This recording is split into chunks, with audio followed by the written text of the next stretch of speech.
teams is that, you know, they're the teams in the region. They're the teams within the region that ultimately don't follow other regions' metas, right? Yeah, that's timing. They're not the likes of, you know, Talon, who very honestly they just sort of see what the LCK are drafting and pretty much only pick those champs, you know, barring pretty much only the Xerath so far.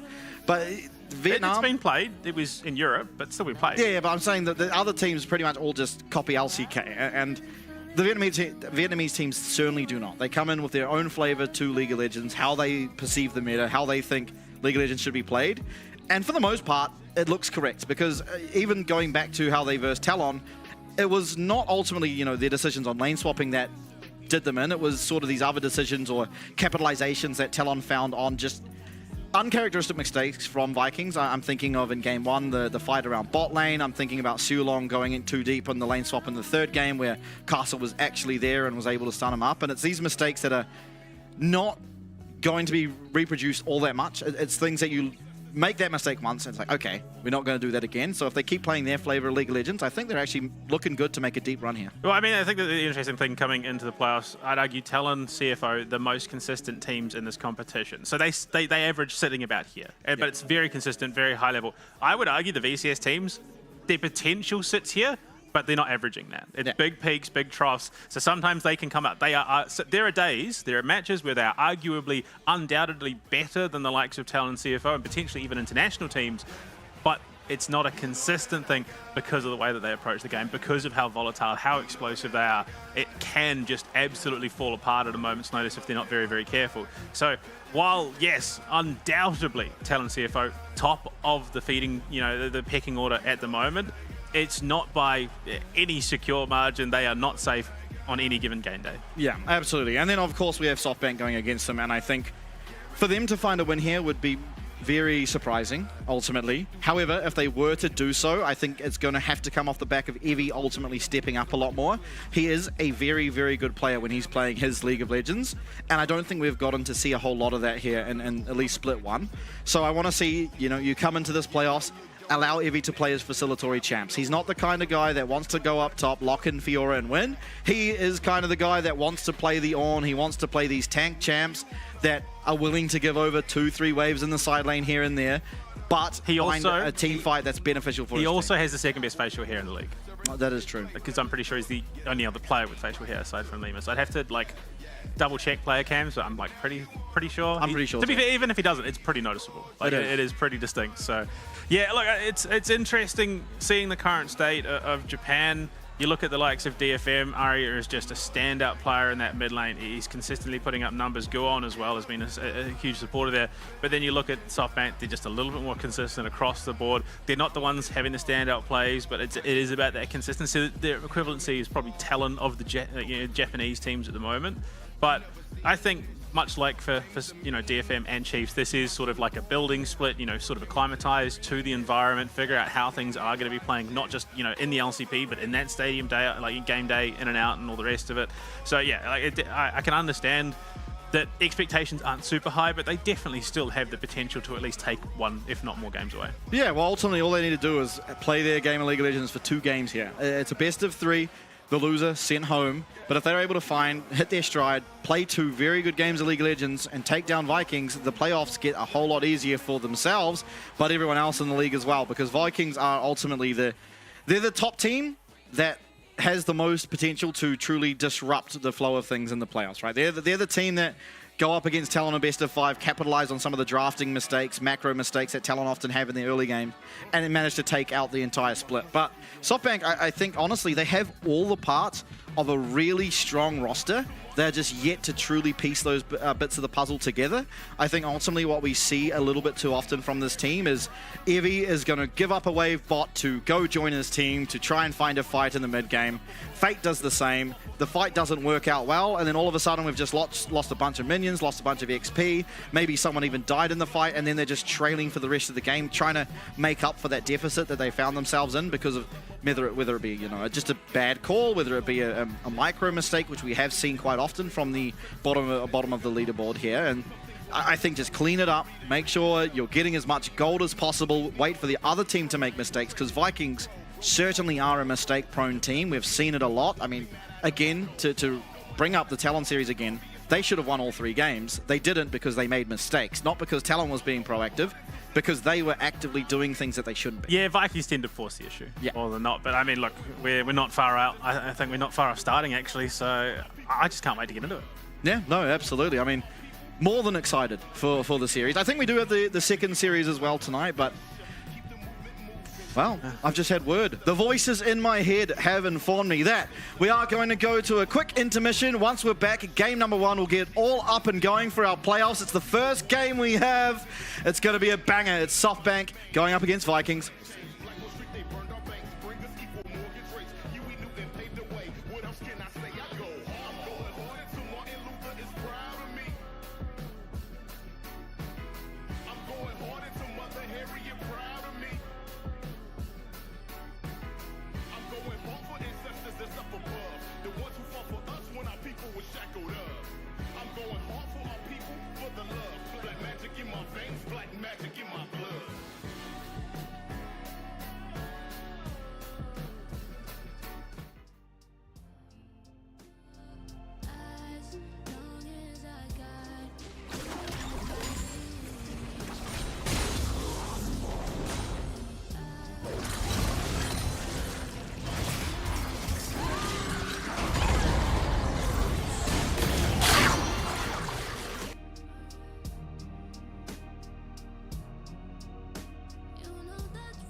Trước đây thì tụi mình đã từng thất bại, nhưng tụi mình sẽ không lặp lại sai lầm đó.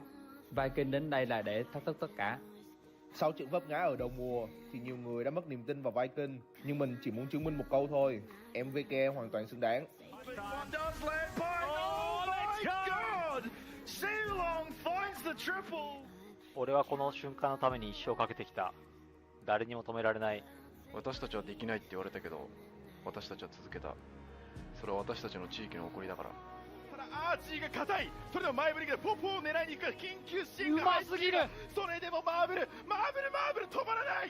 Phải đấu đầu với GAM ngay ở vòng đầu là một cái thách rất khó khăn, nhưng tụi mình tự tin là tụi mình sẽ vượt qua được.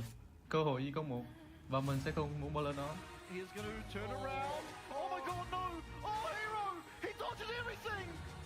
Phải đối đầu với những người đồng đội cũ ngay tại thời điểm hiện tại cũng khá là đáng tiếc, nhưng mà biết sao vậy? Tụi mình không chỉ là một đội tuyển mà tụi mình còn là một gia đình. và gia đình của mình sẽ cùng nhau mang về chiến thắng dành cho GAM Farm. Đang tìm góc để thả ra hợp chất điện loạn của mình. Hợp chất điện loạn trúng 1, 2, 3, 4 tay viên đến từ đối phương. 你紧张吗？紧张，这是我们证明自己属于这里的时刻。是啊，没有回头路了，只有胜利。 Down to 2k HP, this fight's gonna have to come. Oh my god! 为这个赛区创造历史是我的梦想。没有限制，没有仁慈，这一刻属于我。这里是我的主场，我一定要拿下 First Stand 的门票。第三个绕位，阿斯顿一闪非常漂亮，卡库被秒杀了。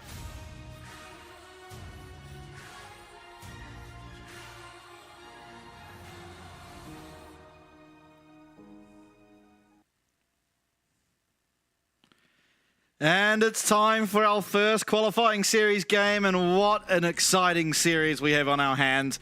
It is all on the line for all of our teams in this first day of action. Ultimately, if any team do lose 2 games today, they're going straight home, which is an unfortunate thing to hear, but it's all the more motivation for these teams to perform. It's only appropriate that playing the fearless draft in this split, we cull the team competition by a third in our first play day of playoffs. It just seems appropriate for the Noxian team. I mean, to be fair, Noxian would probably cull a little bit more if it was up to them. But I mean, coming into it, starting with what is a vast VCS rather majority, all coming from sort of the Pacific region. But the VCS teams have really exploded into this competition. We've seen some great rivalries coming out. Most of them, all of them really quite friendly. It's been very interesting to watch, see these teams actually get on quite well.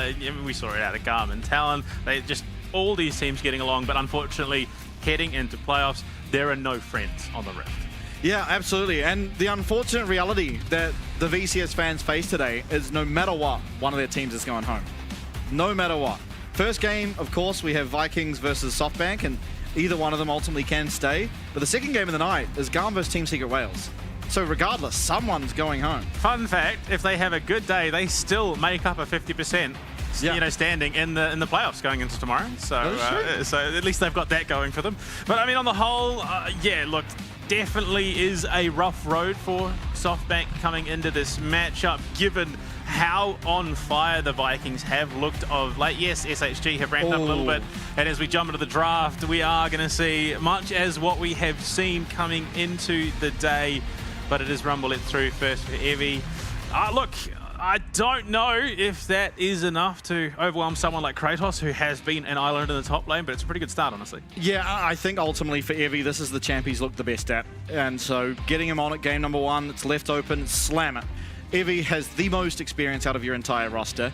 He's gone the furthest in terms of international competition out of... Oh! There is no more Darkest Timeline Evie coming out. Yeah, that's weird. Usually he only shaves after putting out a tweet along the lines of, if I lose today, I'm taking off my eyebrows. Well, you know what they say, either you die a hero or live long enough to become a villain. He wants to, if nothing else, die a hero. Shaved, he's got the chiseled jaw.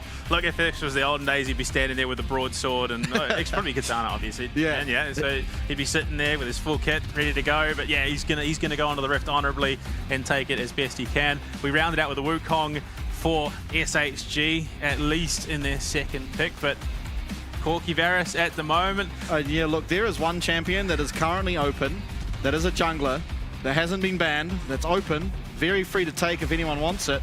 Wouldn't hate to see it. It's Skarner. Yeah, look, as much as I agree with you, it hasn't quite found the traction that we've seen from it internationally, and I think there are probably enough answers that... Look, I think the best strategy probably maybe leave it until maybe game 2, game 3. Look, there's a chance it just gets found out from that point. But it's going to be left. So something a little bit more, I mean, in terms of AoE setup for this team.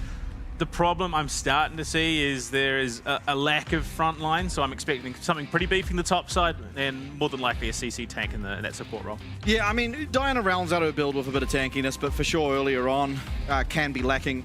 I think ultimately, though, you look at the side of Vikings, how they like to play. They like to be fair, brawl. the alternate is just kill them before they can kill you, which does, yeah, very much fit into their playstyle. Yeah, they certainly chose a champ that likes to brawl early. But I mean, Wukong does as well, so does Rumble and Misfortune. So I think in that sense, no team particularly winning. There goes the Pike, the Poppy, the Leona, the Rao. That's 4. supports. I mean, 5 if you include Zyra, but not really. 4 supports now. Taken away, there is the likes of the Rakan still up and available. You've got Alistair. We've seen the Elise quite a lot from, especially the Vietnamese teams, but they're going to choose the Nautilus here at least for game number 1. Now, this still does mean that if SoftBank have been practicing it, they are more than capable of now picking the Elise. It would be strong lane alongside this Misfortune, likely able to contest, if not just straight out damage, the likes of the Varus Nautilus, especially in the earlier stages of our game. And I wouldn't hate to see it necessarily, but the Pantheon for Gang. Yeah, look, again, I don't hate that. You jump on a target, you drop that shield, and all of a sudden you're missing out on a lot of damage while Misfortune sits behind you and just pumps out the bullet time. I think the only problem, at least to me, is that you've got a Diana, you've got a Nautilus who are going to be hunting for Marble going into this game. The Azir, I think I do, rate the Akali just a little bit more in this comp. There's a lot of damage already coming out. She should be able to get nice and deep, get those executes off. And it does mean that the Azir is open for the later stages of the game. And you're just locked in. Okay, so Viking have said, well, we could go tanky, or we could just wipe them off the face of the planet before they get enough damage out to kill us. Yeah, I mean, good in theory. There's a lot of things to be scared about when you are jumping forward as Camille in this game. You've got to watch out for the Cyclone. Ultimately, once you do go forward, there's no real way out for quite a bit. So if you do get knocked up on your way in, you get stunned by Pantheon, then quickly you can see yourself getting blown up. It's a very tough lane into the Rumble, as are most of the melee carries top. So Evie should have a perfectly good lane if it does end up in that 1v1 lane. And ultimately, I think the early lanes are pretty much all winning across the board for the side of SoftBank, excluding the mid lane where Akali is just not going to be able to do a whole lot into Corki. Until you remember the fact that Viking are not going to be looking for a standard early game. They're going to be looking to fight first chance they get, which means that chaos is about to ensue. I think there's a good chance that the bot lane is just going mid here. I mean, we've already seen they like going mid with their bot lane. Akali can do nothing to try and thwart off that, and I think SoftBank, after watching the Talon series, had to have done some homework to at least scout that it's happening to free up some space for this Akali, because otherwise Fate is just going to be suffering. Unless, much like some of the people at home be like, what are the odds that they lane swap bot lane into mid again? Pretty good, honestly. Maybe they just don't expect it. I think realistically, if you are SoftBank in this situation, yes, you are anticipating that. I don't know where you can kind of send the Akali as a result. I think you have to try and match, but there is potential for a pretty rough lane if you get the wrong one. Well, I think Akali does perfectly fine into the Corki and the Camille, ultimately. It's going to struggle to stay high in health, obviously, against the Corki, but should be able to pick up the CS. So ultimately, you just want this Akali in a 1v1 lane. Camille also cannot really lane into Akali. She really does suffer. You can never get that enhanced Q going off on her, because she can just stealth and you lose a considerable amount of HP. So you do want the Akali in a 1v1 lane. That is what you want for sure. How you get it is you need to scout for what's happening. Now, if you throw your mind back to game 1 of Talon up against Vikings, this is the exact layout of the map they had before they sent their bot lane into the mid lane. It's what we're seeing again. It's what, me and yourself are anticipating and what you most likely will end up seeing. But SoftBank, they're aware of what could be happening and they're going to try and counter it. Gang, though, loses a considerable amount of HP. It was the Ignite drop for Sealong, and Gang is going to be able to live. Yeah, but that does mean it is a shield start. So not going to have the aggression of the spear or being able to jump in with an early stun, which does mean that, that 2v2 lane is going to struggle just a little bit. Yeah, so they scout it out and don't do anything about it, which is oh, here we go. No, Marble is coming in the mid lane. Fate's going up top. Perfect. Okay, SoftBank, they've studied. They've watched the Talon series. They've worked it out. The only problem being that Gang has been forced back to base, obviously getting jumped on, so it does give that wave priority over to Vikings coming into this, but he's back now, he's full HP. Look, it means that likely Marble is going to be at a deficit for a little while, but it really shouldn't be all that detrimental. Yeah, for sure. And this is a really good lane for Fate, so... And honestly, the bot lane for Corki against Rumble is completely fine for Rumble too, just because of how much damage that champ does level 1. Now, Hook going forward for Sealong is met by the shield, so no damage actually going over. And keep in mind, there's a whole lot less kill pressure here in the mid lane because that Ignite was dropped level 1. I mean, the big problem being it is not that on-hit Varus, it is a lethality Varus, so the poke is just going to be much damage. It's just going to be such a problem for this Misfortune. I think if she's not careful, she's going to be chunked out pretty quickly. Especially so you hit that level 3. I'm anticipating him to probably look something off the back of that. So Gang's got it. Gang's got his work cut out for him. Certainly does. Now, Looking up top. Yeah, the early lane does somewhat suck for the Akali, but this just gets better and better as time goes on. The Camille never really is going to have any kill pressure. As you can see here. Things now evening out a little bit here in the middle lane. Obviously CS still in favor of Shogun because that first wave was not accessible to Marble. But things should even out, or at least stay as they are currently for the rest of this lane. Is going to be able to get that lifesteal early as well on the Misfortune, so ultimately the poke will start truly sticking a lot less as this game progresses forward. And I mean, looking at bot as well, Evie having a really good time for himself, staying ahead in CS and also further up in terms of those resources, health in particular. I don't know what you're reading. He's behind. He's behind in CS. Oh, he is. 3. So, I mean, largely. From where I am, because I'm further away, it looks like a 2. So largely he's tied up now. So yeah. Largely inconsequential. Both junglers going to show in mid. Yeah, Gang once again does the same thing, blocks out a lot of the damage. In comes the Wukong, and Siu Long does get very low, but no one willing to potentially risk going down to finish that off and to collect themselves a first blood. Marble probably wishing he was lethality verse there. Oh! Yeah, Gang going forward. That's the Ignite used. There is still barrier, so Shogun ultimately is not within kill threat. Guri coming across that wall. Is there the shield for Gang? Yes, there is. He's going to have to flash away if he wants any hope of living, but it's a flash match by Guri and just well overstepping where he was allowed to go there. Will I have to say, respect to Gang. He figured he was probably going down. He holds the flash. Yes. That is insane summoner discipline. Yeah, definitely. I mean, many people we've seen. That or he's forgotten he's had it and it just died. But no, like, yeah. I mean, that does mean now that when he heads back to lane, he might be able to set something up. And obviously with Courage ganking as well, there's a lot of kill threat now coming. Yeah, look, it was a bold attempt. Now that Shilong has had to back off, but they just don't have that damage early on. Guri says, oh, it's a cool. I probably do, really, with the red buff. The slow's coming out as well. He also held the flash.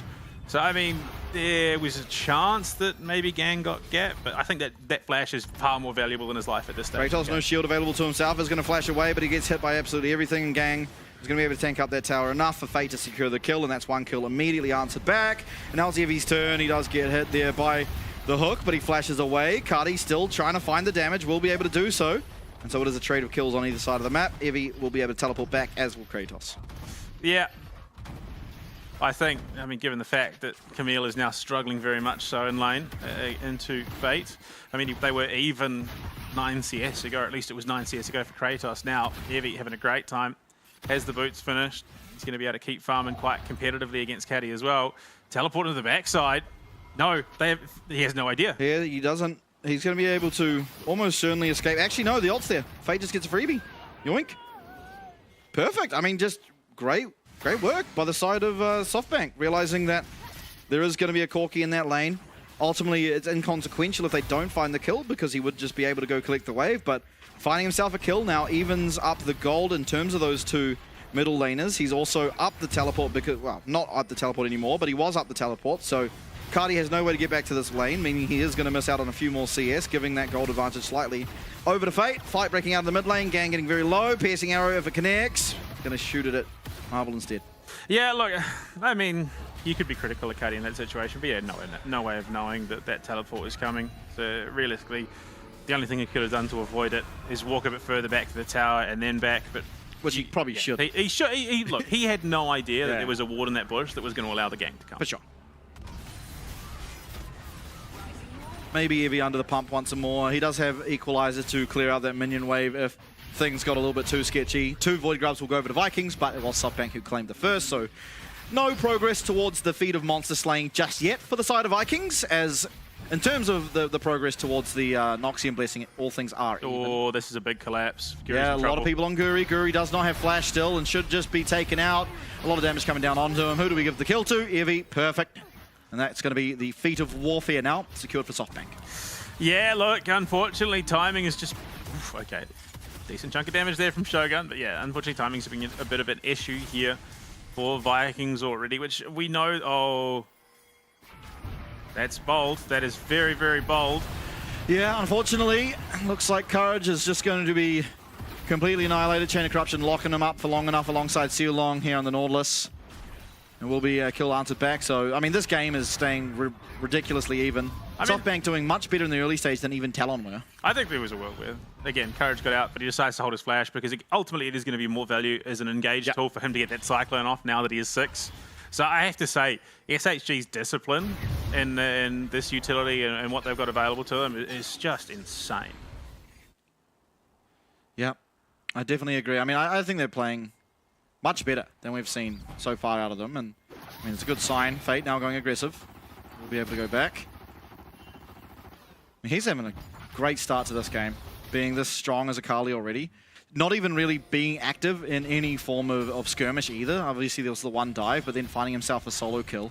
He's definitely much further ahead in gold than you'd want. Like, if you just had normal lanes, the 1v1 lane, he would not have this much CS. Or he might have this much CS, but he wouldn't have 2 kills for sure. No, absolutely not. I think that's going to be invaluable, especially for SHG, as we start to see items coming online, those power spikes, while still a wee way away, are realistically close enough that you want him to be in this position. That means that come the time that Vikings could be a real threat, so is he to match it. Yeah, backing off away from the wave. Evie now seeing that Cardi's up here. Still has to be careful, because until Sealong completes that recall, it could be a little dodgy. Cardi walking very aggressively up. There is Courage walking towards this top side. And Cardi has no idea what's happening. He has no idea that Evie stayed. He does not have flash even, and now he's going to see the Wukong running at him, and he's just going to have to resign that he's going down.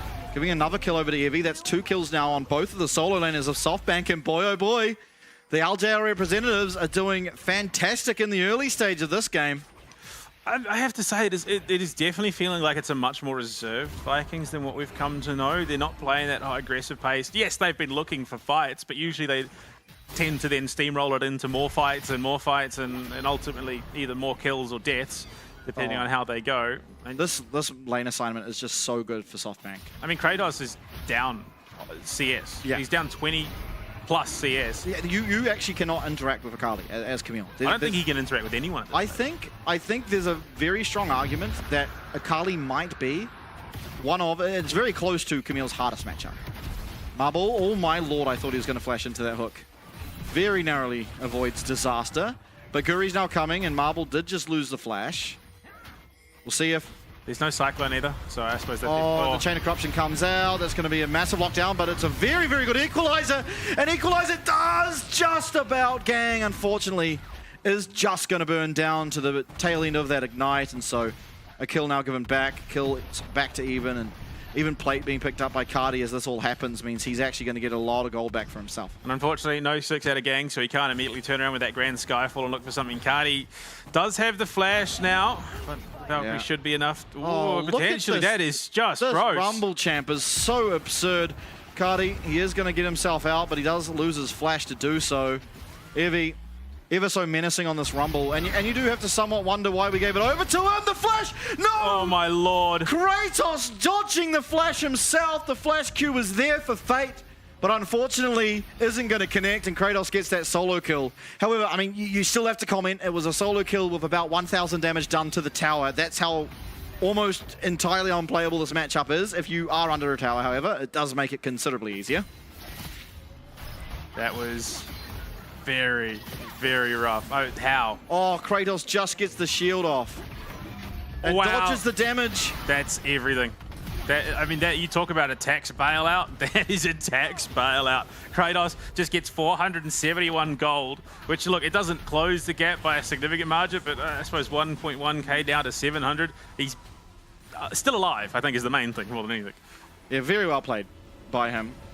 Fate, unfortunately, will not be able to connect with that last Q, and so it does mean that Kratos lives. I mean, he was going to die either way, but he isn't rewarded a kill for it this time. Still very strong on the Akali. The main problem is he loses his flash. He's not going to have that for a while, but... Yeah, on cooldown, unfortunately, as well. For most of these players on Vikings at the moment, those flashes haven't been very long-lived. Yeah, absolutely. Now, it was all 3 Void Grubs picked up there by SoftBank, so they get themselves their first Monster Slayer. Fate being looked at very aggressively here. The flash from Sealong, a nice dodge by Fate. He does have the perfect execution. Can he get it off? No, he can't. It's a great hook. Down he'll go once again. The 2-0 Akali now, unfortunately, finds himself 2 quick deaths on the back-to-back. And Vikings are slowly but surely taking a lead here. And will come the Grand Skyfall. They're going to be able to get the stun. No, they won't! What just happened? He's bailed out there as well by getting the minion, the majority of that camp. I am genuinely perplexed. Did Gang... I mean, there was nothing to stun yeah, except no, he couldn't have possibly missed that. What? Anyway, whatever we just witnessed, we witnessed. Still, Kratos actually, is doing a lot of suffering. It was a 6th pick Teemo, who just happens to sit right there. Okay. Well, yeah, Kratos is still having a rough time. I am a little perplexed by the Camille pick. I love watching Camille. I think Camille's a very fun champion, but it doesn't make a lot of sense. What? He just didn't use it. It looked like he didn't use it. Okay. Well, happens, I guess. Triforce online now for both the Corki and Kratos, so a big power spike for them. Again, still won't be able to interact all that well with Akali. Gang loads this flash, trying to get onto Guri before, but unfortunately it's going to be Guri that's paying the price right now as another Cyclone comes through onto Cardi, and he doesn't have flash available to himself, and he will be taken out by Evie, who does. So, oh my god, and the blue stolen. No, it wasn't actually. Oh, I thought it was. I thought Marble quick scoped that one, but he didn't. So a small win, but still. So Guri gets a bailout there, just being able to get away, and then unfortunately just immediately throws it away because decides to fight when Rumble's down on the bot side with an equalizer up. Unfortunate. And it also costs Caddy his life. Yeah, look, is going to be a bit of a problem. You've now got a 3-in-1 Rumble.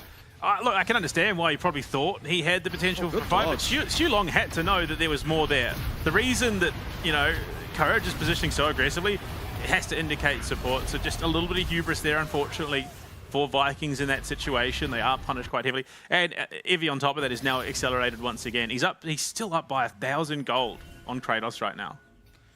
Yeah, maybe even more, as we see Gang now trying to look for yet another kill onto Kratos. He's only died the once, doesn't have flash, does have ultimate, however. Support's coming though. Xulong's here, but so is Courage.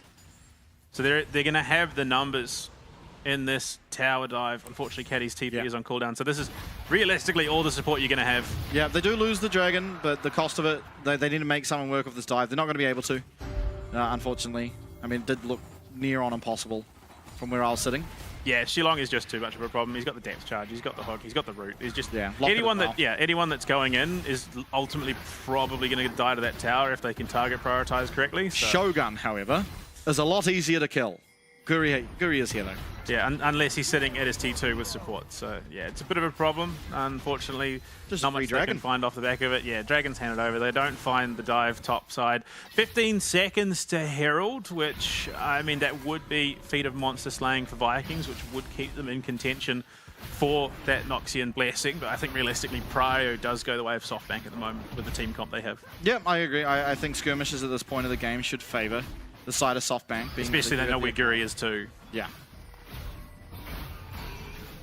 I mean, this was a big talking point as well. I mean, the LCK and their best of 5 format vision has just been so important as of late, and the teams that are dominating currently in the LCK globally are controlling that vision. So at this stage, Vikings have lost out on a lot of control. You can see almost that entire top side of the jungle on both sides is SHG territory because they've cleared it out. Yeah. Refuel now up is going to be started by Courage. Mid lane priority, however. Going over to the side that does have the lethality Varus. Also getting to level 11 off the back of that minion. Marble will not be there, so ult disparity certainly is going to be in play. Guri's to bot side too. Yeah, they've just got to concede it. So it's going to be evened up for these objectives, and this next dragon is probably going to decide if SoftBank get it or if it's going to come down to the tower. Yeah. And I think in terms of just global priority, SoftBank... Oh, Fate. Fate doesn't know that Diana's down here. Uh-oh. Okay, he doesn't... if he kept hitting that... Still doesn't know. He doesn't, but he should be safe under his tower. He has the Shroud available, as long as he doesn't use it. Oh my lord, that's a lot of damage. Yeah. It's a 1.5 item Akali, essentially, Proto Belt into the Seekers. Won't be far off the Zonyas and has a Dark Seal. Unfortunately, that Dark Seal is ultimately just decorative at this point because he picked it up and then died twice back to back He did have 2 stacks. He got it before his second kill, but yeah, just died afterwards. Now, pace of the game certainly has slowed down, but we probably are going to come to a head really as soon as this dragon does spawn, because ultimately it's going to give a significant boost to particularly SoftBank, but also give the option to have that massive boost for the side of Vikings if they then do manage to get the tower first. Coming out of Shogun, but all the damage is going to be blocked up. He does flash, but he gets stunned up, and the Cyclone is going to be enough damage. There it comes. Bullet time's even there too to finish off some damage on Aguri! Does he kill Gang? No, the Triumph is there. They do, however, manage to kill Evie up on the top side, so it is a shutdown. It's also going to be this tower going down in their favor, so it's not all for nothing. Herald dropped in mid lane though, so I think it's going to have to be responded to very shortly. That mid-pro now given to SoftBank. And they've still got the threat of those global ults. Kratos under the pump, and Fate taking so much damage from the tower. Yeah, I think you'd be a bit foolish to follow that up, Kratos. But, I mean, ultimately, it's been surprisingly neck and neck from these teams, given what we've been seeing so far in the tournament. Yeah, great hook combo from Shulong. They lock him down. Cardi's just got the damage at this point to melt through him. But that's fine. He's still got an equalizer in the back pocket, so if a fight does start around the straight, to be fair, it's still, you know, a minute 20 out, so he should realistically have had it up near enough anyway. But yeah, look at that, peaks and troughs across the board, but SoftBank holding for the moment, only by 600 gold though. Yeah, very, very close. Much closer than we would have expected coming in, but again, it's sort of what we said, right, is that Vikings are prone to making a lot of mistakes. Typically less than they've made, and honestly, usually it's Shulong who gets too aggressive. This time he's actually played a very consistent game for himself. It's really the parts around the rift that have been lacking a little bit. Admittedly, Kati's still very, very far ahead. He is up 1.5k gold. 4 and 3 now on the Corki. He's making his way towards a 3rd item. So this Corki is extremely strong as things stands. Yeah, the only problem being is there is a lot of team fight potential. I mean, just the setup with the equalizer, I think largely nullifies what Caddy is able to do if they're able to find the right target. And Courage looking to get some deep wards. And this is, it's starting to very much look like a problem for Vikings, that they are struggling to maintain any sort of real vision control. Evie up on the top side takes a huge amount of damage from Kratos there and says, yeah, actually, you know what? No, I'm good. I'll just leave. The irony is he probably still would win by overheating and then just punching Camille in the head. But Artican, Dragon, both now up. SoftBank, again, if they do want the feats of strength, they are going to have to contest this. Whoever gets this Dragon ultimately will secure that Noxian Blessing. We see Gang off on the side, often where he is tending to play these games, trying to find that flank, find that key target, lock him down, set up the team. Courage, he's waiting in the wings. Oh, that's a rough ward. Yeah, missed the bush. Missed the bush. Unfortunate. Marvel coming and joining his team now means that they do have priority around this Dragon. They're going to start it up. Still, though, I think this is all just trying to get a fight beginning. Fate is going to be key in this one. If he's able to find an isolated Squishy on the back of this team fight, he can just completely take over. They're dodging these Moonlight Crescents, but Cardi is hitting like an absolute freight train. He's got another big one to come out. Kratos, buddy, where are you going? Guri's going to face check into Fate. A massive chunk can come out, but he's not willing to pull the trigger on that Shuriken flip. I think that's probably the right call. They're just giving it up.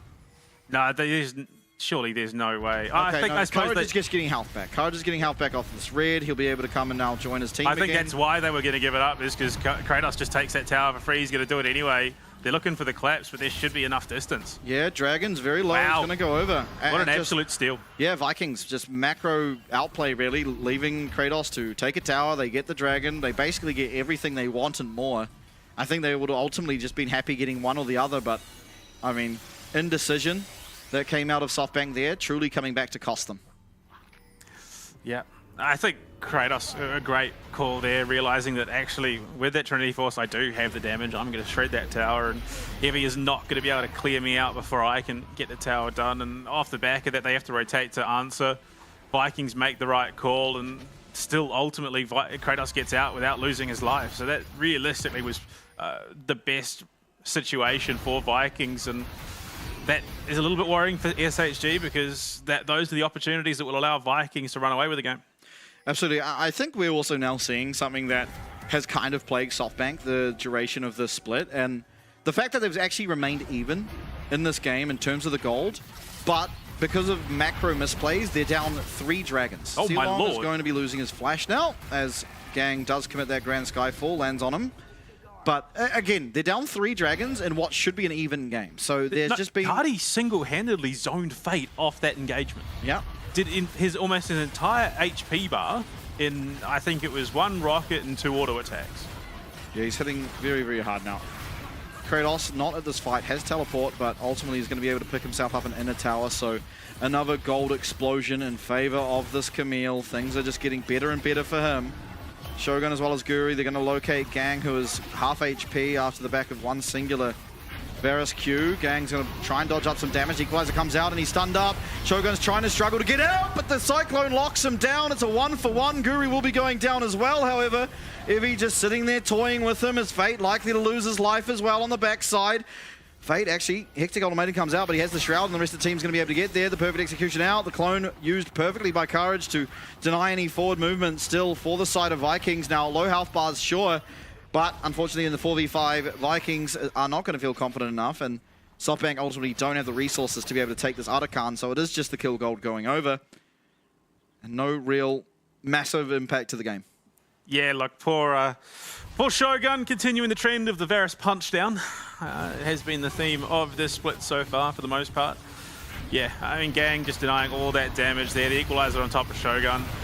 Look, to be fair, he had absolutely no idea that's what he was about to walk into, but he just burned. So does Guri. They look to try and turn it around, but with the tools available to Fate, there's a lot of time that he's just untargetable, which is a bit of a problem. So yeah, he's just going to get himself away. They ultimately capture clones. There's no follow-up from there, but Cardi is just hitting so hard right now. Yeah, he's going to be a problem. Up classic. and down. We've seen this a lot recently, interestingly enough. But Kratos, you know, he didn't manage to get that inner, so a bit of a saving grace for SoftBank. They managed to get him off that top lane wave, meaning he didn't get that massive gold injection that is in a tower, especially when soloed.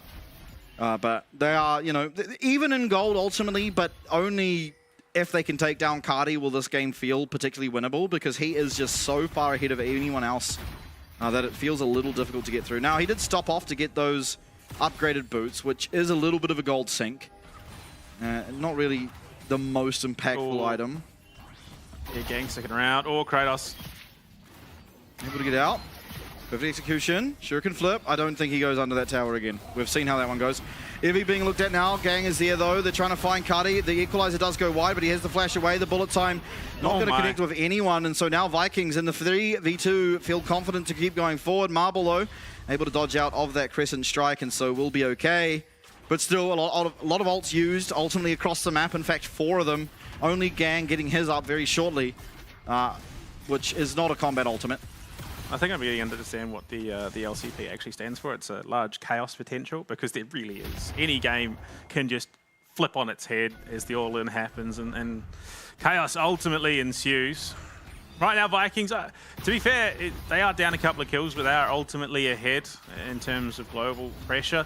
I mean, they're sitting Soul Point at the moment. There's 20 seconds coming up, and they have all recalled to get those items up so they can start to threaten this fight. And this, look, to be fair, with the bullet time offline, that's not a great situation. Perfect execution is going to be up soon, but equalizer, bullet time, those are your big team fight ultimates. Yeah, and Vikings should be aware of what is up and what isn't. They've certainly a very good team. You'd imagine they have a really good idea of ability timers. Now, SoftBank have managed to make it into the pit with Fate and Courage.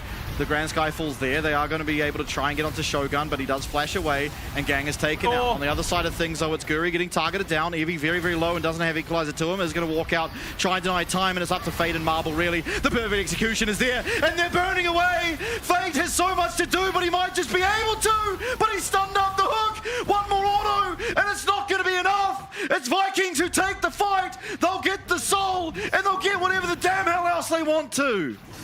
Fancy feet out of Shogun. Flash was off cooldown. He got out of dodge, and Shulong it is his mission. Day to day, game to game. I don't even think if it matters if it's a competitive match or not. Hell, I don't think if it matters if it's a game at all. His job, and his only job, is to make sure Shogun stays alive. Yeah, and what a great team fight out of him. Ultimately, it started off very well. They take down Gang. You see him fly in here. Shogun gets the Q off, flashes immediately. Siulong hooks him as soon as he lands. So Gang just essentially does nothing. But look at his positioning. Siulong is bodyguarding Shogun up on the top side of this fight. The equalizer is going to come through, do a decent chunk of damage, but again, Shogun avoids it for the majority. Cardi is just hitting so hard that Fate is just easy pickings off the back of yet another downtown hook from Siulong. Look, at this point, I would be concerned that there is a very real blitzcrank pocket pick in Siulong's future. Yeah, fantastically played fight. I mean, there was a moment there where it looked like SoftBank might just be able to turn it around, but it was shut down pretty quickly by Siulong and his consistency of landing those skill shots. Importantly, I think in the midst of that, you know, Evie's equalizer slightly mispositioned. If it went down the line instead of through the wall, I think there's a very real world where SoftBank might be able to take that, but you know, you can say all the things that could have happened. They didn't. Courage now being targeted down by Cardi, and Equalizer is put down onto Siulong, but there comes the chain of corruption. Everyone's getting locked up. Kratos is in the back line. Fate teleporting in. It's a shutdown that goes over to SoftBank first of all, and Golden does go Evie. It's another kill, and Guri gets Shuriken flipped on. He flashes away, but the perfect execution looks bloody perfect to me. Shoguns will not connect with that piercing arrow, but Cardi is still there, offering the damage. Out will come the Gatling gun, and can they turn this around? Courage is going to lose his life. He denies a little bit more time, but he will be going down in the very near future. 4 for 4. Yeah, look, it was a bit rough there for Viking. Shogun just was not in that fight, and by the time he ultimately got there, he was just dead anyway. Cardi, does he have an inkling? Does he have an idea? No, he thought he was a little bit deeper, but Fate on the backside probably still doesn't have the damage into a Conqueror Corki to get that job done, unfortunately, even with Electrocute. But yeah, I think if Shogun were present in that fight, it probably was a little bit cleaner, but you can see the Equalizer completely zones him off. So he's standing up in the wave, the Equalizer comes down, he walks right back. He's just not even close. And as a result, it is just an outright 4v5 with Fate coming in on the backside with those low health bars. So look, a bit of mispositioning. Luckily though, Cardi makes up for it by being just an absolute juggernaut on this Corki. He picks up 3 kills in this fight to ultimately make it a 4 for 4. Yeah, it was a close fight, and that was against Ocean Soul too, so commendations to SoftBank for being able to make it that close. Ultimately though, you see here, Cardi will be able to finish up this kill. Under the Gatling gun, that's a rough one. Oh, the entire Maw now completed for Cardi, so if there wasn't no kill pressure for Fate over him, there almost is entirely now, as Kratos going to find Fate just strolling down the river. That is going to be the Shroud used. But he's also onto his last Whisper as well, so I mean, Cardi is just... Yeah, Cardi's just soloing this. Yeah, and any resistance that you might have had as a team. Okay, the call for the trade has been made, and Vikings are going to need to react here. Yeah, Kratos is there. So is Siulong and Shogun. It's going to be a 5v3 if they do contest this. And it's at least the Otacon. Oh, my lord. Otacon is going to go over 100%, and it's the Baron picked up by SoftBank. They've been very good at their Baron calls. This is the second time we've seen them make an intelligent one. So they do give over the Otacon. But ultimately, I mean, I will take this trade any day of the week because it's 2 minutes 30 of Otacon buff versus 3 minutes of Baron. Basically, you use this Otacon buff to secure yourself an objective. If you can't push the lane, you know, you get this one based on the recalls, but after this, it's going to be pretty hard for you to find any true forward movement. Evie with the Equalizer does cut down Cardi to about half HP. Also got that more off of him. Gank in the mid lane, Shogun. He's got support though. Fate goes gold in the middle of that, getting hooked, and we'll be able to get out onto Shogun. Evie's there, the depth charge used. Piercing arrow very good, and yeah, a bit overzealous. Evie. Ooh, there's the kill there. Piercing arrow, gets the land, does miss. Okay. Whew. Evie narrowly avoids a very problematic situation. Gang, he gets hit by the phosphorus bomb. Now the positions are very much known, and he is just completely eliminated. Teleport now coming in. They're looking for Kratos and Cardi. This is going to be... Who is it? Evie. Evie here. So, I mean, they might get this withdrawal. No, Siulong's here. That's a problem for Evie now. Yeah, bullet time, not going to be good as the flash is there. Evie trying to beat some heads, and we'll get one withdrawal. Marble should be able to get the other, so... You know, not the worst situation, as Marble's going to have to find the recall. Who was that? Kratos teleported. No. Someone died inside the fountain. Inside the base. Okay, so they pushed down the inner. Yeah, so Shogun ended up withdrawing because I mean, Courage does hit reasonably hard with that Black Cleaver, so that's insane. Adakan completely overwhelms the pressure of the Baron. They then translate it into not just a mid-inner, the mid-inhib tower, but the min-inhib as well, into a Baron buff team. So I think, yeah, there is no doubt that Vikings ultimately came out on top there. There still is some time on the Baron, and the Elder's going to spawn before it times out. So we'll see if SoftBank can utilize the remaining Barons they have to find this Elder. Okay. He very nearly got that. Yeah, did very well to escape, did Fate. And Courage does as well. Kratos as well, using teleport. So it's the inhib going down. Baron still up on Courage. It's still up on Marble, who's using it on the midway. Fate also does have it too, but he's in the jungle, so... 30 seconds, less than 30 seconds, 20 now on this Elder Drake. And I mean, this will likely be sort of the fate sealed for SoftBank if they can't comfortably contest this. And with Guri having that Adakan still up, he's got that little bit of a freebie. It's going to take him a bit to run back into lane though. Yeah, they have priority over the mid-wave, but Gang has taken a it's gone, nice though. chunk of damage. He's just lost it. Big chunk of damage coming out onto Fate. He's dodging though. One more big one to come out of Cardi. Forward does go Gang. He flashes onto Guri. He's going to be able to block up some of the damage. The equalizer's not that great. And it's Fate on the backside that's got to find some play here. He's going to be able to get onto Guri. He should be able to take him down. Maybe even take out Cardi. But he's not able to get the perfect execution. Can he find it back in? Yes, he can. And he's out. He's safe. Only Shogun and Guri on a very minimal amount of health left. As Marble's going to be chasing him down. Kratos coming back. But the ultimate's still there for Guri. And he is able to secure the kill. Team fight, well and truly won for Vikings as Shogun trying to find Fate, isn't going to be able to do so as the teleport does come through, and the Elder Dragon is going to be able to be picked up here by the 3 remaining members of this Vikings lineup. And the fight ultimately very, very close. Possibility that this Ocean Dragon is just slightly putting every single fight into Vikings' favor. We saw how low Guri got, how low Kratos got, and that was off the back of the healing that we do see from the Ocean Soul. So Vikings now, with the Elder Dragon, all the momentum in the world, should be able to close out game number 1. Yeah, and unfortunately just no HP on Fate to reasonably be able to even try and contest it. Even if he did, he was going to die. He was just dead to rights in that situation. Guri holding it. Holding it. They're trying to bait something. Oh, yeah, sorry, yeah. Wait, 1 HP. Nah, it doesn't go lower than 1 unless you... 1 HP. Nah, too early. No, they got it. It's just the API not quite updating on the same time zone as us. Of milliseconds. But yeah, I mean, you look at this fight. Vikings just have the damage and the poke from Cardi. He's just pumping it out. Gang, he wants to go in. He desperately wants to go in. But as soon as he does, you look at it, 2 shots and he's left with less than 100 HP. You've got the setup from Shogun from behind. All Fate can conceivably do in this situation is go for the jump onto Guri. Cardi has been jumped on by pretty much every other member that was in that fight. The Courage will go down. Fate's going to have to run, play his life, and Marvel, look at him, just jumped on, turned on, boom, popped. He was absolutely popped. Now, they got to try and reserve their base, keep their base up during the duration of this Elder Dragon. They do have good tools for it. The Equalizer can clear out one wave. The Bullet Time can clear out another. So as long as they're not engaged on, they can maybe look to put up a base defense. It is 1.5 minutes they've got to do it for, though. Equalizer comes out. That's going to be one wave cleared out. Only this cannon minion to deal with, which should not be too trivial. Mid-wave coming in, though. Kratos guiding that one as... the damage certainly going to be there. Kratos going aggressively, does find a clone, and he is just getting 1 shot. In fact, he might just be able to get out. Bullet time secures him. Nice kill found. I mean, it does cost him a lot, and it does cost him the bullet time, so have to be careful. But ultimately now, 4v5 against the Elder Dragon. Not the most playable still for SoftBank. Shilog at his Hex Flash. Just any chance to try and find a hook, unfortunately, with Train in the way. Yeah, there wasn't much to be found. I think, yeah, look, ultimately there was maybe some setup off the back of that Elder Drake, but realistically, it was a pretty risky call at the best of times. Yeah, Kratos sent it. Yeah. I'll be honest, Kratos just completely sent it. He committed to the bit a bit too hard. But I mean, look, it gives them the kill threat that they can set up for this Baron, which is now up and on the Rift.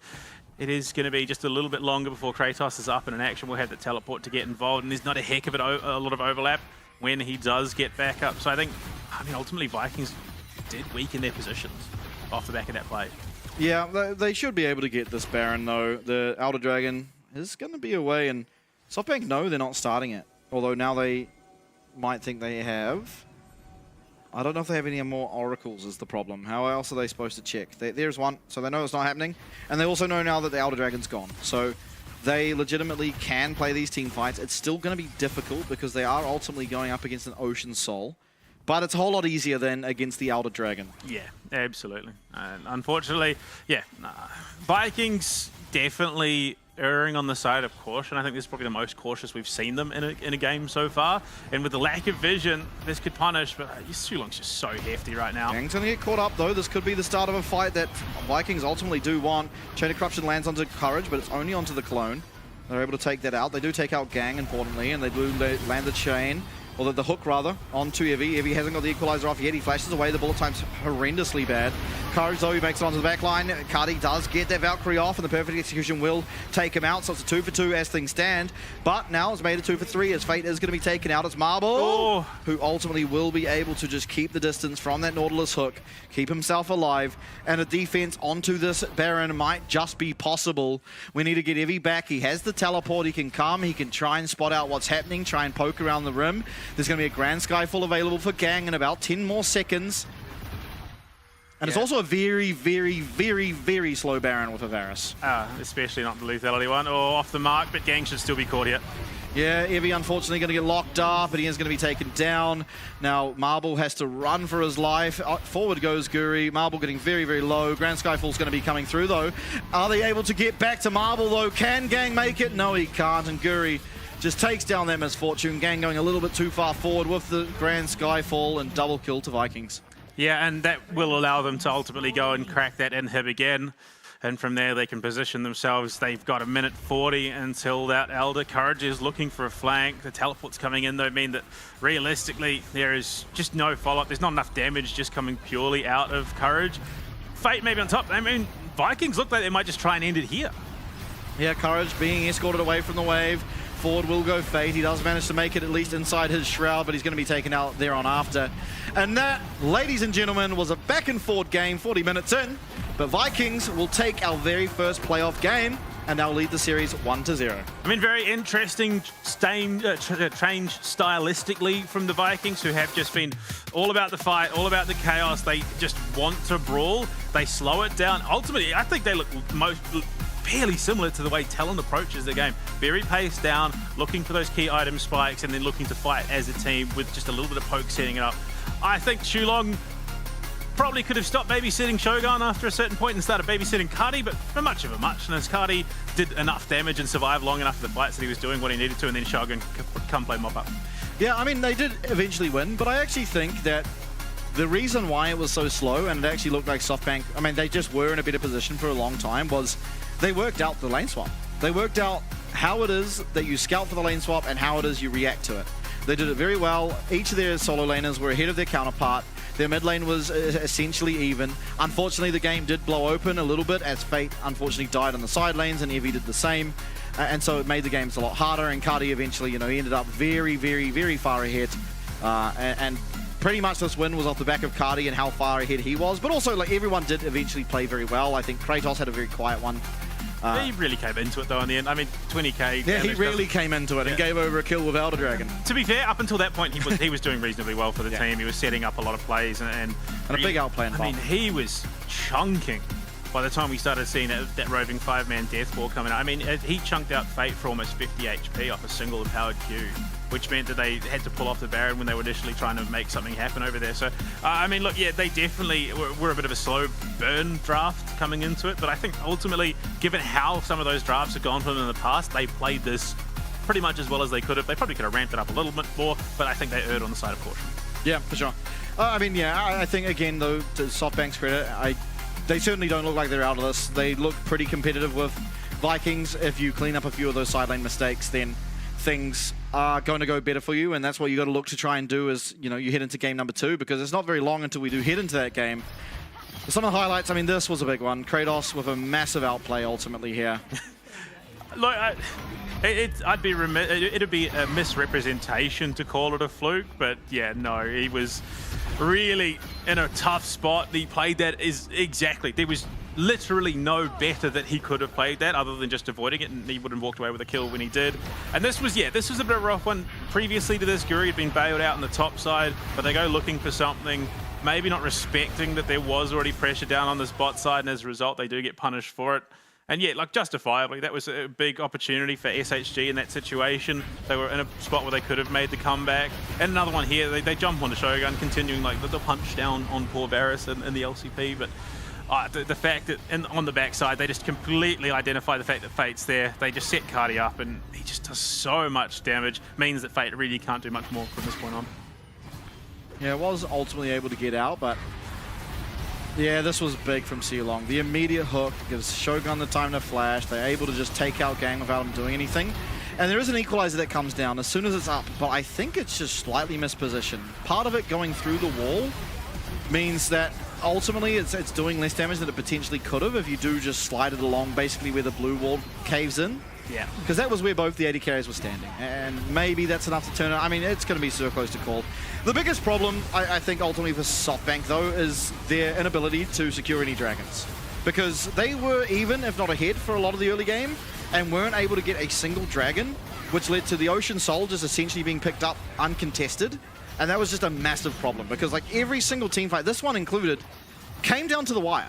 It was only Cardi left. If you had the Ocean Soul, it would have been Courage and Fate healing up, and they would have been able to turn this. But because it's Cardi and the rest of Vikings that did have the Soul, they were ultimately able to get the health back to take the fight win. I mean, ultimately that fight Shogun was also a non-factor, and we ran and he ultimately died. But yeah, you're like trying. I think the big problem in the grand scheme of this game was SoftBank's target prioritization. They were more worried about Shogun than I think they realistically should have been. You saw that equalizer there. It was dropped on his head to try and zone him from the fight. He is not the primary source of damage in this team. He's a lethality Varus. His job is to sit back and poke. Cardi, however, is literally like three-shotting people. He is just dishing out so much damage. And yeah, from this point on, this was literally the final nail in the coffin. Vikings can turn it around. Off the mark from Gang on the Grand Skyfall, just not anticipating that Marble was going to try and run as far as he did. He falls, yeah, Misfortune falls. I mean, the bullet time wasn't up, but that's a minute now down on your bot lane, who really would have enabled that hold.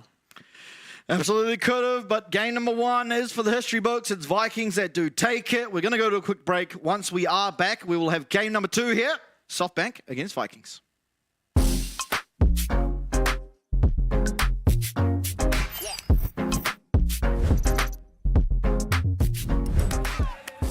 Với cái giải LCP thì thật sự rất là mới với mình. Tại trước giờ mình thi đấu ở VCS thôi. Dạ, theo em nghĩ thì việc kết hợp giữa cả ba khu vực thì sẽ làm cho giải đấu thêm phần kịch tính cũng như là hấp dẫn. Nên tụi mình sẽ cố gắng để tích lũy thêm kinh nghiệm cũng như là trải nghiệm để trước khi ra đấu trường quốc tế. Hiện tại đội tuyển Viking Esports là có 9 thành viên và nổi trội nhất đó là vị trí của KT, đội trưởng của đội tuyển Viking Esports. Anh KT trong game rất là hot. Đội trưởng team em là một người trong game thì luôn là điểm dựa cho mọi người. Mình xin tự giới thiệu về team của mình. Team mình thì có một top, Kratos thì mình thấy khả năng đi lên rất là tốt. Team mình có hai vị trí rừng. Sensan thì là tài năng trẻ thì cần phải học hỏi nhiều thêm. Kuri thì mình cảm thấy rất là có kinh nghiệm trong game và khả năng macro. Trong game cảm giác Côn rất là nhiệt huyết. Ngoài đời thì khá là nhây. Còn Chika đi mid thì mình cảm thấy bạn ấy là tài năng trẻ. Thì điều đó để tiếp cho sự động lực của mình thì càng phải cố gắng nhiều hơn. Dạ, cảm nhận đầu tiên của em khi mới vào team thì mọi người đều rất là thân thiện cũng như là tập luyện rất là chăm chỉ. Em rất là bất ngờ về điều đó nên là em cảm thấy bản thân em cũng cần phải cố gắng rất nhiều để có thể bắt kịp đồng đội. Với team của mình thì có hai vị trí AD, Shogun thì mình cảm thấy nếu mà Shogun chăm chỉ luyện tập thì còn phải tiến bộ hơn nữa. Để nói về vai trò của em thì trong team thì em là người cũng có khá nhiều kinh nghiệm đi quốc tế và cũng như là đánh khá là nhiều mùa giải, thì em nghĩ là em có kinh nghiệm, em có thể truyền đạt cho support của em và cũng như team của em. Cuộc style thì mình cảm thấy với những cái thứ mà ở trong game thì mình thấy rất là ok, còn chỉ có những cái tính thì mình nghĩ style suy nghĩ về điều đó thì còn phải tiến bộ hơn nữa. Còn hai support thì siêu long thì mình thấy khả năng chơi game á, thì mình thấy kỹ năng cao. Còn hiểu biết về game thì mình thấy anh Di sẽ chỉ cho siêu long những vấn đề đó thì càng tỏa sáng hơn nữa. Còn support ạt hả? Thì với kỳ vọng của mình thì khi mà được đánh cùng với SoftBank thì em nghĩ là một người có khá nhiều kinh nghiệm và cũng như là từng đi quốc tế nhiều và từng áo quân chung kết thế giới, và em nghĩ là em rất là mong được SoftBank chỉ dạy. Em cảm thấy rất là vinh dự khi mà team em được đại diện cho khu vực VCS tham dự LCP. Tại mình biết khi đi qua Đài Bắc thì tụi mình phải cần tập luyện rất là nhiều. Vì ở đây là không phải khu vực VCS mà tụi mình đại diện ở khu vực VCS và fan của VCS luôn. Em nghĩ là trách nhiệm của các đội VCS ở LCP rất là lớn. Đội của em đã tập luyện rất là chăm chỉ, cũng như là toàn bộ các thành viên đều hướng đến chức vô địch của LCP. Nên em nghĩ đó là điều quan trọng nhất giúp cho đội của em chắc chắn sẽ giữ được cái slot này. Thì em muốn gửi lời cảm ơn đến tất cả các bạn fan của Viking là hãy tin một mình nhé, một mình sẽ làm được.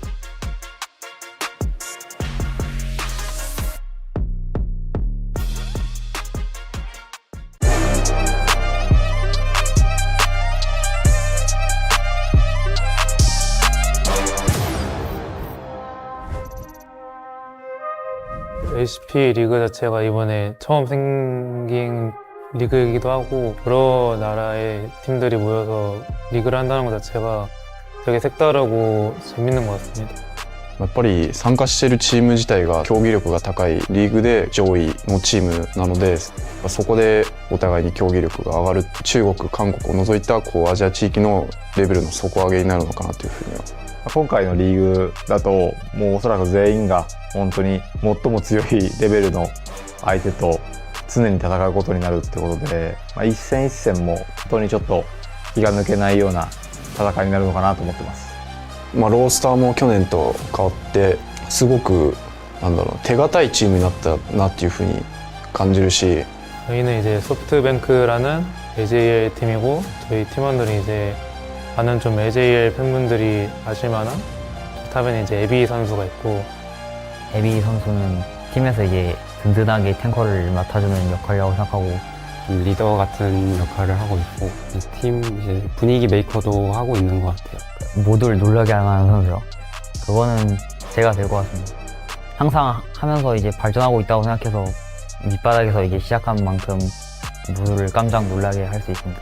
커리지 선수는 나이도 어리고 유망하다고 생각해서 앞으로가 좀 많이 기대되는 선수고, 일단 갱형이 좀 오래 일본에 생활했으니까 일본어에 대해서 되게 유창한 편이어서 저희가 하고 싶은 얘기들을 잘 통역처럼 해주는 것 같아요.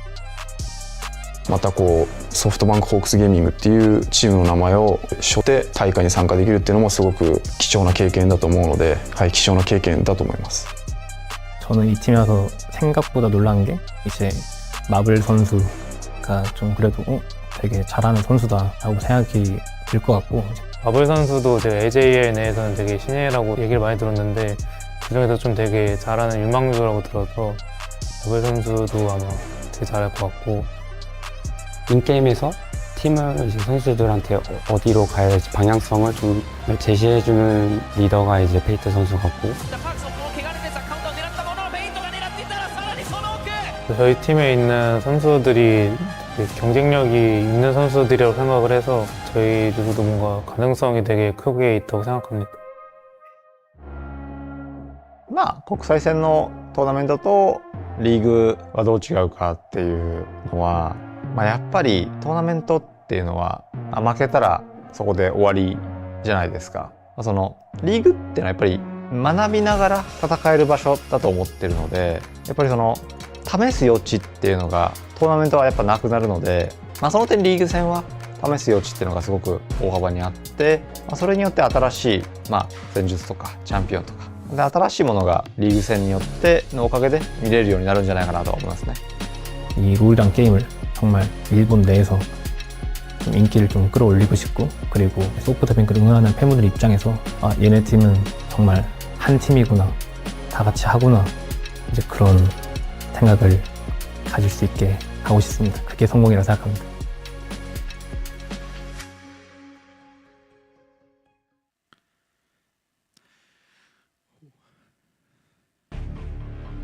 Welcome back, everybody. Game number 2 now, getting prepared for the champion select. It's SoftBank, who trail 0-1, and Vikings, who took that game number 1 from them. Yeah, I mean, it's going to be interesting coming into game 2. Obviously, the Fearless Draft it's just been so exciting to see teams play. But, I mean, it was interesting in that last game. Vikings were quite happy to let the Vi through more often than not. Yeah, it is their opening 2 bans. It is the 2 most banned champs by this team. You want to guess which one has the higher ban rate? Kalista. Vi. 71%, Kalista 65. So on the other side of the Rift, Nocturne actually the second most banned champ against them. The other has not been banned yet. We'll see if it makes it through. I don't think it will. It's just been too high priority in the ban phase. But that onus is now on Shogun. Oh, sorry, not Shogun. SoftBank. Shogun is probably going to be pretty free, I think. And no, okay. So the most banned champ against Vikings. This split has been Zyra, and it has been let through. And there's also an Udyr with the Ambassador ban. This suddenly got a little bit concerning for SoftBank. Yeah, I mean, I think SoftBank are probably going to want to take the Zyra. Has a good matchup into the Skarner. Yeah, with Ezreal, does well with Ezreal. I think Vikings are really laying down the gauntlet to SoftBank at the moment, saying, look, we're just not going to ban it. If you want it, you can have it, but we know what we're doing against it. The Skarner clearly isn't that big a threat to the Vikings, or at least they're grandstanding, posturing as if it weren't. So yeah, but I think yeah, okay. I think Courage has kind of been baited here.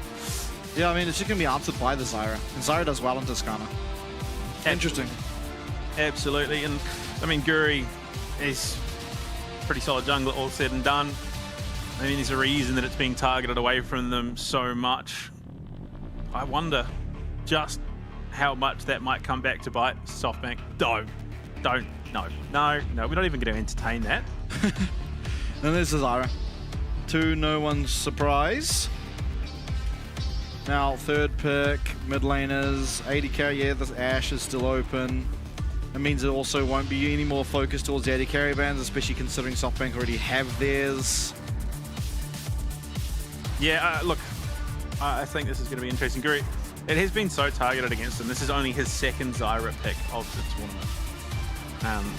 So clearly it's something that he is a real threat on, even outside of the game, if teams are paying that much respect. Leona, Ezreal, has been paired together quite frequently in that bot lane. It's reasonably safe for the most part. It's more important that the Leona is like the single best champion in League of Legends against Zyra.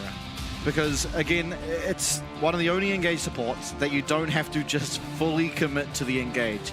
You throw out the ult, if you miss, we try again in 60 seconds. Instead of, you know, the likes of Alistair where you headbutt Pulverize and all of a sudden you are just an absolute pinata.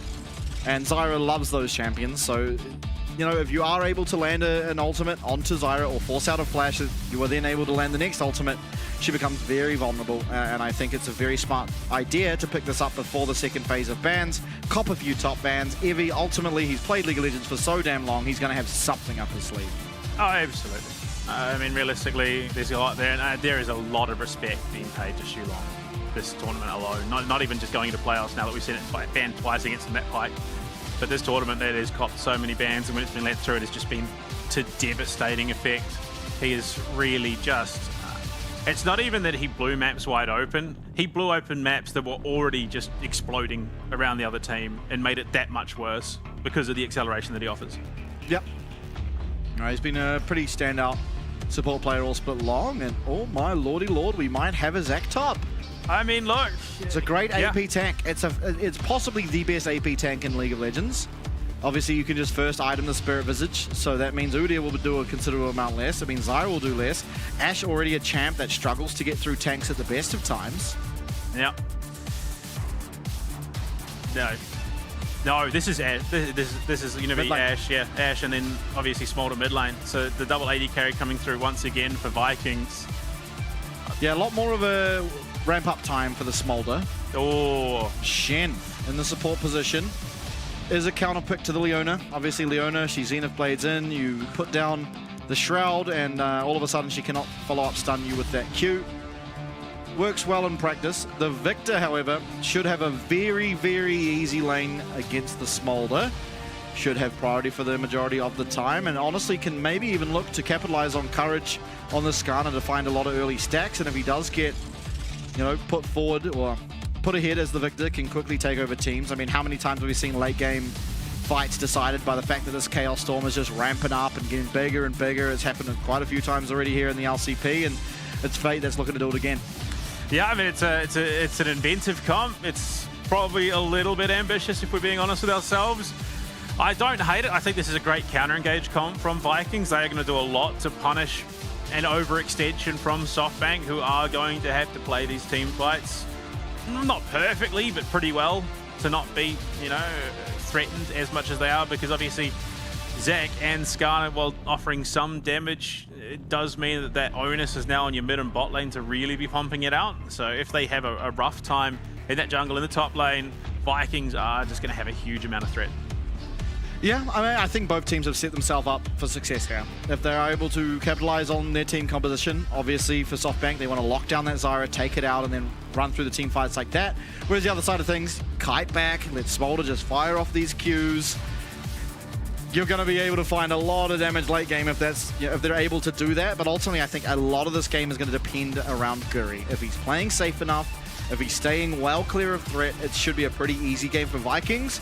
But in saying that, it's not very easy for him to do that.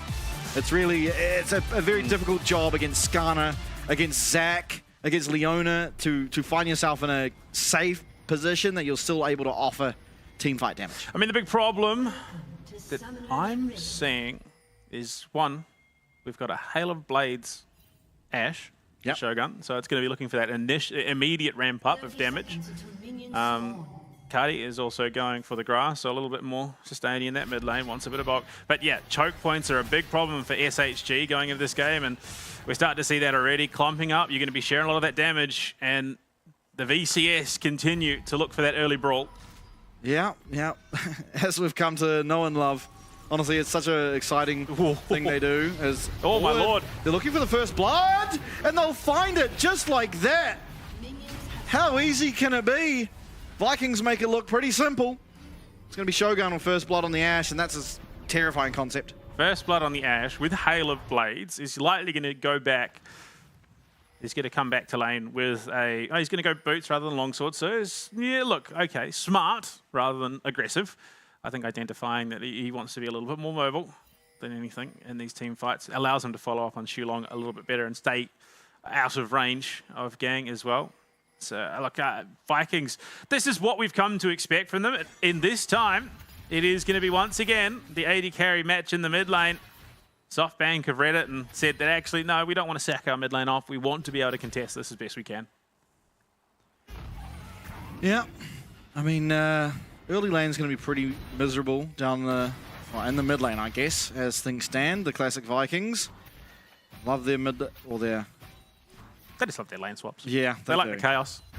They do seemingly do a lot better if they are able to find a successful lane swap. And while, you know, they've already found success, I wouldn't necessarily say it's because of the lane swap. More just a great engagement from Seulong ultimately. Didn't even have to use flash. Gangloss doesn't even took him down. It definitely enables their team comps a lot more as the lane swaps. Yeah, and I think they do deliberately draft that way. So, yeah, and you could see Shulong is looking to hound Courage just a little bit here, and they might even look to head down to the bot side. And he's going to match Gang and going to assist their respective mid laners. I think with Fate being as low as he is, there is a conceivable kill threat, honestly. But yes, it's just going to be a wet noodle fight between Gang and Shulong. Ultimately, Shulong has a kit that's more geared towards fighting, and Cardi as well is going to follow up onto Fate for some big damage. Yeah, a lot of damage coming out, a lot of stacks being built up by Cardi as he looks for these trades. Fate, unfortunately, has a pretty easy time against the Smolder in the mid lane. It's a lot harder in the long lane where he can be chased down and chucked out. Oh, disaster. The Comet lands. Fate, I mean, ultimately Guri's not going to be able to do a whole lot. His champ doesn't offer a whole lot of mobility, but Fate does lose his flash. Yeah, I mean, that's big. Victor notoriously immobile. Guri wants it so badly, but no, up at the top side, Kratos might kill Evie before Courage can get involved. Yeah, Evie's going to go into that passive ultimately, and Kratos might live, might die, I'm not exactly sure yet. Looks like he'll live, and Evie's going to be able to respawn on up. and won't feel too terribly bad. He has the teleport to come back to lane, and Kratos is going to have to recall and do the exact same. But still, taking that revive passive away does now allow for another kill to come through actually in the next couple of minutes if Kratos is able to find that angle. Yeah, look, in my solo queue game, that would have been a very dead idea, unfortunately. He would have stayed for that kill, even though he never would have got it. But, I mean, yeah, Kratos, it may not be the outright kill, but it does mean that Evie now has to play much more passively. He's not going to be able to stand as aggressively and contest this Udyr 1v1. Well, Fate's not very happy. No. I think neither is Evie.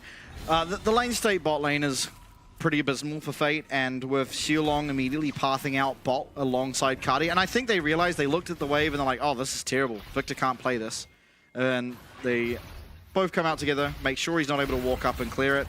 Gang unfortunately passed out to the mid lane, so a bunch of minions were missed by Fate, but eventually coming down here means he will be able to get it in eventually. Still, I mean, Cardi's having a pretty free time. The taunt going forward onto Gang. The Xenoblade comes out, but it's going to be the flat, and just the last tick of damage gives over Cardi another kill as SoftBank very quickly are having their playoff hopes wiped away from them. Yeah, and I mean, I think it's just identifying where those matchups are the strongest for them, and Vikings have done that very, very well. Unfortunately, Leona really is just so punished by this Shen and Kratos up in the top lane. Is just putting Evie to the press. Xiulong though, he is in a very troubling position. He's not going to be able to get that Shroud down this time. Zenith Blade's there. Gang will connect onto it and be able to take that kill for himself. No one's coming, so may as well. That's an assist, though, that does go over to Fate, so that's 20 more stacks on this Victor, which you're going to feel pretty good about. Shogun now being looked at. The Skarner champion. Going to force out the cleanse. Yeah. Look, I think it's the best of the situation. Means that Shogun, while he does still have the flash up and available, if they go for a regank attempt here, which, I mean, Courage is probably a little bit more focused on that dragon, given how rough it was last game when they gave so many of them over. Was potentially looking for something, but the support from Xiulong here means that it's going to be much harder. Gang has potential to do something, but that Enchanted Crystal Arrow now coming online means that it's probably going to be turned on and punished quite heavily. Yeah, your Victor definitely not where he wants to be. He doesn't have ult. He's very low in mana. And ultimately has no damage item, just the Doran's Ring and a Sapphire Crystal, rather. Though the Dragon is going to be picked up, Marble coming up to help. There's no way that Vikings can steal this. Xiulong wanted it. He wanted it so badly. But, I mean, that's a very, very bold play. Goes wide again for Evie as he takes a large chunk of damage, and Cardi is kiting out perfectly. The Enchanted Crystal Arrow does go wide. Evie's got one hell of a job to try and survive this. He does just get claimed by Mom! That's a bit cheap, isn't it? You know, calling your mum in to help you in your ranked games, your comp matches. Surely there's, you know, some competitive ruling about it. Whatever the case may be, he's got the kill and the feats of strength as well.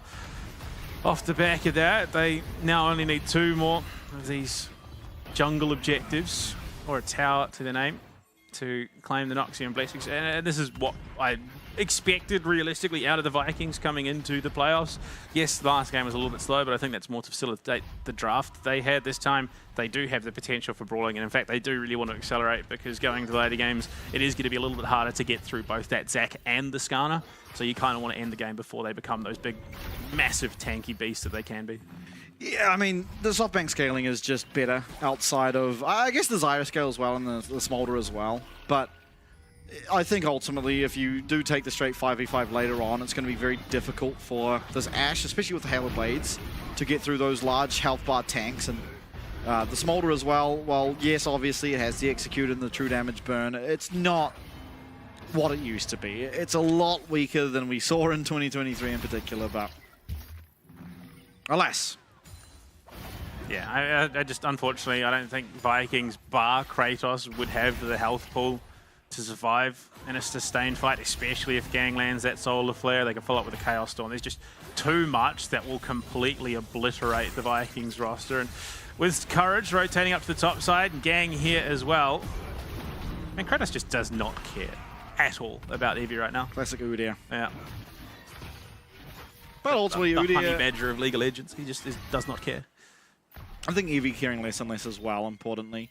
Now, Courage has found himself in a peculiar position. He's managed to farm his way onto Cardi. He's going to be able to land that Impale. Does get taunted up, and Cardi's going to be able to flash away, but Seolong's going to be stunned on that gravity field. The Chaos Storm burning away, and he will be able to pick up the kill. The Enchanted Crystal Arrow from downtown does connect onto Gang, but not going to have the damage. And in the 2v1, Evie picks up a kill. Is he able to get more healing? No, not just, and Guri should be able to secure these little bloblets eventually. They come to the middle, and oh, Evie's going to come back. Gets on out. That's a 2v1. I'm genuinely very curious, because for the most part, Kratos has just been outright bullying Evie. So I think it has to have been under the tower. I think Kratos has accidentally drawn aggro.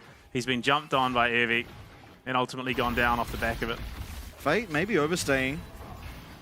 Looks like he's okay. Flash not up for Seolong, so the taunt flash not a possibility. Well, let's have a look. I'm sure there's going to be one. Yeah, okay, so... Oh, okay, he just lost most of his HP, and Evie was able to land everything. It's just the classic Zac. Look how much he's healing. There's no ultimate for Kratos here. He'll be able to do the let's bounce. Does get stunned up, but has the flash, gets out of the knock-up, and does just... Oh, he lands it. He's missed a lot of those Mrs. Incredible Arms. Yeah. I mean, that's a massive turnaround. You get the kill up top. You survive the Enchanted Crystal Arrow, and ultimately you have the 2v1 bot that you win. So what looked like a pretty poor map state for SoftBank, they've now truly turned it around. But Vikings, I mean, you see it there, they're in high spirit still.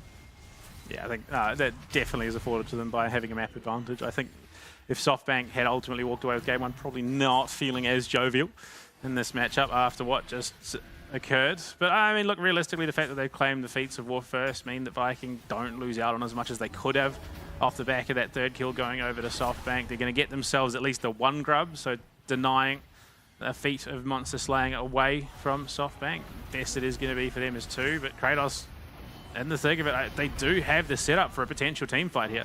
Yeah, Courage is there too, as Evie tries to look for the engage, but unfortunately will not connect.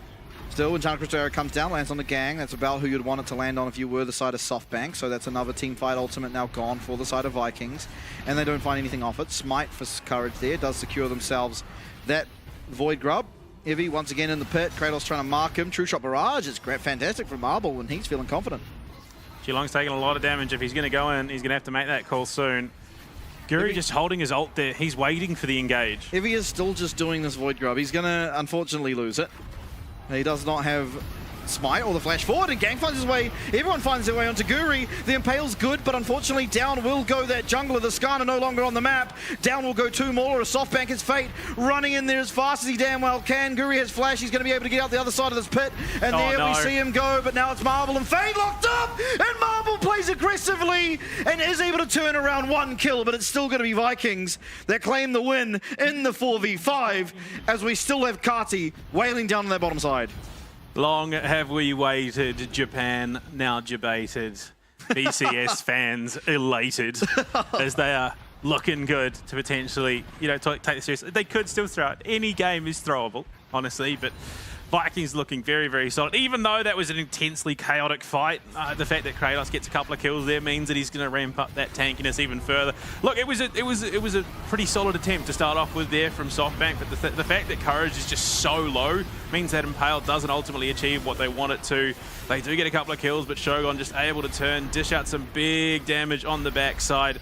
Means that Guri, great bait here, gets the root off. They look to turn. Shogun goes down, but yeah, 2 big kills. I mean, ultimately 800 odd gold into the pockets of Kratos means that he can start finishing up those items a little bit earlier and go play those side lanes, which he wants to. Yeah, very happy after that. And Evie still doesn't have the Spirit Visage. I mean, just an entirely different champ once you get that online. Just the healing, just that much more significant. There's no heal cut at the moment to speak of coming through for Vikings, but unfortunately won't have it. Though, seemingly preparing to fight for this dragon. Again, as you said at the last one, probably realizing how big of a problem it became in game number 1. But Cardi is just completely free scaling. He's sitting now at 110 odd, 117, I believe I saw, of the 118, stats. yeah. So, just, I mean, getting ever so closer. Evie finds his way, however, onto the Smolder and is now going very aggressively, but will not have the damage there as the Stand United does come through. Still, that's another ultimate committed. Courage now going to try find his way in, and that's not how the taunt works, unfortunately. The double lockup is going to come through. Man does as well, and the flap, and the Achu and everything alongside it, but unfortunately, down will go Cardi. Sealong likely not long to follow, and Guri even maybe walking into a less than optimal position. Gang, actually, Sealong somehow makes it out. Yeah, I think Guri just draws the attention. I think he's a bigger threat, so it allows Xulong just to skulk away, not get taken down as well. Shogun left on his lonesome in the mid lane. There is a bit of setup there, but for the most part, I think you're pretty safe as an Ashe at this stage. You do have the ability to deny with that Enchanted Crystal Arrow. Yeah, a bit of a rough spot for Cardi, but he's well ahead right now. Hey, kill that guy, Fate. He's not doing anything. Kill him. Yeah, unfortunately, Merc Tread's Spirit Visage first round of items means that he's a bit tough. And yeah, poor Xulong, he's playing Get Down, Mr. President. Unfortunately, that Impale, he can't do the same for. He just ultimately ends up caught out as well. And yeah, look, while they're big beefy tanks together, they do have enough damage that a pretty squishy Baby Dragon will ultimately fall. But yeah, the root as well, the slow followed up by the Dragadag from Xulong means that he does get out. Yeah. But it is the Dragon as we come back to live being secured by Vikings, so 1 apiece now on that objective. Fate, not really ever going to make headway into this Udyr. I mean, ultimately not going a build that ever will do damage to Udyr. He's going for a more one-shot, burst-orientated Victor. Is now being located by Guri, does turn it around on him, but the Enchanted Crystal Arrow is just finding its mark time and time again, and down will go the Victor. Shogun cracking his three-pointers. Caddy, he's about to be jumped on, but Xulong is there, so there is a real possibility, especially the teleport. And there is Stand United. Xulong will be able to use that ultimate on to this Smolder if need be, but not going to have to, as Gang taking a substantial amount of damage as Evie trying to peel for that Leona's not going to be able to. In fact, now he's just got to try and find a way to run for his life. He's picking up his blobs, he's getting his health back, and the leap will get him out, but still, it's just unreal how Meanwhile, well Guri has just been given free reign on the bottom end of the tower. That is rough for SoftBank right now. All that while, I mean, we've seen it's been a bit of an issue, them target prioritization. They're so focused now on Cardi after that last game because they were focused on Shogun. Cardi was the problem. Now they're focusing on Cardi when realistically, he's still not the problem in this situation. It's that macro control that Vikings are now putting to use. Yeah, absolutely.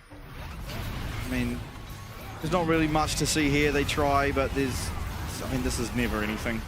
There ultimately still was the Stand United as well. I mean, the Grasp with the Undying on this. Oh, okay. All right, Vikings seemingly caught out of position. Oh, they overstayed. They get the tower, which means ultimately feats of strength secured, but... Oh my god, that is a massive shield. Unfortunately, he's got no more mana, so he's just dead. The last breath of Sealong, ever the support player, was to just tap Stand United onto this Udyr and try and keep him up. Won't be able to do so, though, unfortunately. Does go down, and Marble picks up one of those kills. So, I mean, the map is completely disastrous for SoftBank, other than Marble, who has maintained even stats with this Ashe. Also, take note of the Ashe build. He's going lethality, the cooldown lethality build, so it's going to mean he's got more ults available to himself, and those volleys will be doing more damage. Ultimately, if he's ever auto-attacking Skarner or Zach, he's going to do negative damage. Flash from Guri's not going to be good enough. Does manage to take down that Zyra as Sealong does join up here, but not going to be able to find much. Gang stunning him up, and he's going to take more damage, but that should be the play fizzling out. They do get the Rift Shield as well, so, I mean, considering the gold lead that Vikings find themselves with, SoftBank are doing a very good job at keeping themselves in the game. So it's just Udyr doing Udyr things, ultimately, and getting a bit greedy with no mana to his name. You look at it, Courage is already working his way up. Evie is just going to hold them there for long enough that they can react to this play. And the teleport being online, I mean, that's ultimately how Fate gets involved. They will send him up. Sam United was used early. Oh, no. Poor Xulong and Impales just... Yeah, that's a rough gig. Yeah, teleport comes in the front side. They've got a deep ward. They've got the rotate up from the bot lane duo. I'm interested to see why Udyr's shield was as... Look at this. Yeah, that's pretty gross, honestly. I thought it was Stand United. I was wrong. It was just Udyr's shield. No, yeah, Xulong just Stand Unites straight into the Impale. So. Cardi with no flash, but he does dodge out all the CC and the stun, the flash taunt. They're trying to find their way onto this dragon, and they will. And look at the heavy's healing. He's tanking up this tower. You wouldn't really know it. Now Courage will be They're able to take down 2 more on the bottom side. Marble, though, has the difficult duty of trying to defend this tower. It will be going down. The Void Grubs, and the Void Mites even that spawn with them, going to secure that. But they're answering back on the bot side. So they get the bot tower, they drop the Herald, they're going to probably get another bot tower. And I mean, SoftBank, considering the gold lead, are actually up in kills. And they're starting to play this macro game a little bit better. So it is the 2 towers for 2. I'd argue that the mid lane is more important than the bot lane outer, but they trade the top lane inner. Actually, they managed to defend the top lane inner. Just a bit of a spectator glitch there. He flashed. I've never seen Rift Tilt flash before. Yeah, look. No, he actually does teleport sometimes, even in game. But yeah, I mean, if not for this build that Cuddy's going in terms of his runes, he doesn't survive that nearly long enough in this fight that it allows the team to actually react around the rest of the map. I mean, realistically, they were dead to rights there anyway. I think ultimately Viking make the right call. They threaten that top tower a little bit. They get it within sniffing distance of going down. They take mid as well. So the map is blown wide open at this stage for Vikings to really start expanding leads in terms of objective control around those dragons. Maybe even look for a cheeky Baron or an Artican, but... Marble needs to be careful. What is he going to build second? I wouldn't even hate to see a Bloodthirster second Ezreal game this game. Oftentimes you don't go that. You go for the Spirit Shojin or Armor Pen, but there's just so much poke that comes through from Zyra randomly that it might justify, as well as this Ashe build, where ultimately she's not looking to auto-attack, she's just looking to walk up and throw W. Now, if he's found himself on a flank, but he is going to get taunted up, he does have ultimate available to himself and a lot of healing that can come out. He does get the ults off. Is he able to pick up the blobs? It's the Impale, that's fantastic, and Cardi's locked up, and he's locked up for a long while, but it's Kratos causing havoc in the back line. Still, he's taking a reasonable amount of damage. Marble's landing everything. Actually, he misses one, and maybe that's enough to live, but no, it's not. Oh my god, the fight is so damn close. It's a triple kill for Shogun. His flash does come out of Fate to keep himself up and alive. Marble, though, he's still reasonably healthy. If he's able to connect with these Mystic shots, it could be enough to give SoftBank the team fight win. It's even as things stand. Evie not able to have impact in that one, and the Impale coming through does well enough to sort of rectify the mistakes we saw out of Evie. Oh. Nice True Shot Barrage as well. I don't know, I've never seen a Lethality Ashe get a triple kill in a fight, but unfortunately, for the side of SoftBank, it's still going to result in a dragon for Vikings. I think that was brilliantly read by Shogun. I mean, he was in a very, very bad spot. Kratos gets caught, tries to do what he can. Wanted a flash Impale. Poor Shulong's just coughing at this game. But yeah, Shogun, Gurion in the backline doing exactly what they need to be doing in this comp. Great catch onto multiple members. That cooldown lethality Ashe is it's a sleeper build, honestly. Just the amount of cycle ability with that volley, the amount of damage that's just consistently coming out, you need to be wary of it, especially because it is going to chew through your tanks anyway. Yeah, building now the Shrouder's Grudge here as his next item. Obviously, you won't get any effect out of the slow passive it does provide, being that you are Ashe, but still, the Armor Pen, good nonetheless. Shogun does have to be careful. If they do land on Shogun, he is just never doing anything. It's an unfortunate truth. He has he doesn't have flash, rather, he has cleanse. The Elastic Slingshot is such a cool ability. I love it. Yeah.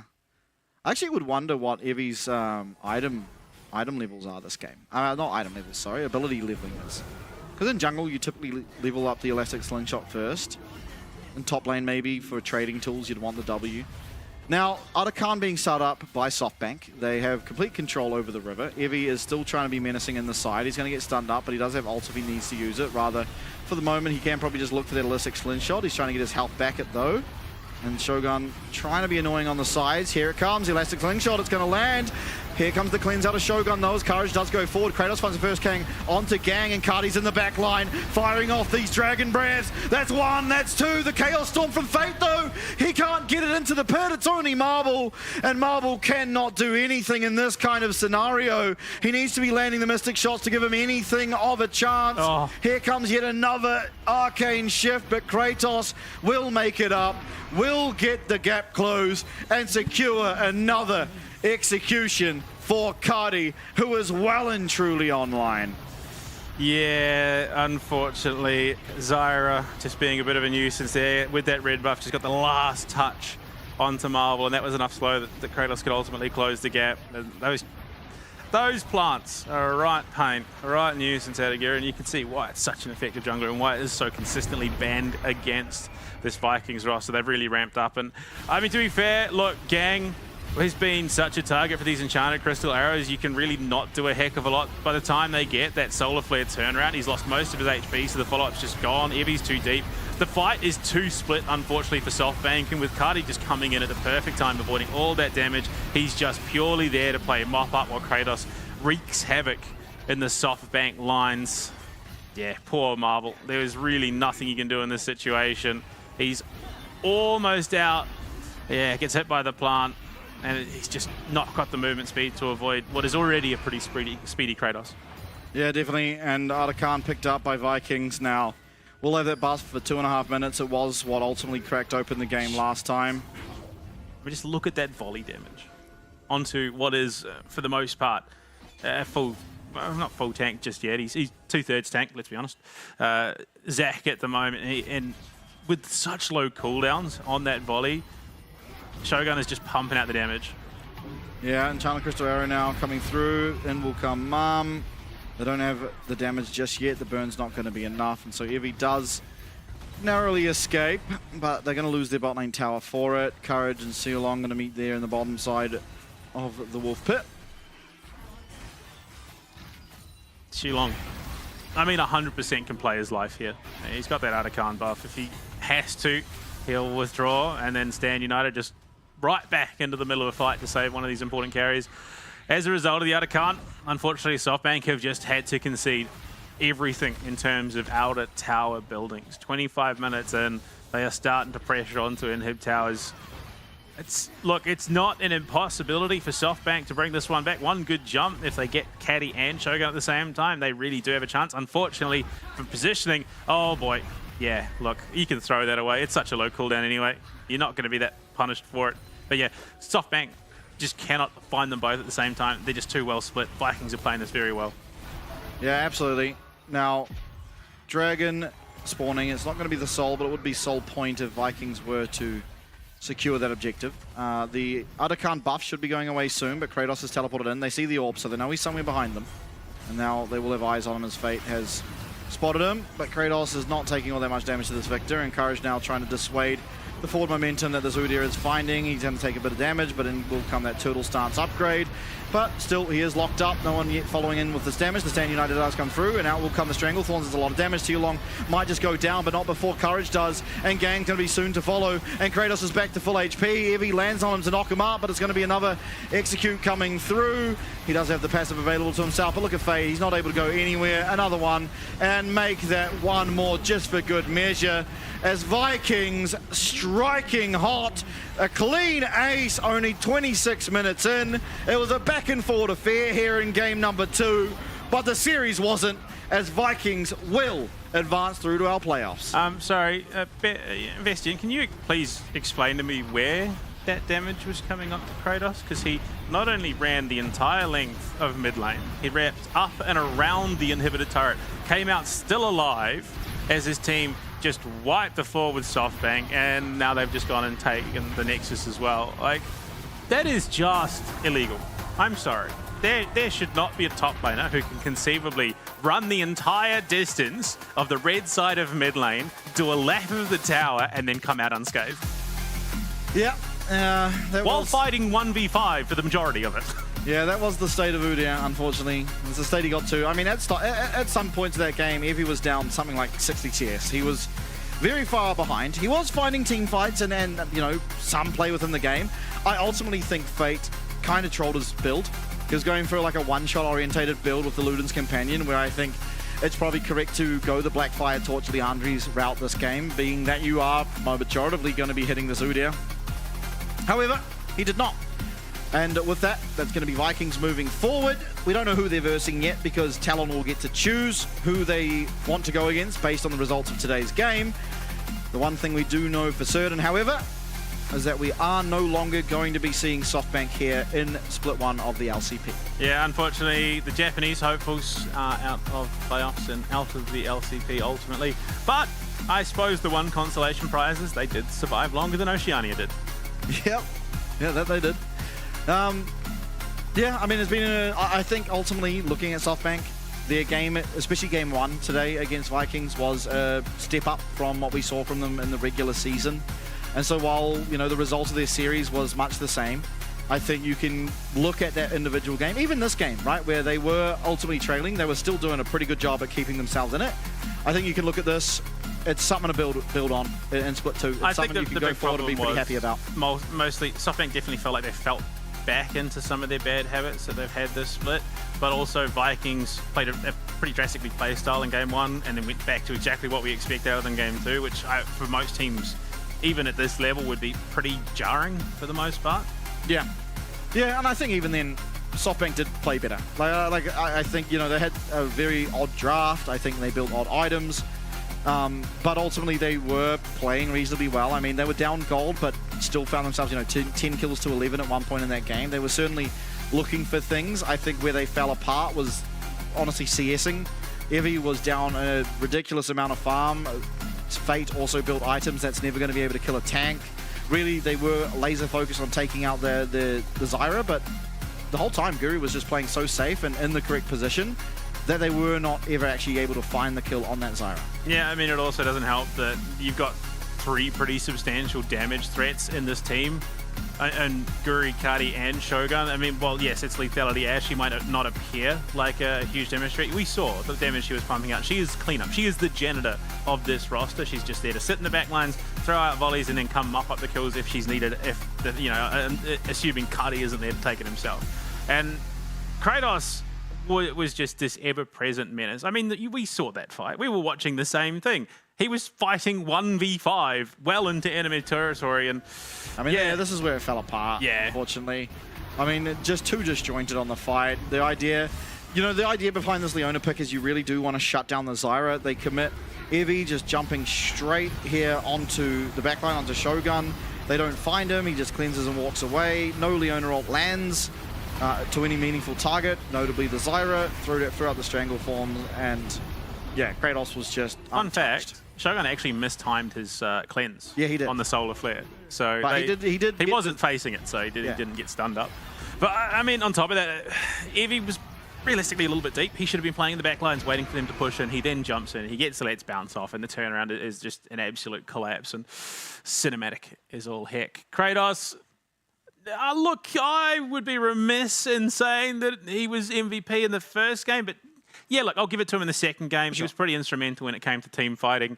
To be fair, all the Vikings really had a pretty big series. I think if I had to give it to someone that I think deserves a little bit more, Cardi probably is the one. He was just doing so much work that series. Yeah, I feel like it's a bit of a robbery not to give it to Cardi. I think in both games he played pretty phenomenal.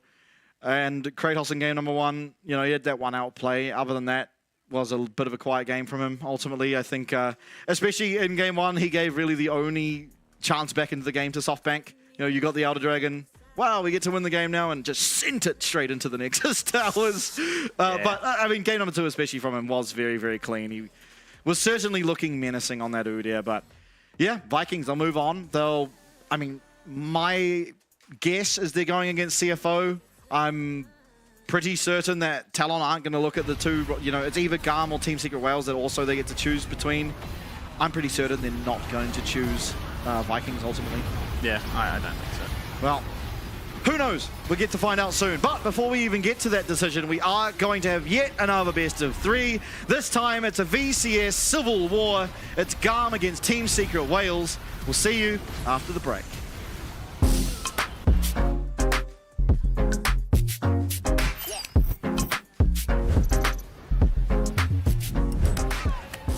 Với cái giải LCP thì thật sự rất là mới với mình. Tại trước giờ mình thi đấu ở VCS thôi. Dạ, theo em nghĩ thì việc kết hợp giữa cả 3 khu vực thì sẽ làm cho giải đấu thêm phần kịch tính cũng như là hấp dẫn. Nên tụi mình sẽ cố gắng để tích lũy thêm kinh nghiệm cũng như là trải nghiệm để trước khi ra đấu trường quốc tế. Hiện tại đội tuyển Viking Esports là có 9 thành viên và nổi trội nhất đó là vị trí của KT, đội trưởng của đội tuyển Viking Esports. Anh KT trong game rất là hot. Đội trưởng team em là một người trong game thì luôn là điểm dựa cho mọi người. Mình xin tự giới thiệu về team của mình. Team mình thì có một top, Kratos thì mình thấy khả năng đi lên rất là tốt. Team mình có vị trí 2 vị trí rừng. San thì là tài năng trẻ thì cần phải học hỏi nhiều thêm. Kuri thì mình cảm thấy rất là có kinh nghiệm trong game và khả năng bắt rô. Trong game cảm giác Côn rất là nhiệt huyết, ngoài đời thì khá là nhây. Còn Chika đi trong mid thì mình cảm thấy bạn ấy là tài năng trẻ thì điều đó thì tiếp cho sự động lực của mình thì càng phải cố gắng nhiều hơn. Dạ, cảm nhận đầu tiên của em khi mới vào team thì mọi người đều rất là thân thiện cũng như là tập luyện rất là chăm chỉ. Em rất là bất ngờ về điều đó nên là em cảm thấy bản thân em cũng cần phải cố gắng rất nhiều để có thể bắt kịp đồng đội. Với team của mình thì có 2 vị trí ED, Shogun thì mình cảm thấy nếu mà Shogun chăm chỉ luyện tập thì còn phải tiến bộ hơn nữa. Để nói về vai trò của em thì trong team thì em là người cũng có khá nhiều kinh nghiệm đi quốc tế và cũng như là đánh khá là nhiều mùa giải, thì em nghĩ là em có kinh nghiệm em có thể truyền đạt cho support của em và cũng như team của em. Cuộc style thì mình cảm thấy với những cái thứ mà ở trong game thì mình thấy rất là ok, còn chỉ nhưng có những cái tính thì mình nghĩ style suy nghĩ về điều đó thì còn phải tiến bộ hơn nữa. Còn hai support thì siêu long thì mình thấy khả năng chơi game thì mình thấy kỹ năng cao, còn hiểu biết về game thì mình thấy anh Di sẽ chỉ cho siêu long những vấn đề đó thì càng tỏa sáng hơn nữa. Còn Sword Art hả? Thì với kỳ vọng của mình thì khi mà được đánh cùng với Sword Art thì em nghĩ là một người có khá nhiều kinh nghiệm và cũng như là từng đi quốc tế nhiều và từng áo quân chung kết thế giới, và em nghĩ là em rất là mong được Sword Art chỉ dạy. Em cảm thấy rất là vinh dự khi mà team em được đại diện cho khu vực VCS tham dự LCP. Tại mình biết khi đi qua Đài Bắc thì tụi mình phải cần tập luyện rất là nhiều, vì ở đây là không phải khu vực VCS mà tụi mình đại diện cho khu vực VCS và fan của VCS luôn. Em nghĩ là trách nhiệm của các đội VCS ở LCP rất là lớn. Đội của em đã tập luyện rất là chăm chỉ cũng như là toàn bộ các thành viên đều hướng đến chức vô địch của LCP, nên em nghĩ đó là điều quan trọng nhất giúp cho đội của em chắc chắn sẽ giữ được cái slot này. Thì em muốn gửi lời cảm ơn đến tất cả các bạn fan của Viking là hãy tin một mình nhé, một mình sẽ làm được.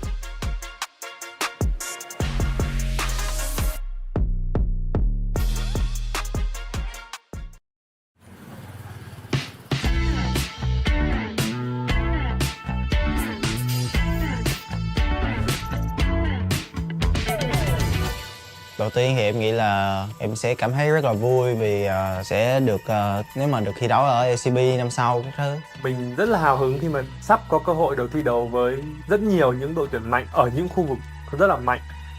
Em cũng đã chuẩn bị cũng như là em đã tập được những cái mà về chiến thuật, về cái cách mà em vận hành đội hình khi mà bước vào trận đấu.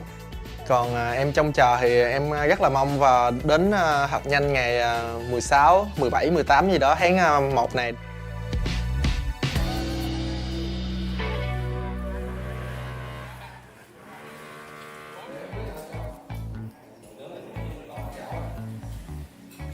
Hiện tại thì team của mình có 7 thành viên thi đấu chính thức tính cả mình. Em nói từ trên xuống dưới. Kia thì kiểu ngầu, chỗ dựa vững chắc. Giống như kiểu khi mà mình gặp khó khăn thì cứ nhìn về Kia thôi thì mọi thứ nó sẽ ổn hơn rất nhiều. Khi mà em khi mà đi đường với tới lên bên kia thì em rất là để ý và rất là kiểu quan trọng về cái việc đi lên và cũng như là tìm kiếm lợi thế trên lên đó, thì điều đó chứng tỏ việc em cũng rất muốn solo kill top lane bên họ. Kiểu đúng là chỗ dựa của team. Em thấy anh Khánh là một người đội trưởng khá là có tâm và có tầm, bởi vì anh ấy là một người luôn dẫn dắt đội, luôn có những cú call mà khá là hiệu quả và luôn đưa team tới chiến thắng. Emo thì đi mid. Còn về Emo thì trẻ, nhiệt huyết. Tuy là ít nói chuyện nhưng mà khi nói chuyện thì mọi người đều hiểu cười á, kiểu vì hay nói xàm xàm á anh. Ares thì cũng ngầu luôn. Anh rất là trưởng thành về lối chơi á, kiểu như là anh là một người đi lane hay và kiểu như là anh đưa ra quyết định rất là tốt, và những thứ đó em nghĩ là em sẽ cần học hỏi về ảnh nhiều hơn. Anh Hưng thì Hưng thì kiểu em nghĩ anh ấy là một người chơi khá là thú vị, nhưng mà em sẽ không tiết lộ gì nhiều. Em sẽ để cho mọi người mong chờ hơn khi mà được xem anh ấy trình diễn ở LCP mùa sau. Team em nhìn ra cũng ngầu quá, Hưng thì ngầu, anh An thì dễ thương. AC Love chọc cười mọi người khá là nhiều, kiểu là hay làm cho mọi người có cảm giác tích cực hơn anh. Mặc dù là em đi ở vị trí là xạ thủ á, là một vị trí mà cần được dồn tài nguyên, nhưng mà so với tính cách của em nó tác động vô game nhiều á, nên là em thích hậu cần, nghĩa là hỗ trợ về mọi người nhiều hơn. Và một hỗ trợ là Elio. Em thì cũng dễ thương. Đánh giá vậy. Bởi vì Elio thì mọi người thường đánh giá thấp Elio, và bản thân mình thì đánh giá rất là cao Elio, cũng như là mình tin rằng Elio sẽ làm được điều bất ngờ đến cho các bạn fan hâm mộ. Đối với fan GAM thì anh nghĩ là khi một đội tuyển thành công thì đối với họ là những cái người mà cổ vũ họ giống như fan GAM Farm á, thì rất là quan trọng đối với GAM. Thế là khi mà em đang cảm thấy là được nhiều thứ như vậy á, thì em sẽ cảm thấy thi đấu nó rất là tự tin á. Em sẽ cảm thấy là kiểu như mình không có gì đã mất hết, mình có nhiều tài nguyên như vậy thì lý do gì mà mình không chiến thắng những đội tuyển khác. Và ở LCP sắp tới là một cơ hội để khiến cho các đội Việt Nam có thể chứng minh cho mọi người thấy như vậy. Hy vọng là mọi người sẽ vững tin vào GAM và mình tin rằng GAM sẽ giành được chức vô địch tại mùa giải năm nay. Cảm ơn các bạn.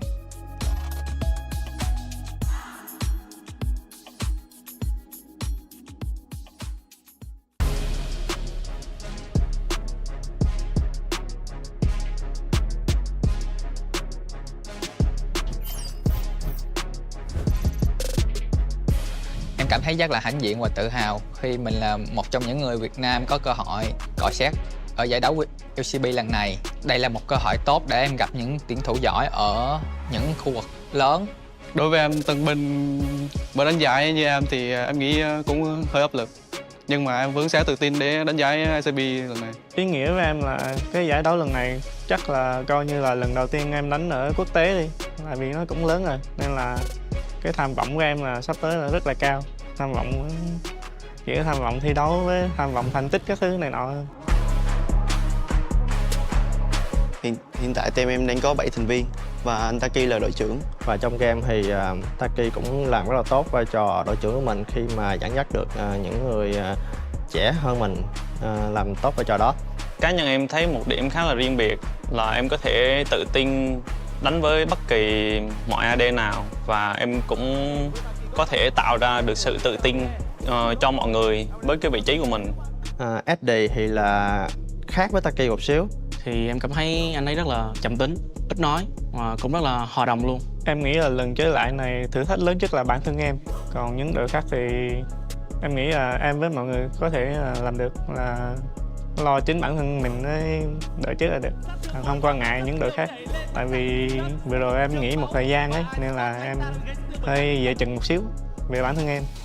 Còn người đi rừng, mình có tới 2 người đi rừng thì mình sẽ nói Hito trước. Em nghĩ là em cần thay đổi nhiều thứ hơn, kiểu nói nhiều hơn cho đồng đội mình hiểu mình hơn. Còn người đi rừng còn lại là Gcom. Thì anh ấy lúc nào cũng là cười vui vui, nói tạo không khí. Thì em nghĩ là với em là người chơi trẻ nên là em nghĩ em có kỹ năng để em đọ với các bạn đó. Mình cũng có 2 người chơi đường trên. Thì một bạn là Hero 02. Thì bạn ấy cũng đã thi đấu ở VSET cũng khá là lâu rồi, cũng là một người chơi về dạng có kinh nghiệm rồi. Khi mình đối đầu gặp gỡ với những tuyển thủ mạnh như vậy thì nó làm mình có ý chí phải cố gắng nhiều hơn để có thể đối đầu với những đối thủ đó. Còn bạn còn lại là một bạn nhân tố trẻ mà Spirit Wales vừa mới tuyển về.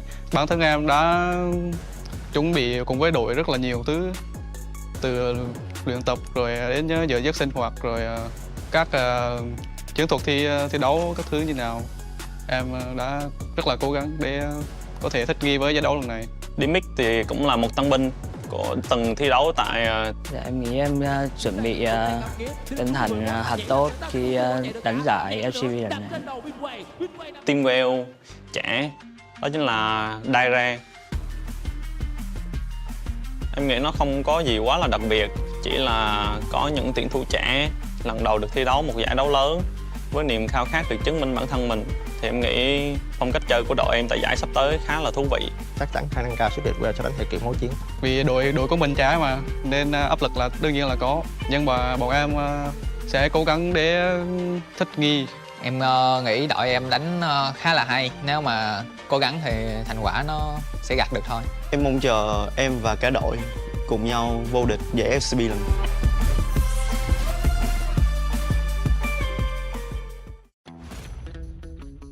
Welcome to Noxus 1v1, where we have your favorite LEC players go up against each other, where first skill, first turret, or first 100 CS wins. Today, we have M. Koisupa and G2 Hansama going up against each other, playing only one out of 18 Noxus gems, which they get to choose by spinning the wheel. So let's find out who wins. So let's see what we get. I hope we get a funny champion, not Rel, not Vladimir or something like that. Oh, we got Ambessa. Ambessa? I think it's okay. fine. I think it's fine. It's almost Vladimir, was so close. What?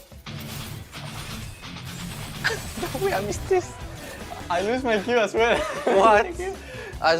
Oh yeah, actually if you miss here, you miss it. Yeah, I didn't know. Oh shit.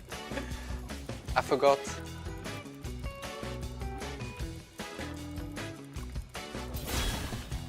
Oh my god, I missed it.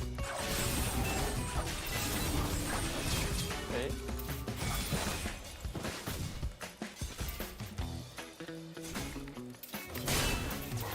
Oh.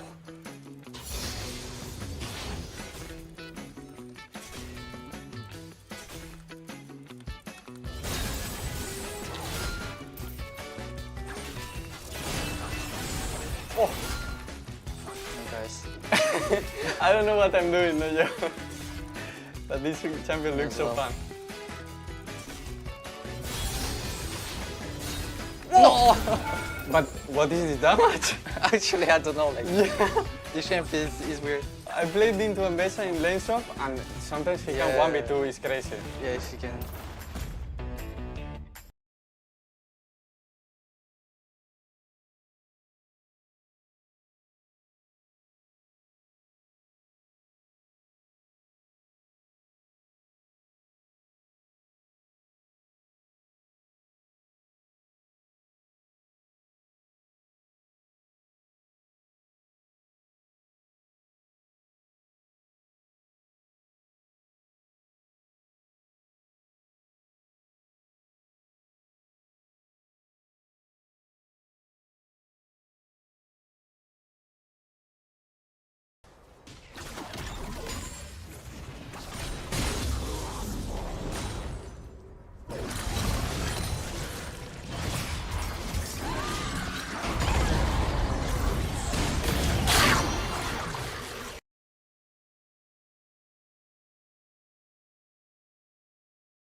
Welcome back, everybody.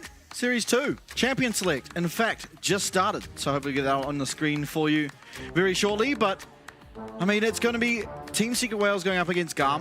One of our Vietnamese representatives will be going home. First time these two teams went against each other. It was Team Secret Wales taking it 2-0. But I do think, after we saw GAM against Talon recently, that it's going to be a much closer affair now. Well, I mean, it was just this weekend gone. You know, coming into the second and last play day of the split, Team Secret came in 2-0 GAM. We're looking very, very strong, but as we jump into it, Zyra, Corky, Skarner banned away by Team Secret Wales, looking to deny some of Levi's jungle. Nocturne, Aurora, Calista, just hugely banned out champions at the moment. And priority around Taki's Elise. This monster, this behemoth in the bot lane has only been answered by 2 champions. One was the Shen, and one was the Annie, and both of them performed vastly different going into the later stages of that game. For sure. And it was Taki, importantly, that was the Shen, so less than That's a bait. Yeah. Do not fall for it, Panda. Do not fall for it. I can see you getting excited. Oh. There we are, baby. There we are. No, keep in mind, Hero was the good-looking Jace player. He did have one game, yes, where he was fed 2 kills under tower off tower dives. Okay, but he played immaculately for that to happen. It wasn't like, oh, the other team just ran in, disconnected their mouse, went out, had a cigarette. No, he played fantastically. He definitely did justice to the Jace. Look, I'm still not 100% sold. Yes, like I can understand the justification for the pick. You want something that will do well in lane. I find it does then struggle once laning phase is over. When it comes to the team fights, players are still trying to figure out whether this should be as more, played more as a poke champ, or does it go all in? More often than not, as of late, when it's gone all in, it's died pretty darn quickly. So, yeah, I think it prompts a lot of discussion about, well, if Jace isn't that viable anymore, how do we fill that gap? Are we still gonna, bring him so he can win lane, only for him to then struggle late? Is that worth the sacrifice? But as we go deeper in the draft, Israel rounds it out for Team Secret's first phase. Mbessa, Vi, and Ari are the answer from GAM. So, look, I think if you die, you need something a bit mobile here. Yeah, Di definitely needs something with mobility in the mid lane. I think it's one thing that's weird is that Cassante's just made it through the draft completely. Unless, I mean, Jace could still go mid. That's what we see in the LCK more often than not, if the Jace is picked. It's definitely been doing better statistically than the Jace top lane has.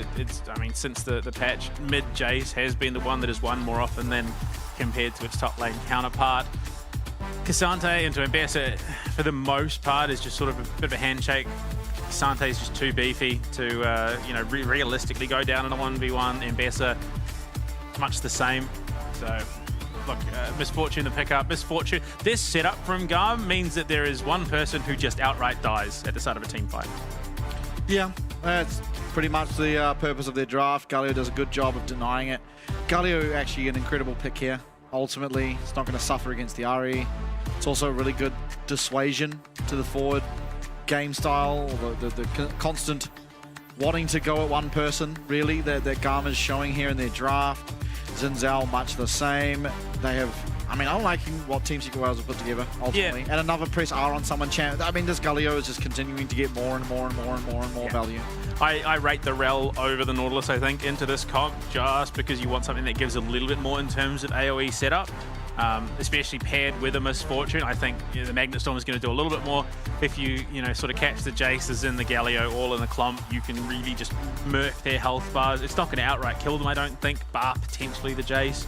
But even then, you're still on the upper end of that damage. It's relying on you landing a perfect Magnet Storm.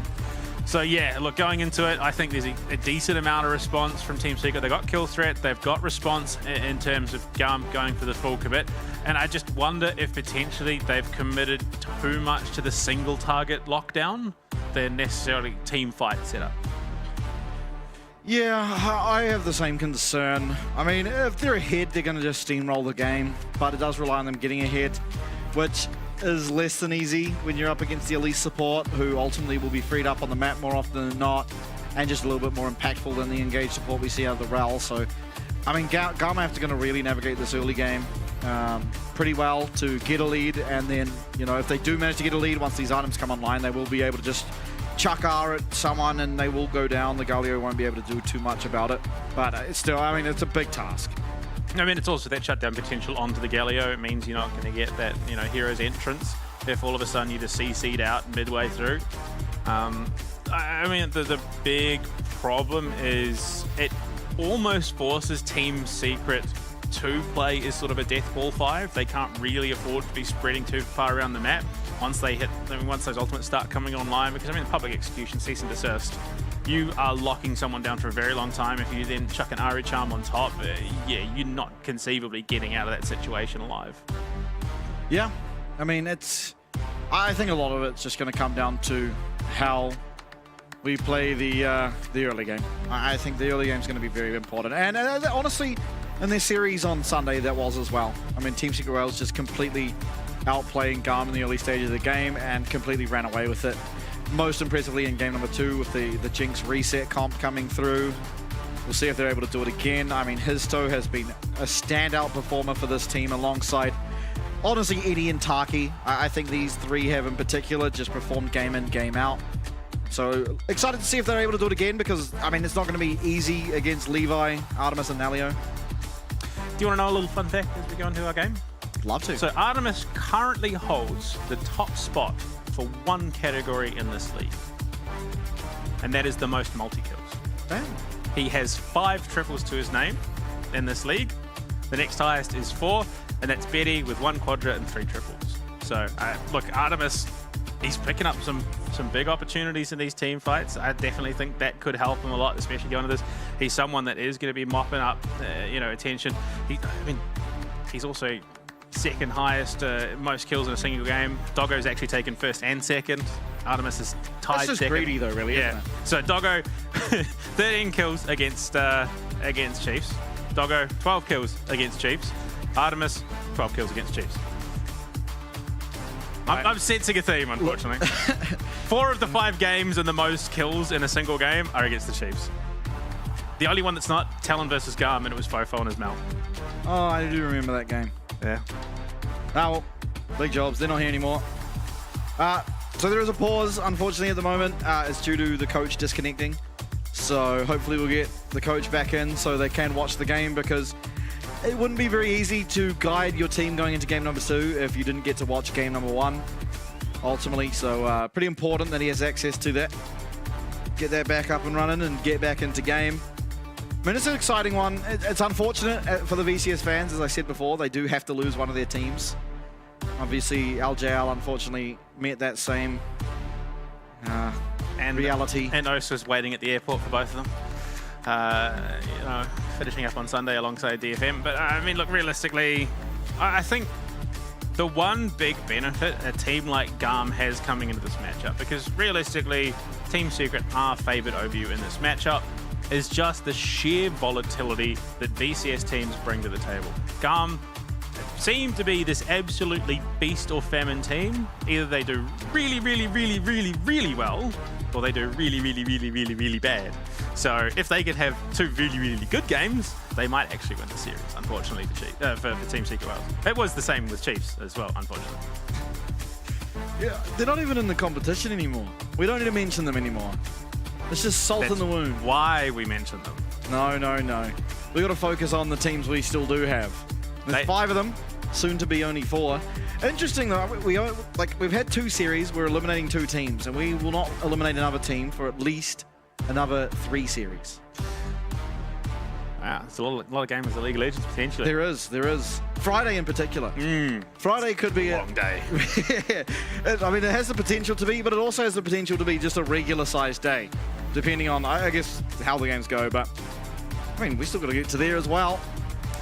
Yeah, I mean, looking at what both these teams have brought to the table, I think, again, GAM has shown that they are ultimately capable of doing a lot in this competition. They've had a couple of very near misses across the board. I think realistically, they just got a little bit ahead of themselves. but they do have that potential to really pull out some big matches when they really hit their stride, and their drafts have really, you know, sort of backed that up. I don't know. The problem being is, I just don't know which GAM is showing up today. They did take a game away from CFO. They have looked very, very solid on paper, and Talon, but unfortunately, they've also, it's felt like dropped some matches that they really shouldn't have as well. Yeah. I think it's been a bit of an underwhelming showing from GAM. Now, important to note, of course, over in the VCS back when they did compete in it, quite often they'd come out of the regular season looking pretty weak, come into the playoffs and win. Just completely wipe the floor of everything. The T1 strategy. Yes, absolutely. I mean, typically it's not unheard of from this team. And, you know, there are teams like that. They get to these high-stake moments or series, and all of a sudden they find their groove and they're perfectly fine to play out the rest of the playoffs and end up coming out on top. And so, I mean, if you are a GAM fan, if you are one of the players, one of the coaches, whatever, that's what you're hoping has been achieved here. Kaya and Levi in particular, often known to be leveling up throughout the year.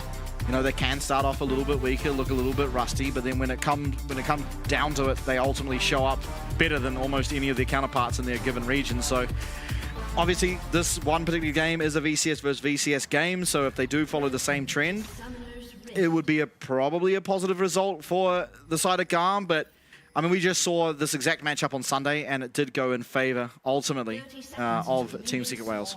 Yeah, I think the biggest concern for me, at the very least, is that Taki's really he's been given what has become his signature pick, which is that elite support. He's really shone on it. It's only made 2 appearances, but that's how impactful it has been.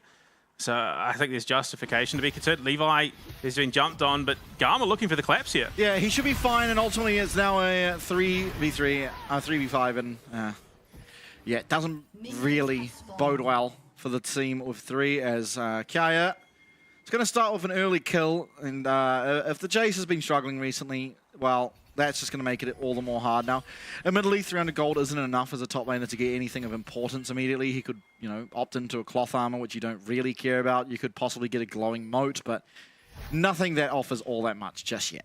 Yeah, I mean, Team Secret just walking in on a ward, and this is what I've talked about. The problem with this comp is there is just too much lockdown, even in just the level 1 charm for Ares. That holds you in position for such a long time. Having that many champions there means that you're locked down for such a significant period of time as well. That, yeah, unfortunately, Histo was always dead. He's also burnt his flash, which means if he does look for something aggressively, he's possibly going to struggle without setup. Yeah. Oh, the 1-2 combo. Quick left, right, good night. Unfortunately, it wasn't good night. Elio still has a considerable amount of health left. Yeah. Well, I mean, into this top lane, yeah, you're expecting Hero to win, despite the early kill for Kia. He's not backed and got anything, which just means that first back is going to be just a little bit more accelerated. Means more likely you're going to see one finished component compared to just a lot of littler components. Yep. An assist as well was picked up for both, I mean, all Levi, Ares, and Artemis, so slight amounts of gold, nothing all that much though. Yeah, Elio, the only one to miss out because he was too far north on the map, just deeper in the GAM side of the jungle. Cheeky little stun onto Taki, but it is worth remembering this is an Elise, of course, in the support role. There is potential for a tower dive whenever that might come. It might even end up being a duo. Repel used for nothing too, and I mean now there is a realistic threat onto Taki. Levi with a nice Vault Breaker. Gets himself out of the Justice Punch, as it were. Still red buff going over. The world's most aggressive handshake. I mean, for Levi actually is unfortunately just going to face check into the Zinzal, but the roam is going to be here, unfortunately, for both solo laners first. Levi, he's going to be fine as long as he doesn't do anything too greedy too fast. He does take a lot of damage. No he's got flash. He's got flash. He's out, and Kaya picks himself up a second. Side. Nice cleanse out of Artemis. Just instant. Not able to find their way onto Taki though, and so Team Secret Wales, while it was a close affair, are going to edge out the win, as this is going to all but force body block. recall. Get and a bunch of minions now going to be lost by Artemis, so Eddie and Taki, once again, dominant in the bot side. Unfortunately for them, Histo has given over 2 kills early. Yeah, and that flash, if he'd held it, he would have had a kill there on Levo, I'm pretty sure.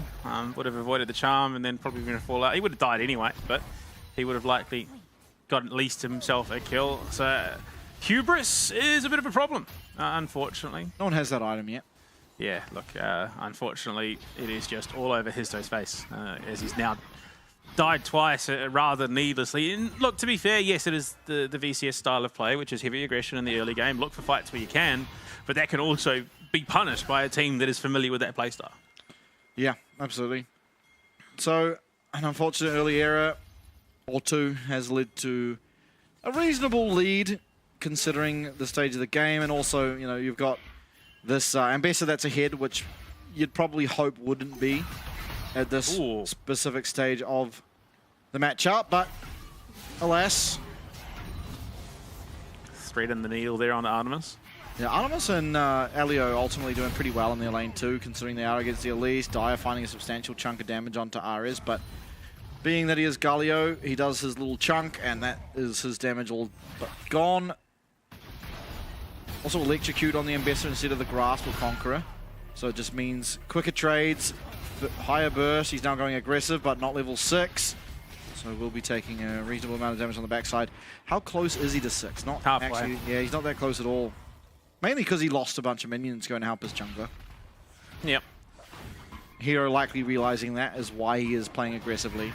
If he wasn't sure of the XP, he certainly would have to be scared of that public execution coming online and just being taken down, or at minimum losing a flash. It is going to be that lane swap coming out. They've opted to send Artemis and Galio to the mid lane.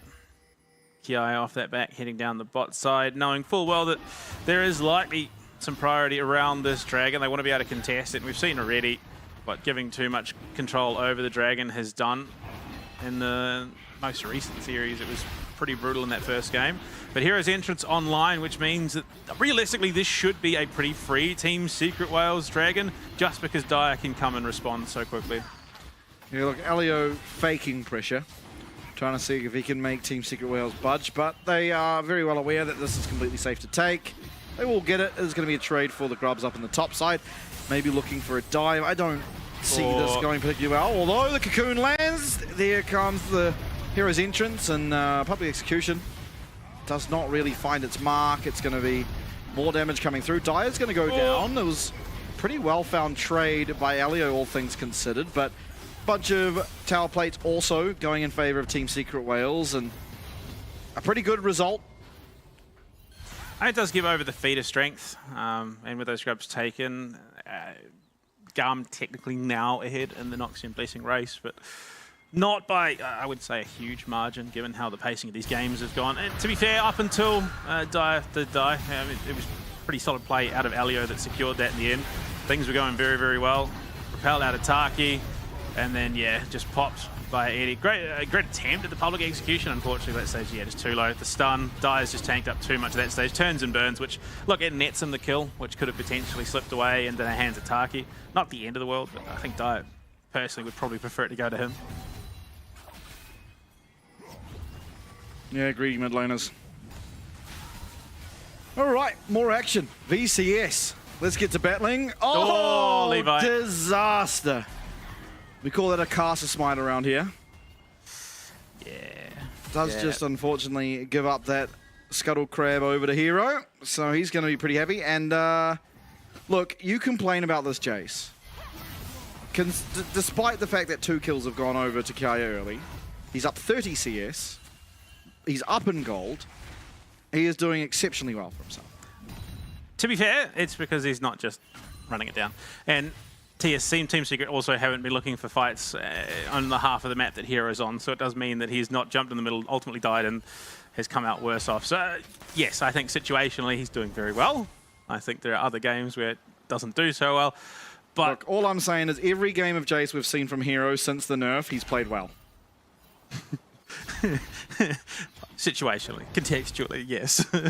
But yeah, look, I'm definitely keen to see how the Jace conversation goes going into Split 2. Will he still remain relevant? Will teams just say, actually, is it worth him suffering going into team fights? So there are other options if we do play from a little bit further behind. But To have a conversation, you got to first be open to it. I am open to it.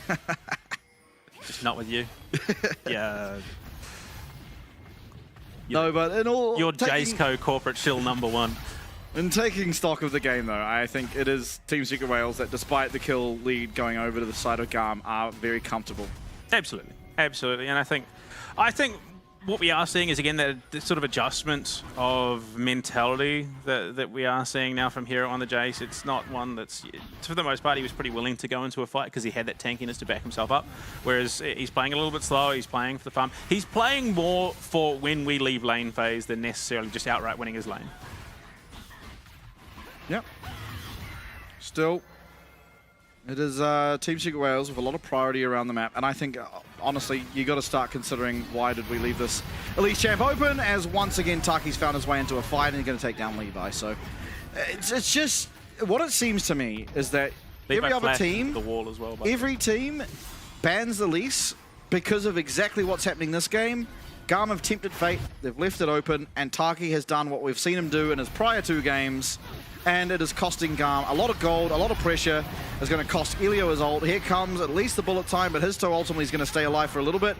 Does go down eventually, and Taki does run out of abilities, so Artemis does get, away with his life.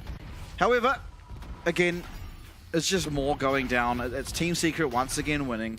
They're now up 1.5k gold, despite the kills being even. And it's just every time they get something, they either get a minion wave alongside it, jungle camps alongside it, or an objective. I mean, the crazy thing is, this probably wouldn't have been the worst Annie game all said and done, because it did very well into the Elise. It was a threat onto the AD carry if they did commit to a fight, or even just onto the Elise. But yeah, look, maybe a bit of an overstay here, some great damage out. They do ultimately get the kill onto Elio, but his I suppose realistically in that situation, there was nowhere to go but in. Yeah, he just had to turn as much as he could. Taki gonna lose his flash there. Well, Team Secret Wales are just, they're just so good. They're going to get another objective. It's going to be a second tick in the box towards the Monster Slayer. They're also going to be on time to be able to be at this dragon if they so choose to. Teleport coming through for Dire means that he's good tempo.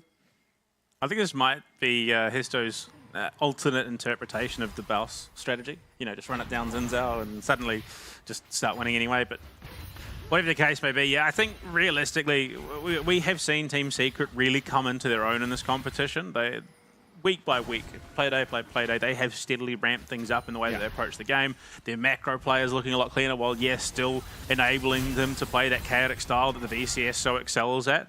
And I mean, realistically, they did almost take the series away from Talon. They looked very, very good. They looked even better coming into the playoffs. So I think realistically, they have outpaced GAM in the grand scheme of things. Yeah, I think ultimately in terms of the LCP, they're probably the most improved team, and they didn't even start off at a bad spot, right? They were viably contesting for second, if not for what was a pretty disastrous split for the Chiefs. They genuinely could have finished the split in second. And so, it's just credit to them. They've got a bunch of rookies. They've got Eddie and Taki, who are a solid bot lane, and they've just utilized the strength of them to also make things happen around the map, because it can't be understated how much Eddie and Taki have done for this team. I think, absolutely. I think you could be looking at Eddie as the most stable player in the league. Well, Eddie and Taki have the highest kill participation on this team. Eddie has the second highest KD in this team, while also doing the most damage. So, like, this bot lane powerhouse that is Eddie and Taki might be looked at. Oh, absolutely. Taki is going to get stunned up, locked up, and he's not even going to be able to get that repel off. Now Hero's going to have to flash away. Does he have the ability to get on out of there, though? He's locked up. He is surviving for quite some time, and it does allow a trade to come through in the mid lane. So it is 2 found. Ultimately, Taki going down without doing anything does mean that Hero is kind of just left in an awkward position. I think ultimately, at the end of the day, you'd want to... I think you take that trade, Artemis, for those two. Realistically, yeah, you'd ideally not lose anyone, but finding Artemis, he is so integral to the damage output of this roster. And you just look at one rotation from Dire, absolutely smokes Artemis. And yeah, look, he's got that flashback now. He uses it about as well as he could have in that situation, and they find a pretty easy kill. Taki, though, has the teleport coming in from Hero. It's just going to be the match. Oh. Thinking he's recalling under the tower, but he wasn't. Anyway, he doesn't lose anything from it, so it's fine. Yeah, I mean, uncharacteristic from Artemis, I think, in the mid lane. Not a player we often see get himself caught out of position, but without any real vision on the top side. Yes, they obviously knew where Taki and Hero were, but they didn't have any vision close to mid lane, so he walks really far up. I mean, Dire ultimately just walks behind him, and it's a pretty straightforward kill from that point. I mean, Histo did have a really nice flash to dodge out of Elio's abilities, otherwise there's a real opportunity that Artemis gets to live, but wasn't to be. Still, game relatively even. It is Team Secret Wales slightly ahead. They also have the 2 dragons to their name. So I guess you have to favour them. Yeah, like we've seen how impactful that can be. Unfortunately, Chem Tech, so not the be all and end all. I suppose it does give the option for Team Secret to potentially bait around the pit a bit more, given that I don't think they're going to suffer too greatly handing over a few drags at this stage of the game. The problem being that Feat of Strength was handed over to GAM relatively early, which means that they hold the lead in the grand scheme of the Noxian Blessing, so they can look to pivot off the back of it. They can look to trade potentially that drag for a Rift Herald or vice versa in the situation. Look, it's not the be-all and end-all, but it definitely, I think, helps going into this matchup. Feat of Warfare. That's all. Yeah, Feat of Strength. It does feel like it should be. Well, they are feats of strength. It's the Feat of Warfare. Yeah. It's all very confusing to me still. Lots of feet. Yeah. Yeah. It's like a lease. She got 8 of them.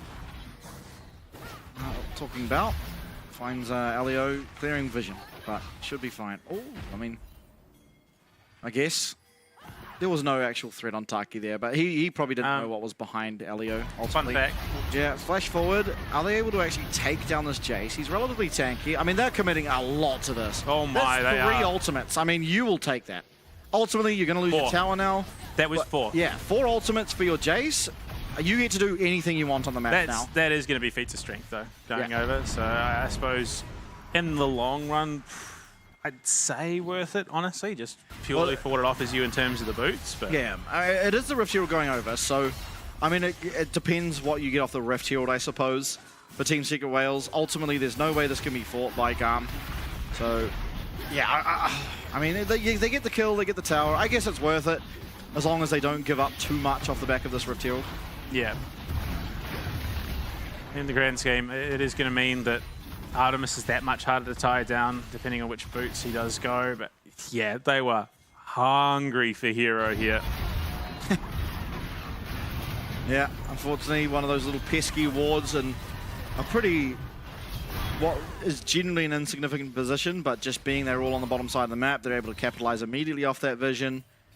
And that is what their team comp is designed to do, ultimately. Absolutely. They're just supposed to find one person, lock them down, take them out.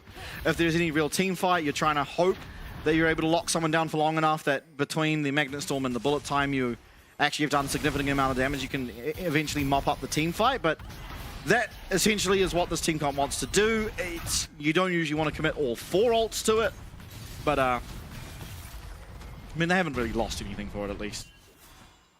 Sorry, I just can't get the thought out of my head. You know, our conversation about feet. So Elise has 6 legs in spider form, not 8. So technically, the human she has 8. Because she has the 6 on her back. But technically, Elio has the same number of limbs. She's just wearing them as pants. Oh. Oh, limbs, yeah. Yeah, with a horse. Yeah, but then Elise has 10 when she's in human form, limbs. Because she has the 2 legs, she has 6 on her back. She's got 4 on her back, doesn't she, right there? 4 on her back. We have to see it from the side. Yeah, it's 4. Okay, it is. Yeah. Is it? So in the feet game, no one really comes out ahead. Okay, this is a meaningless conversation, but that is definitely 6. There's the 2 up the top, there's 1 in the middle. Yeah. Wait, is it? That's 4. That's 4. Okay. Meanwhile, mid's about to go down. So. Yeah, that is the Rift Shield. Dragon as well is being started up. Oh, actually, they're turning around. The Cocoon does land. Elio going to get very low. Remember, there is no flash available for this Rel, so the crashdown does have to go backwards, making this Magnet Storm a lot harder to land. But Ares going forward with the Spirit Raj. Does land a charm onto Dire, but that's probably the last member of the team you're wanting to try lock down at this current stage.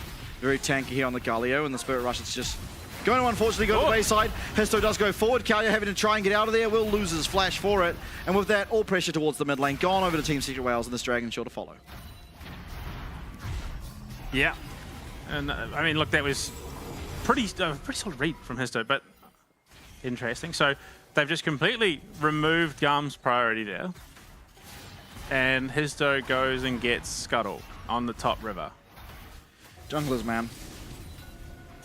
Junglers. Yeah, I'm just a little bit confused by that, and GAM appropriately react. They can ultimately still come down here and fight, though. They also look for a reset onto Eddie, so maybe he had an item to upgrade, and if so, I mean, they have to look at the scoreboard, but it would make them stronger. Hero's going to go forward. He's going to flash out of the bullet time, and here comes the public execution. Lands perfectly onto Eddie. He's trying to get away. He does have to flash. The Hero's entrance is going to come to protect him, create that zone. Still, damage is there. There's no ultimate for this Ari, but the reset does come through if he were to have it. However, he doesn't. It's going to be another kill maybe on Dyer. He doesn't have flash. He's trying to find the damage, but will not have any. And I think ultimately the big mistake that came out of Team Secret Wales here is they go for the reset on Eddie, but Hero doesn't, and then Hero runs out of mana in the middle of that fight. Yeah, I yeah, don't so know. he got the mirror mana, so it is the correct thing to recall, but I think you commit Hero to recall too, because he ran out of mana in the middle of that fight. Yeah, and he would have come in with a, well, not quite the Thimble. But Winter's Approach, yeah. That's the one. Yeah, I don't know. It was a bit odd, I think, ultimately. And yeah, not having any mana there. The great engage by Elio just draws so much attention. Eddie. And straight onto Eddie, importantly. Yeah.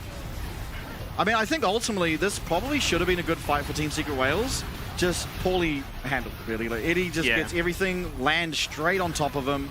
There wasn't even any CC that caused it. He just got hit by a public execution and then got locked up. I also think it's a drastically different fight. If they are the ones to initiate Dragon, Hisso can then, if he lands, the long range jump, he can then turn the Hero's entrance on top, and it gives Eddie a bit more freedom to work on the bottom side of that river. So I think possibly, but you didn't have Zinzal flash. You didn't really have any way to start the fight outside of a cocoon, and that kind of feels a little... Yeah, look, it was not a great situation, all said and done. I think it is correct for Eddie to recall. Oh, absolutely. But I think also if Eddie doesn't get locked up immediately by a random public execution, they probably wipe that fight. Because everyone living on GAM had very minuscule amounts of HP left. And Eddie did none of that damage. Yeah. Look, it was just a bad spot for Team Secret to find themselves in, and look, the game's still close. Is important. They've still got an avenue back into this. They do end up into the mid to late game. I mean, we're mid game, well and truly. We're heading towards the late game. They do find themselves pretty comfortably there. Eddie's got his 2 items, so he's going to be hitting reasonably hard. There isn't a huge amount of tank that is being built on GAM. So I think, look, ultimately, it's not the biggest of setbacks, but unfortunately, it seems very on brand for the VCS teams for these things to just happen. Yeah. I mean, it's like the macro to me felt good. It's just the micro, unfortunately, this time. Which generally, to me, with the VCS teams, it's the opposite. They'll like play a terrible position of a fight just amazingly well to salvage it. But this time, not so much. Arez is up here waiting to see if anyone walks onto this mid wave. He does have the support of his team. You can see Levi down there waiting in the jungle alongside Alio. It will be hard for them to take down Dyer, and more than likely some response can happen, but they're looking for this dive. They are looking for this dive. And, I mean, if they can find it, it's going to be pretty decent. It will be a tough task. They can't. Yeah, I mean, Dyer probably wise to what could be occurring, making sure he's clearing that wave off of the tower so no actual dive can come through without them just immediately tanking the tower. He'll be able to, delay a lot of that damage, being that he has the damage reduction on his W and as well as the taunt. But they can't afford to go for the collapse here because the Hero's entrance is available. So unfortunately, while it might, in terms of positioning, be a 5v4, it will very, very quickly turn into a disastrous 5v5. So they just can't afford to fight here. For sure. The one good thing, and this is I used to sing the praises about the Maokai jungle when it was a thing. So one very big positive to champions like Jace is you have an ability to, from very far away distance, clear bushes. And I think it's something that doesn't go mentioned enough, is it just stops you from having to face check. It's honestly, that's one of the most powerful things I thought about when Maokai was jungle, is you just have a sapling in a bush and there's no one in it. He did come out over the weekend. Yeah. Okay. Oh, in the jungle? Yeah. Oh, damn, there you go. I mean, to be fair, it was game 5, I'm pretty sure. So you were well deep into the drafting at that stage. That was an interesting series. We saw a Gangplank come out. We saw all sorts. Yeah. So it makes me excited for this weekend in terms of what will the LCP play when it comes to crunch time and the best of 5s. I do hope we get to at least one 5-game series. I mean, ultimately, it would be pretty cool to have all of them go. Maybe not the Friday one.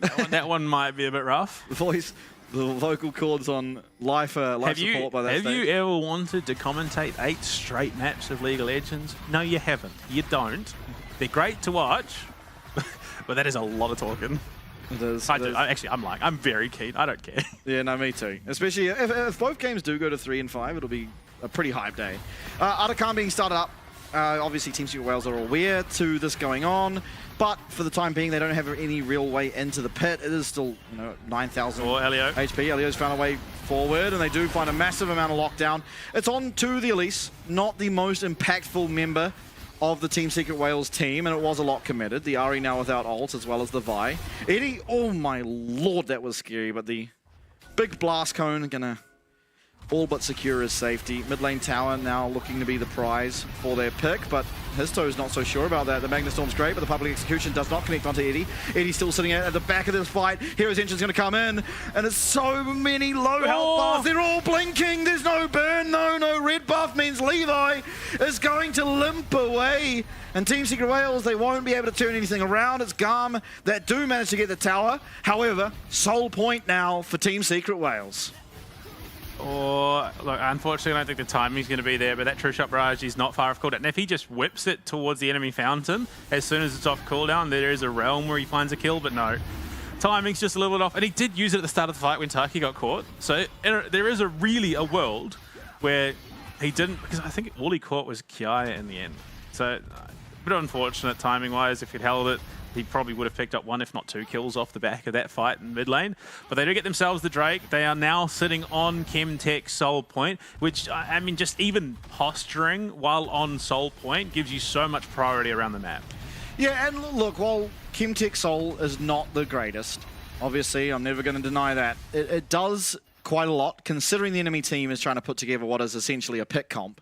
Having the damage reduction at 50% HP does a lot to keep people alive, and maybe they'll still go down, but just an extra second in those fights can be the difference maker. We've seen it time and time again, that you stay alive for an extra second, it means your team can collapse, and all of a sudden all these abilities that are used on you, they don't take you down as fast, and you're able to get a response in. I mean, 1 more second on Taki in that fight, and it probably would have seen it. You saw how many of GAM lived on the most minute amount of HP.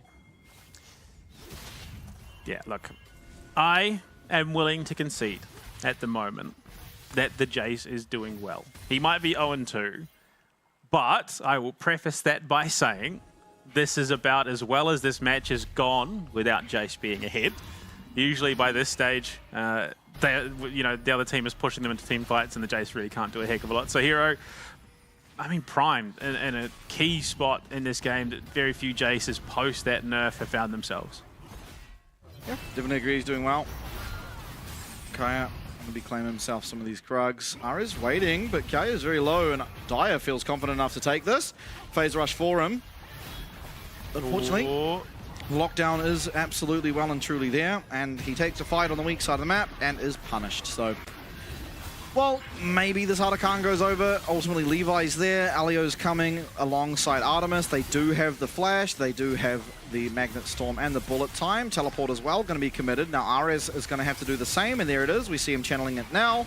We'll be able to get here. 4.5k HP left on this Atakan. They're dragging it around. They're trying to bide time. Dyer will have teleport if he's able to respawn, but it's a long way away. And this might come down to a smite fight, but the reset does come through there for this Atakan. And yes, everything being used on Evie, but it's Taki who gets back in time and stops that public execution from being on, but they are still able to get that kill. It's Hero alone under the tower, and he really well and truly has to be a hero. He gets 1, but he will not be able to get 2, and it's going to be once again GAM finding the fight win. The volatility working in GAM's favour this game, very much so. Team Secret peaked. Oh, this is a bold call from Dyer. This is not just an outright damage tank Galio, and we've seen what happens when he gets shredded. I think with Artemis there, I don't know if... Kaya, he's so low. They also don't have the damage to finish this off without a jungler. They have to run. They have to run. The Atakan has been stopped. Teleport available for Hero very shortly. And it might just be that we can have another little fight around there. Ultimately, yes, kills did go over to GAM. The gold lead, fairly insignificant, all things considered. Taki does enough to keep Eddie alive, so they are able to trade back some kills here. You'll notice he gets engaged on, he's locked up, he gets the rappel off and gets back, so the public execution isn't going to find everything onto Eddie. And with that, you know, enough damage happening under this tower, that hero, he's able to survive long enough. He gets one trade kill going over. He gets the health bars low enough. Levi as well died on the back end. And so they are able to get Dire back up to that top lane, stop this Khan, and we can have another dance around it. It is going to be settled up, but neither team really has a fast Khan. They found Dire. He has flash. He's not going to commit it, though. Eventually he will, but so much CC landing onto him. Histo finds his way into the back and assassinates Ares. He gets himself a double. In comes all the damage onto Eddie, though, but it is disrupted some way, somehow. Histo is saving the fight. He does go down, though, as Artemis is able to find him. Taki jumping on that misfortune will find it, and this Jace is the only champ left up against Kiaya and up against Levi. He's not going to have the damage. He's not going to be able to get through this Ambassador for the time being. He does go aggressively, though. Public execution not available. You see him healing, but you see Kiaya running at him. You see him slowing him, and you see him ace them as GAM again win the fight. So Jace is doing well, until he wasn't, unfortunately. Yeah, look, I think he definitely falls a bit flat in the face of an Ambassador who is also 7-1-5. Even before that fight was doing insanely well. Levi backs off with now with full HP. We'll head down to the Chemtech, and there might be a true shot barrage to try and snipe it away, but you're really playing a dangerous game with numbers. But yeah, I think Dire well and truly out of position, especially with GAM in the right spot to collapse. He loses so much of his HP. Eddie tried to make something of this here, but you could see Histo does go deep into the back lines to shut down Artemis, but the turn with the bullet time on Eddie is enough. The public execution, this is entirely what the GAM roster is designed to do with this draft, which is isolate out Eddie, remove one of the damage threats, and all of a sudden you just have the numbers game. You can walk through the rest of the team pretty freely. It's a Jace top lane. He isn't going to be that damage threat. And unfortunately, there just seems to be no answer for Team Secret in terms of keeping Eddie alive and viable in these team fights. I think, unfortunately, you go back to the coach's room after this game, and I think there's going to be some fine words for Taki because he uses everything. He uses his rappel where he could have helped Histo and ultimately executed Artemis and kept his Xin Zhao alive. He went into the mix of all those tanks. He went into Kiaya and Levi and just got almost annihilated. Yes, eventually he does get Artemis, but he could have very honestly joined Histo in the 2v1 against Artemis, taken him out, and then rejoined the fight with the Xin Zhao still alive. He chose not to. The fight became a wipe. Unfortunately, there are not many champions in League of Legends that are going to withstand a 7-1 Ambassador in a 1v1. In fact, there might very honestly be 0. And so there was just Kiaya rounding out that team fight about as well as you could hope. Yeah, I mean, the hero's entrance was also just not available there. So I think if Dire wasn't out of position, if he was able to join the team fight in the way that he should. Yeah, Magnustorm coming through. Eddie is trying to get on out of there, and Taki as well with the rappel. It's good enough. Levi takes a massive chunk of damage, though, as these Mystic shots are hitting like an absolute freight train. Still, GAM, they commit a bit, and they will be able to get out. It's the hero's entrance as well as Xin Zhao ult being used there. Ultimately, though, the rest of the team's abilities all still up and available. As Artikan still up, 32.5 minutes in. No Barons, no Artikan.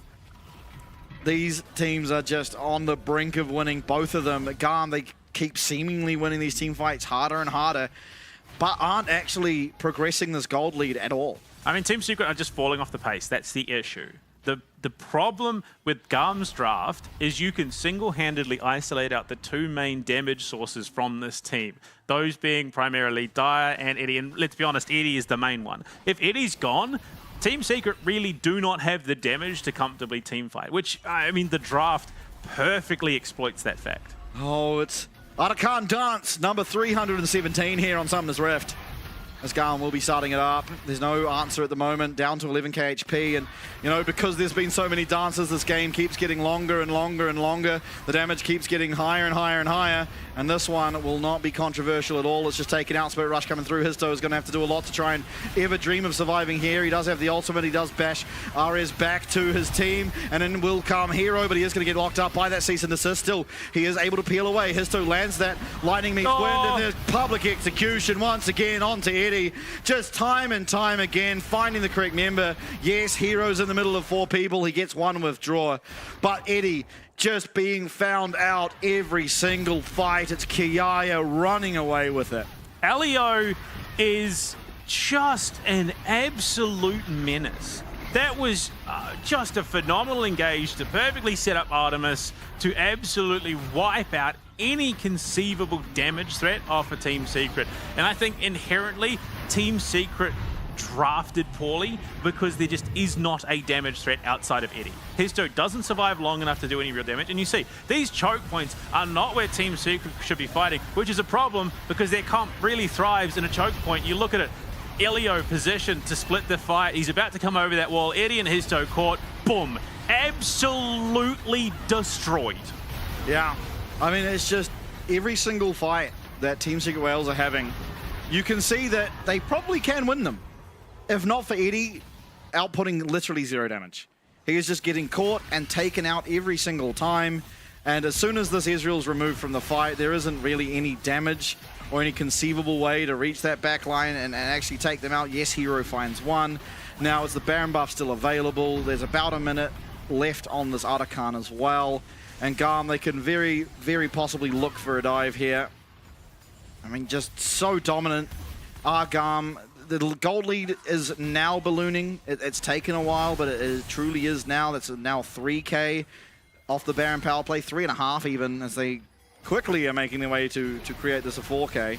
Arakan's still available. You can see Eddie's just playing so deep. He can't afford to get close enough because that cease and desist will come out. The game's over. I mean, realistically, the game's over now regardless. There is just nowhere for Eddie to play comfortably that he just doesn't outright die. Yeah, realizing that, you know, this bot lane tower is going down, this inhib will go down as well, and trying to clear out the mid wave so they can't get both, but GAM get there in time with the Baron buff, and they're able to buff up that and take it as well. All the meanwhile, Hero is trying to do what he can in the side lane ultimately. He did get the 1 tower. It's actually some decent damage though coming out. Yeah, he might be the saving grace. Unfortunately, Kiaya's coming his way, so he's going to have to back right off immediately, so it won't be an inhib, and GAM off the back. That will take their 3rd Chemtech Drake.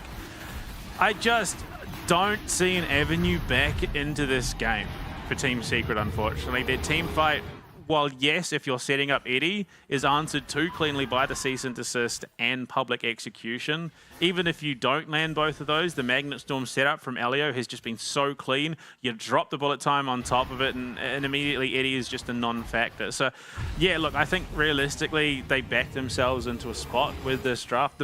The big saving grace for Team Secret is they will not have to worry about public execution or cease and desist again today.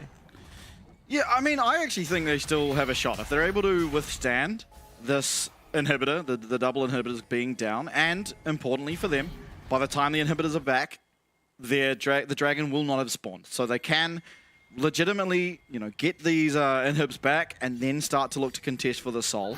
The problem is they are now going to have to try and defend this top lane. The Baron will be gone almost by the time the wave is in. There's still going to be a sizable wave, however, and, you know, they see they're trying to do the chip damage. If Eddie's able to at least withstand 1 engage... He's got the Seekers, so he might just be on point here to avoid that damage. Yeah, he has it. He has it. There you go. Levi's very far in. The Hero's entrance is going to be there, and Eddie gets out of the public execution this time. In comes the Hero's entrance. There's still a sizable amount of damage being dealt to the side of Team Secret Wales. As Histo is going to have to flash away. But Dyer finds a 4-man taunt. Is that going to be enough? If it isn't, I don't know what they possibly can do. As Kiaya, so menacing on this Ambassador, now 9-1, has claimed 1 life. It's Dyer looking for anything, not able to find it just yet, but still a lot of these engage tools down. It's probably enough to just have this many members. Minions marching in bot. Taki not offering the damage. It's 1 Nexus tower going down. Hero does now join his team again as Kiaya. He is just so damn strong on this Ambassador. Inhib number 3 also will follow. I mean, the sickening fact is that is about as good as it could have gone for Team Secret. The fact that Eddie's still alive is about as good as it gets in this situation, despite Dyer hitting what has to be one of the best setups for a Galio we've seen this split. There is just not enough damage to follow up. And unfortunately, yeah. I mean, they dropped everything trying to target Eddie, and still GAM came out on top. Yeah, Eddie ultimately this time escaping from that engage. Seeker's now gone. Next time Levi looks for it, it could be very positive. Histo's walking into the barrel of 4 people. It's a nice true shot barrage. And this time they'll find Eddie, and there it comes. Everything onto him. He doesn't have flash. He doesn't have anything. Hero will get 1 kill in response. And then will come Dyer. He's all that really stands. Hero does have to try and get his teleport off. He will eventually. There's not many minions. They might be able to clear this out. Dyer with a good taunt over onto Kiaya. They clear out the minions. The grubs are still there. Hero trying to find the damage alongside Dyer. But you need Eddie. He's all that has anything. Down goes Hero, down goes Dyer, and down for the first time this split against GAM. Go Team Secret Wales. The VCS derby here in the first day of playoffs, and GAM with arguably an upset in this matchup. And unfortunately, we have talked about the failings of our top 4 teams when it comes to the draft phase. They have had a habit of unfortunately backing themselves into corners with certain drafts, and that is exactly what Team Secret Wales did here. They drafted a comp that they thought would respond well to the heavy engage. Unfortunately, that then lacked damage of any sort once Eddie was targeted out. And look, GAM, they targeted 2 separate abilities which would single-handedly deny Eddie from a fight, and then they had even more on the back line. Yeah, I mean, I think, personally, I like Team Secret Wales' draft. I think they were favoured to win this game with their draft, but it was mis-executed on. Because I don't think an Israel should be found that many times by a Vi, and that many times by ultimately what was dry and best in rolls. There were some that was set up by the Vi, don't get me wrong, but a lot of the time, it was honestly just Kiaya throwing out his ult and it just connects onto Eddie. There was actually no follow-up that, I mean, no setup that allowed for it. It was just mispositioning, usage, I guess, of the arcane shift. And it seems to me like this team isn't that good at playing around champions like Israel, and they really succeed if we have those hyper carry, attack speed AD carries that Eddie has time and time again shown he is insane at. So I think going forward to game number 2, this draft, I think it was very good and smart by them. I would like it more if they just put Eddie back onto one of these hyper-scaling AD carries. I still maintain there wasn't, we saw it, but there wasn't enough damage to punish that but again, engage. That's because Eddie was mispositioning and getting randomly hit by... Well, towards the end, it wasn't even that. Like, you saw that Kiaya, even into the mid-game, Levi and Kiaya could just freely dive in because there was no punish for the Unstoppable. Which, look, that's why you drafted at the end of the day. And fundamentally, Galio's not going to be pumping out damage. Histo doesn't survive long enough to do damage. And yeah, I mean, ultimately, you've also then got Elio following up on those 2. So realistically, it was just a rough draft to be a bot laner, which, to be fair, it currently is. Yeah, this game is not a forgiving one to AD carries at the moment. No, it certainly isn't. But, I mean, GAM, you know, they struggled to get wins in the last series up against Team Secret Wales. This time they come in hot. I mean, it starts off with what was ultimately a big misplay out of Team Secret Wales. They give over unnecessary gold to Kiaya. Again, they find more and more on the side lanes. I mean, ultimately, I didn't think this was the worst of things to happen. It's 4 ults to kill 1 Jace, so it gives you a lot of freedom on the map, but they just weren't ever really able to use it. I mean, again here, Eddie is not really forced to be in that Magnet Storm. He was too close. But exactly. Yeah. He has flash. There's no reason why he should be caught here. He was space tanking Elio, got caught by the follow-up stun, and then from there, the damage was just too severe. For no reason. Like, and this is a fight. Look how low they are. Yeah. If Eddie was actually contributing to this, it was a mop-up for an Israel. But the reality of the situation is he just was mispositioning. And I think... Like here, again, there's no reason why he should be hit by anything. Now there is, of course, but still, it's just, I don't know why he's up that far in the first place. Yeah, I mean, to be fair, it's a consistent problem I think we see it across all teams where positioning for these fights, especially around the Artican, is definitely problematic. I don't think there's any AD carry who's had a flawless run in contesting Artican. No. I mean, right here, yeah, that was problematic from Dyer. I just don't know why he's so far forward, and then yeah, look, they get damage out. Eddie trying to do what he can, but cease and desist, right? He's forward. And then, yeah, just the follow-ups there. By that stage, he's got no tools to get out, and Kiaya is just beyond unkillable at this point. He is just such a massive problem. And look, this is what I was talking about. I don't hate the Jace. What I hate is it definitely falls flat compared to other top laners going into the mid to late game? Against Ambessa, I mean, there's no top laner in the game that would see an Ambessa that was currently 6-1. But to be fair, that has largely been our experience for Jaces going to the mid to late game.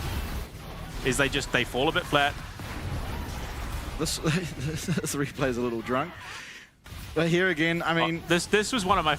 Unfortunately, we don't get it. That was the Elio Magnet Storm over the wall into the bullet time. Like that was some peak support play. It absolutely was. I mean, it was just peak play by GAM. They, at times they were giving over things early game, but they really came into form in the mid game and truly punished a lot of missteps coming through from the side of Team Secret Wales. But game number 1 done and dusted ultimately. Team Secret Wales now on the verge of elimination. Can they strike back? We'll find out after the break.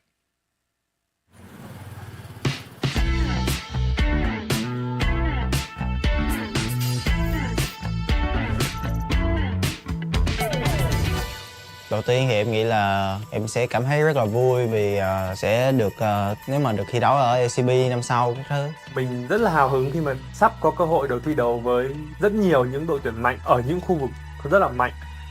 Em cũng đã chuẩn bị cũng như là em đã tập được những cái mà về chiến thuật, về cái cách mà em vận hành đội hình khi mà bước vào trận đấu. Còn em trông chờ thì em rất là mong vào đến họp nhanh ngày 16, 17, 18 gì đó tháng 1 này.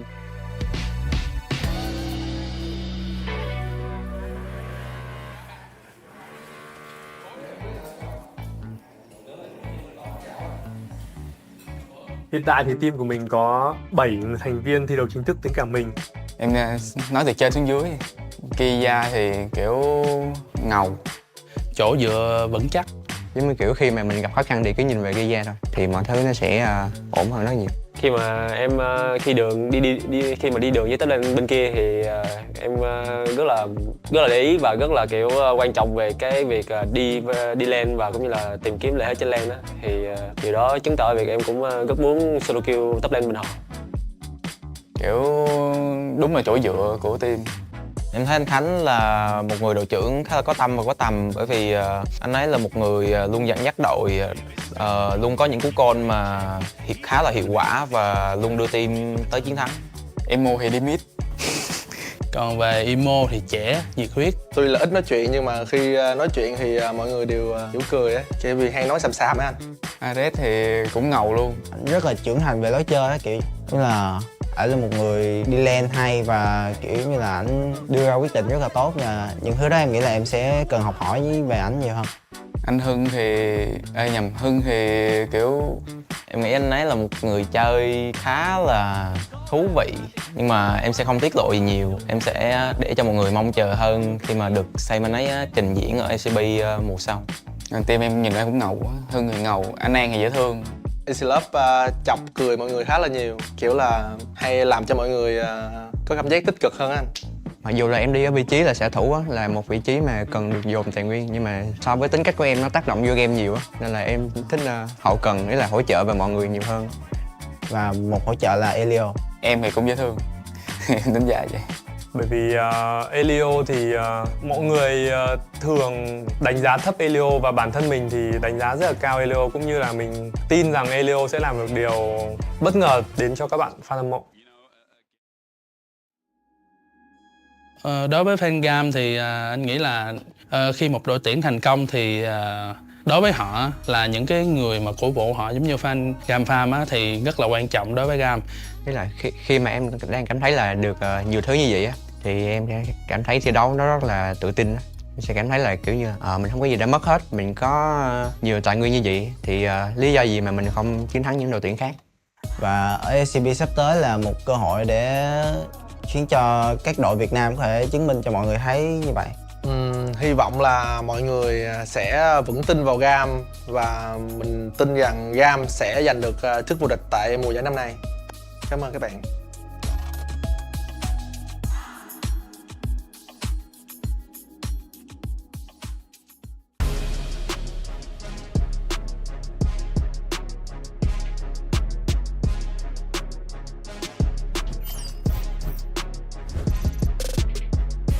Em cảm thấy rất là hãnh diện và tự hào khi mình là một trong những người Việt Nam có cơ hội cọ xát ở giải đấu LCP lần này. Đây là một cơ hội tốt để em gặp những tuyển thủ giỏi ở những khu vực lớn.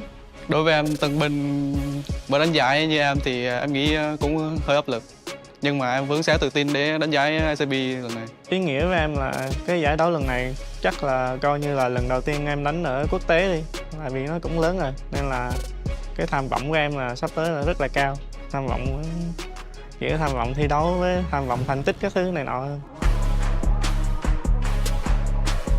Hiện tại team em đang có 7 thành viên và anh Taki là đội trưởng. Và trong game thì Taki cũng làm rất là tốt vai trò đội trưởng của mình khi mà dẫn dắt được những người trẻ hơn mình làm tốt vai trò đó. Cá nhân em thấy một điểm khá là riêng biệt là em có thể tự tin đánh với bất kỳ mọi AD nào và em cũng có thể tạo ra được sự tự tin cho mọi người với cái vị trí của mình. SD thì là khác với Taki một xíu. Thì em cảm thấy anh ấy rất là trầm tính, ít nói và cũng rất là hòa đồng luôn. Em nghĩ là lần chơi lại này thử thách lớn nhất là bản thân em. Còn những đội khác thì em nghĩ là em với mọi người có thể làm được, là lo chính bản thân mình đợi trước là được, không quan ngại những đội khác. Tại vì vừa rồi em nghỉ một thời gian ấy, nên là em hơi dè chừng một xíu về bản thân em. Còn người đi rừng, mình có tới 2 người đi rừng thì mình sẽ nói Hito trước. Em nghĩ là em cần thay đổi nhiều thứ hơn, kiểu nói nhiều hơn cho đồng đội mình hiểu mình hơn. Còn người đi rừng còn lại là Gcom. Thì anh ấy lúc nào cũng là cười vui vui, nói tạo không khí. Thì em nghĩ là với em là người chơi trẻ nên là em nghĩ em có kỹ năng để em đọ với các bạn đó. Mình cũng có 2 người chơi đường trên, thì một bạn là Hero 02. Thì bạn ấy cũng đã thi đấu ở Vietnamese cũng khá là lâu rồi, cũng là một người chơi về dạng có kinh nghiệm rồi. Khi mình đối đầu gặp gỡ với những tuyển thủ mạnh như vậy thì nó làm mình có ý chí phải cố gắng nhiều hơn để có thể đối đầu với những đối thủ đó. Còn bạn còn lại là một bạn nhân tố trẻ mà Spirit Wales vừa mới tuyển về. Bản thân em đã chuẩn bị cùng với đội rất là nhiều thứ, từ luyện tập rồi đến giờ giấc sinh hoạt rồi các chiến thuật thi đấu các thứ như nào. Em đã rất là cố gắng để có thể thích nghi với giải đấu lần này. Dimic thì cũng là một tân binh của từng thi đấu tại... Dạ, em nghĩ em chuẩn bị tinh thần thật tốt khi đánh giải LCP lần này. Team Wales trẻ đó chính là Daire. Em nghĩ nó không có gì quá là đặc biệt, chỉ là có những tuyển thủ trẻ lần đầu được thi đấu một giải đấu lớn với niềm khao khát được chứng minh bản thân mình.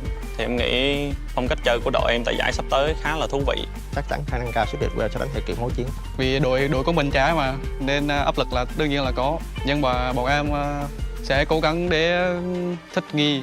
Em nghĩ đội em đánh khá là hay, nếu mà cố gắng thì thành quả nó sẽ gặt được thôi.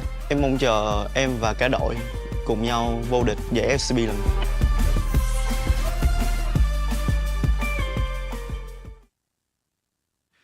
And we're back. Game number 2, the game that will ultimately decide Team Secret Wales' fate. Do they go to a third, or do they unfortunately pack the bags and head on back home for a month? I wouldn't say a month off. I imagine they're probably going to go back and really iron out the kinks. I think if it's Team Secret, if they end up going home today, they are starting work tomorrow. Yeah. Like I just, given how they played this split, that was ultimately a hugely uncharacteristic flop from them. Agreed. And while we could fault certain things, I think just as a team, they as a whole kind of played poorly. Yes, Hero was sort of that saving grace, but at that point when the team is struggling that much, there's only so much a tank Jace can do in that situation. And while he did play the lane very, very well, you kind of need the team to also be doing well. Yeah, like early mistakes, dying at level 1, Dyer getting caught in the side lanes, randomly getting hit by Ambassador ults as Israel. A lot went wrong. And I think everyone did some things to make that game go wrong. So, and I mean, we've seen that from them before. I think the Talon game 1 strikes me as, like they were playing phenomenally until all of them kind of weren't simultaneously. And so they've been able to bounce back from, performances like that before, essentially, is what I'm getting at. So you expect them to be able to here because they are a much better team than we saw. And I was doing a podcast today with Molecule and Skywalker. They're both living in Taiwan. They're analysts of the game. And the one consensus they both held that should never happen is you should never give a VCS team Nocturne. And honestly, we went through the match histories of the games, and the VCS teams losing on Nocturne is not a very common thing, and in fact, usually when they get it, they completely decimate their opponent. I mean, I suppose the Kaiser's not the worst into it. I don't think it's far from the best. It can build Zhonya's. Yeah. So Nocturne, I mean, at the moment, has had a pretty stellar run. Priority score of 63%, presence by series 89%, purely off the bans alone. It is 4-5, so it's not had the most perfect run, and then Aris brings out an Akali. If someone gets jumped on, they are dead, which unfortunately was the same issue that Eddie had last game. The Kaiser, I mean, does have ways to work around that a little bit, you know, through the E being able to go invisible, but that's far from a stopgap. We also saw one RS Akali before, and he completely dominated. I think he had like 11 kills. He was running the apps. He was just running the show. It has a rough early lane against the Orianna. Akali has a rough early lane against every single champion in League of Legends in the mid lane. That's just life as Akali. But if you're able to survive it, you get to the skirmishes, especially when you're paired with a Nocturne and a Varus, who is ultimately very good at skirmishing generally, if he's not getting completely punished, as we often see. This is a very scary composition already being shown from GAM. And look, the Cassante was available, which to me, with what was left available, I think because the Rumble is left open, that's why it wasn't picked up, because I think the Rumble does pretty well into him at the moment. Yes. The Udyr as well was available, so I think GAM have won the draft, I'm sorry, in terms of what they've banned and what they've sort of said. Well, they've laid down a gauntlet to Team Secret while saying, well, you can pick this if you want, but it does leave this open to us. And I mean, ultimately, what they've got, I mean, you look at this team fight already, okay, all right. So not only have you got Levi jumping on you, RS is following up. If you then try and look and collapse, you've got Elio coming in with a solar flare to punish you, not to mention the Chains of Corruption. Negative Kaya the Camille, which could be Elio, theoretically. We did see it in the LCK, the old Camille support. Yeah. But less than likely. Yeah, I think that Poppy is about as good an answer as you could possibly get in the situation. Camille cannot play into that chance.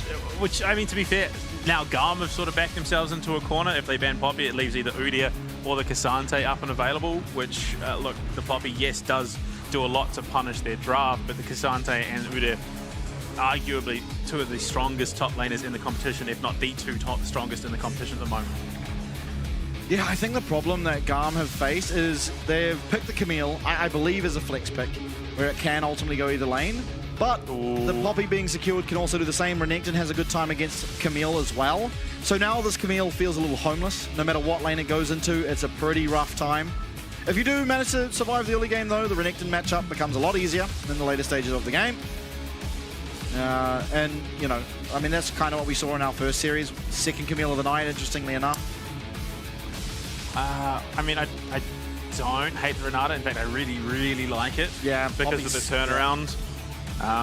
All of a sudden, that hostile takeover comes through. You've lost almost all of that denial if you landed on Tataki. So I think, once again, GAM have played this draft very, very well in that they do have answers for a lot of what Team Secret have tried to do. The problem being, Team Secret, if they get a lead, they do snowball pretty hard. Yeah, I agree. I think this Kaiser feels a little homeless. It's true for both sides. Yeah, I think that the weakest link of this Secret draft is the Kaiser. Yeah, I think the Kaiser does feel ultimately a bit homeless. Honestly, this is a game where you couldn't have picked it at the time because you picked it in the first three, but it's rounded out to be a game where you can play Xayah. You would have to find a lane swap. There's no doubt about it. You cannot lane as Xayah into Varus Renata. But if you do lane swap and get through the early stage of the game unscathed, then later on you have a really good time up against the likes of the Camille, the likes of the Nocturne. But picking the Kaiser, it is a safer pick. Again, you'll need a lane swap anyway because Kaiser as well as Poppy cannot lane into Varus Renata. And so, I mean, it's going to be interesting. I think this Kaiser does feel a little bit homeless though because there isn't all that much setup for it. I think the case is if Team Secret find themselves ahead, they do have the potential to really accelerate, especially with the Wukong setup for the command shockwave. If you get that Wukong into the back line, all of a sudden you can then have Eddie there at a moment's notice. Renekton as well offers some of that setup for the Kai'Sa jump in. So I think realistically, yeah, it similarly is conditional for the side of Team Secret, where they kind of need to do well going into the mid lane, but they're not as punished, I think, when being behind. Plus, I think Hero on a Renekton has the potential to do a lot of work here. Yeah, it has a very good matchup up against the Camille. It's pretty hard for the Camille to navigate this lane. Ultimately, as long as the Renekton's keeping up his Fury, you go, you do that auto attack. Cool, you've got a shield, he presses W, gobbles it up, and does the damage after it. So, I think it's interesting, especially looking at what Team Secret has played in considering that last draft. Ambessa was Hero's most picked champion. And I think maybe they just got baited a little bit into not taking it as a first option there for themselves. And as a result, it goes over to, because it was first picked by GAM. That was their first pick for the top side. And look, I don't know, whatever the case may be, yeah, it just definitely felt like a rather deflated draft by the end of it. Like, yeah, in theory it does work, but when your sole win condition is just Eddie not dying immediately in the fight, it's a bit much. It is very much on top of his shoulders. I think just putting that win condition solely on one person is a bit rough. Yeah, I mean, they do. That is how this team's operated, and I think they usually do it on him on these hyper-scaling attack speed 80 carries. They didn't that game, and unfortunately weren't able to do it. This time he will be. I mean, he could go lethality in theory, but with the Renata, there's almost no chance. Unfortunately, there is going to be a pause heading into this game. There's a ping issue. Oh, there we go. As I say it. Never mind, there won't be. Flag that. There was no technical issue, and we are in the game. We timed it perfectly. Yeah. That's right. Now, look, I think Team Secret are going to be a lot more hesitant to go and feed over a kill at level 1 in the jungle after how last games went. So yes. I don't think we're going to see too much other than just a couple of skill shots and a bit of damage traded back and forth. Looking across the map, I'm not seeing anything just crazy out of the ordinary. For the most part, everything's pretty stock standard. I think Hero is probably going to have a little bit more threat in this game, given he's got Conqueror, so sustained fights should be all right for him. Yeah, I mean, you kind of need the laning rune on Camille, so the grass was his option, as well as the just entirety of the resolve tree, really. But I mean, it'll be interesting to see. I think generally in these matchups, in solo queue at least, you kind of want the ignite. It's been red. Yeah. I mean, this is just Vietnamese League of Legends to a T. The crazy thing is, if they had taken a page out of Vikings' book, I think that lane would have been pretty all right for them. Like, yeah, I mean, yeah, there's not really any kill threat, I guess, but like, yeah, they could have gone mid, but then you're kind of leaving your it does yeah, sort of leave Dire high and dry. The one big thing being that I suppose once you get 6, the team fight's just that stronger, but you do really want the Orianna to scale well into the mid to late game, and that does require items ultimately. Yeah, you just risk, because ultimately their mid lane is much stronger in the lane. It's about which lane you really want to win. Yeah. I think the more consistent option is probably to just leave the Orianna in its lane. So I do agree with not going there. I mean, it was just a good read, ultimately. I mean, the other thing is, you know, especially... Camille versus Renekton. It's a lovely time. What we've been seeing out of AD carries is they don't really stay that far behind for very long. They play the macro game very, very well in terms of, you know, lane swaps and finding farms. So I don't... Well, okay, Dire? Yeah, a problematic trade, considering. Electrocutes is a bit rough. Yeah, much stronger now, I guess, but still, it probably shouldn't be this health totals. Going aggressive now, the handshake's going to be flashed away from. The piercing arrow won't be, though. Nice amount of damage, but got a little bit excited there. I thought it was a 40-minute Varus. It's not. Don't worry, guys. Still, good advantage there. They use the heal for the extra movement speed to ensure they can get that summoner out. I mean, yeah, Renekton versus Camille. Level 3 now for Renekton. He has Flash, and he has the Fury if he builds up just a little bit more. Oh. I mean, Levi's bot side. So, I mean, look, if he rotates down, there is potential for a counterplay, but Kiai is definitely flirting a little bit with these low health bars. Luckily, pots in pocket, the cookies as well. It's just going to help to keep that sustain up. I don't know. Yeah, again, it's unfortunately Team Secret have sort of backed themselves into a rough spot. And without that flash on Taki, they don't have any conceivable turnaround kill threat. Whereas if you still had that, you could potentially flash forward, knock likely Elio into a wall, and maybe look to punish. But it's just no longer there. The weird scenario we've found ourselves in this game is that they've got the strong top laner in the matchup he'd want to be in, right? The Renekton just objectively beats Camille. There's not really anything the Camille can do to deny that, outside of hoping Renekton misplays. But to pay for that, their AD carry is going to suffer, as you see. The CS totals are pretty much echoing that sentiment. Now, lane swapping back. It'll be interesting to see if GAM push this wave in and match, because Kaya, he gets the wave pushed in. He's now equal on CS, so I think a good outcome for him. Now the bot lane can recall and go once again mirror their lane. Alternatively, they can just leave Kaya to hang out to dry and hope he gets to a Trinity Force eventually. But it looks like, yeah, they're opting to match lanes again. So Kaya's going to still be suffering a little bit, but it's going to be at the cost of Eddie and Taki as well. I mean, I think realistically, there is a window here where, once again, Eddie is able to close that gap just a little bit.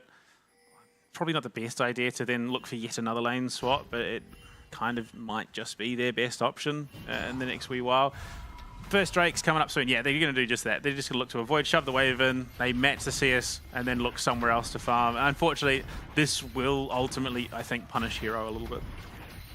Yeah, I mean, it's going to mean that the Camille is... Oh, nice, and he managed to get to stop off, so... Yeah, it punishes even further now, yeah, unfortunately. No, this is really good. So Hero is going to be dropping 1, maybe even 2 minion waves. It's not a cannon, so it's definitely one wave that's going to be taken out.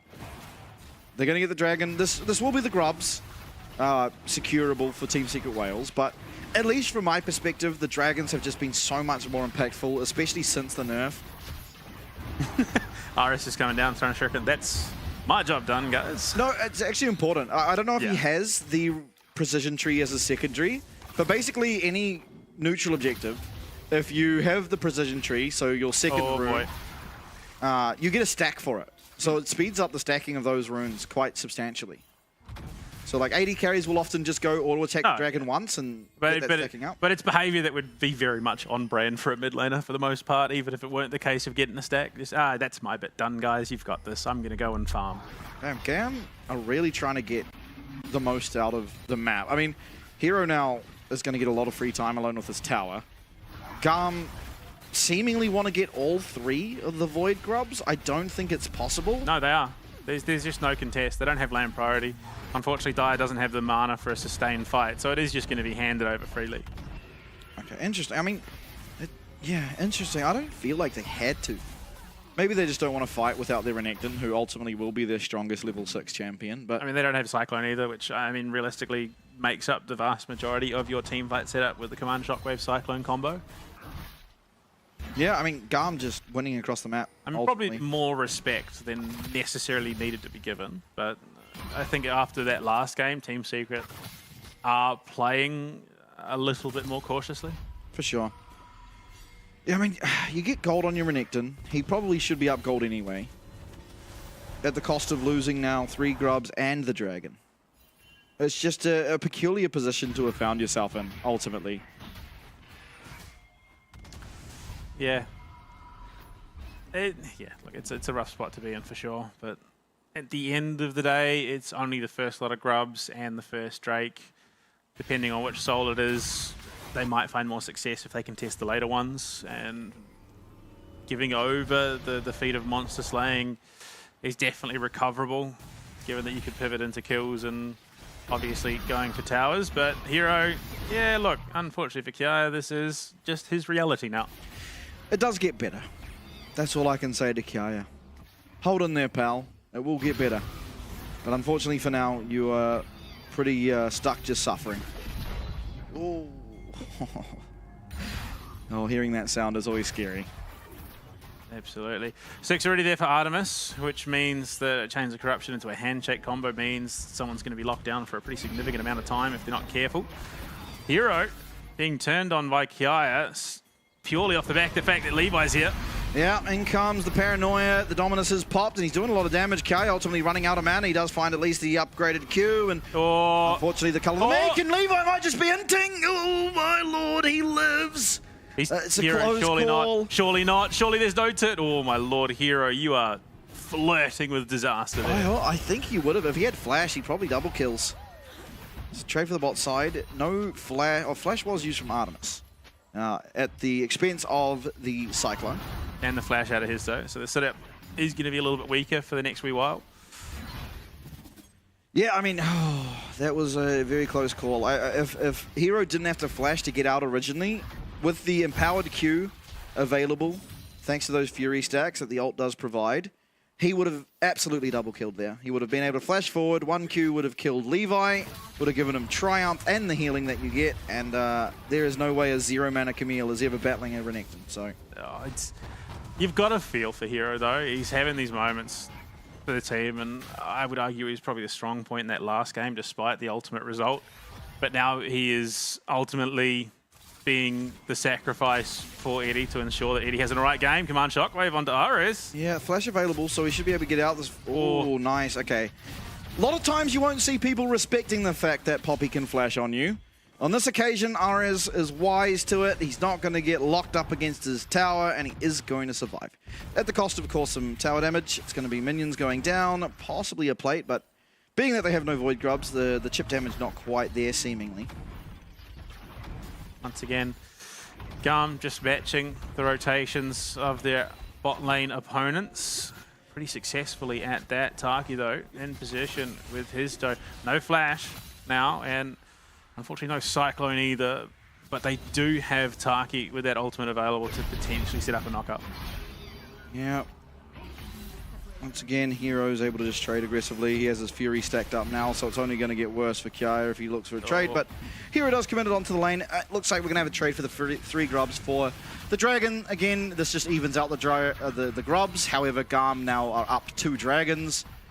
And I think what we're seeing come to fruition is what I said at the top of the day, where GAM often, you know, they finish the regular season not looking that hot, and they truly turn it on when they get into playoffs, because I think for as well as you can do, yes, Renekton has a lead. Your Akali is pretty much completely even with the Orianna. Your bot lane is fairly massively ahead, and you're up objectives.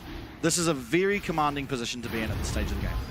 For sure, and that is obviously feat of monster slaying secured, which means they only need a tower or 3 kills, because it has been a fairly bloodless game for the most part. Yeah, I don't think we're going to ruin us, yeah? Yeah, the problem being hostile takeover is now up and available, so for all the engage and setup that is available, what a shield from Levi. There is an answer for it, and a pretty devastating one to boot. Absolutely. Elio just 2v1 up here. Going to be able to save this minion wave for his AD carry. Great support. Blue Panda would have eaten that entire wave. Absolutely. Why should they feast while I famine? Oh, another lane swap coming through. Such as game number 2 here. This is probably, very possibly, the most bloodless VCS game of all time. Well, teleport coming in, though. As I say that, there is no flash for Artemis. Hostile takeover is going to have to be near on perfect. It is reasonably good. Oh, no. Yep, good no enough. Flash. That's so rough. Good enough. Taki did have the ult, though. I mean, they could have potentially... He didn't really have the setup to get just the insta knock-up, but yeah, he in theory, could have knocked Elio away to deny the hostile takeover, but they might even just go for a tower dive here. Yeah, looking for it, but Levi is up in the top side. I think Artemis ultimately probably not walking to this tower without his Nocturne being there, so... Playing bodyguard is Levi. I think importantly for Team Secret Whales, though, you know, generally as Nocturne, you want to find some value out of your first ult, ultimately yet to really find anything out of the Paranoia. So, I mean, about as good as it gets. Kaya, once again, could have a minion wave for himself, but is told by his AD carry, no, you will not. That is mine. Elio's going to be spotted, but there's just no kill threat. The Kraken Slayer is great and all, but you do need a setup to realistically get that damage out. And they're going to pull Eddie up immediately, recognizing, because I mean, GAM have matched them pace for the most part in this bot lane swapping game. And after that, you know, engagement towards the top side, Team Secret lost a little bit at pace. Luckily, with Hero and Taki trying to make a play, it forced Artemis to stick around a little bit longer. So they extend that gap out a little bit, but it is just Artemis and Elio hounding the heels of Eddie and Taki this game. It is. And, I mean, this Varus is going to scale pretty nicely. We've seen what Varus with a few items on can do time and time again. There's not that much dive threat onto him either, ultimately, this game. So probably... I think with that fear gone, that might just be it. But no, they do want to commit to this. Here, they are fully committing to it. And, wow, Artemis, ever aware of his surroundings. It's going to deny Histo from any chance of turning that around. They do get the Dominus out now. I mean, for GAM, this is a good pace. They don't have to do anything. They're up 2 dragons. So as these dragons come through, they can either opt into it, look for the fights then, hopefully have some items on, and if they get the fight win, they get the dragon and ultimately put themselves on soul point, or they can opt to try and look for something else on the other side of the map and get themselves a tower and get themselves some gold that way. I mean, experimental Hex plates on, which is the problem now because Levi is going to have such an accelerated paranoia. I mean, I think it gets down to close to 55 seconds, if not probably a little bit lower, come that level 3, which means that you are able to turn around pretty quickly between skirmishes and just jump on someone and look to blow them up. Thankfully, a bit of time before that level 3 comes through for that ability. I mean, it's still pretty gross. Even yeah, level it's pretty scary for this stage of the game anyway. It has been such... look, I say uneventful in terms of objective control, not so much, but this is probably, not just for the VCS teams, but just teams in general, the least bloodthirsty game we've had. There's been no kills put towards Artikan, which was the cutoff was a minute ago, but even then the damage output hasn't been overwhelming. Yeah. I mean, again, the game being like this is just a win for GAM. Just straight up is a win. Camille's starting to have a better time, has the Triforce now, actually has damage. I mean, you're seeing Kaya now at the point where he's not even caring about Hero's damage. He's sitting there trying to get this tower and just face tanking. Has to be careful. He has his team coming down though, so, I mean, who has to be careful? I'm not even sure. Kaya can back for a teleport if Dragon's their objective. If not, they can look to punish this tower. But it seems like the call is to just get off it. Levi securing this crab as well, setting up for some vision control around the dragon. Let's see if they have the tempo to look for it. Histo starting it up first. They certainly need to compete for this wave control. If we see teleport come through from Kaya, that's a direct signal that they want to fight for it, but maybe not feeling like they really have the position to do so. Taki's waiting there as the Poppy. Levi, however, he's not so willing to just give it. You see everyone now collapsing down. 5k on this dragon. It's not going down in a particularly fast way. Taki does get a really nice keeper's verdict. In goes Histo with that Cyclone. The lights do get turned off, and very low now is Taki, but in comes Levi, and he steals it on the way through. Thank you, see you later. Kaya getting very low, is going to flash out. A hero does follow him. The perfect execution is there. He's looking for Histo. There will be a clone available though, so he's all but sure to get out. Elio with a hostile takeover lands on a 1 and 2 and 3. They're not going to be able to find any kills though. And ultimately, I mean, Levi just skirts on by, a bit of a drive-by. He'll take that dragon and maybe some chips and a drink to go. Yeah. Oh, hero. He's going to be caught by the handshake. Yeah, there is no chain of corruption though, so hopefully for him he's able to get on out. Oh my lord!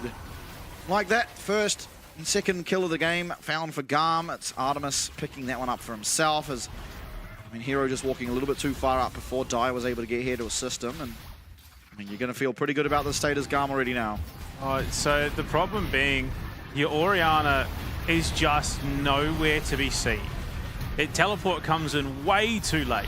If Orianna is there, suddenly that is a lot less comfortable of a team fight for GAM, and you can threaten. Because Dai is only just coming in now, and he almost stole that kill away from Eddie, who at this point desperately needs it.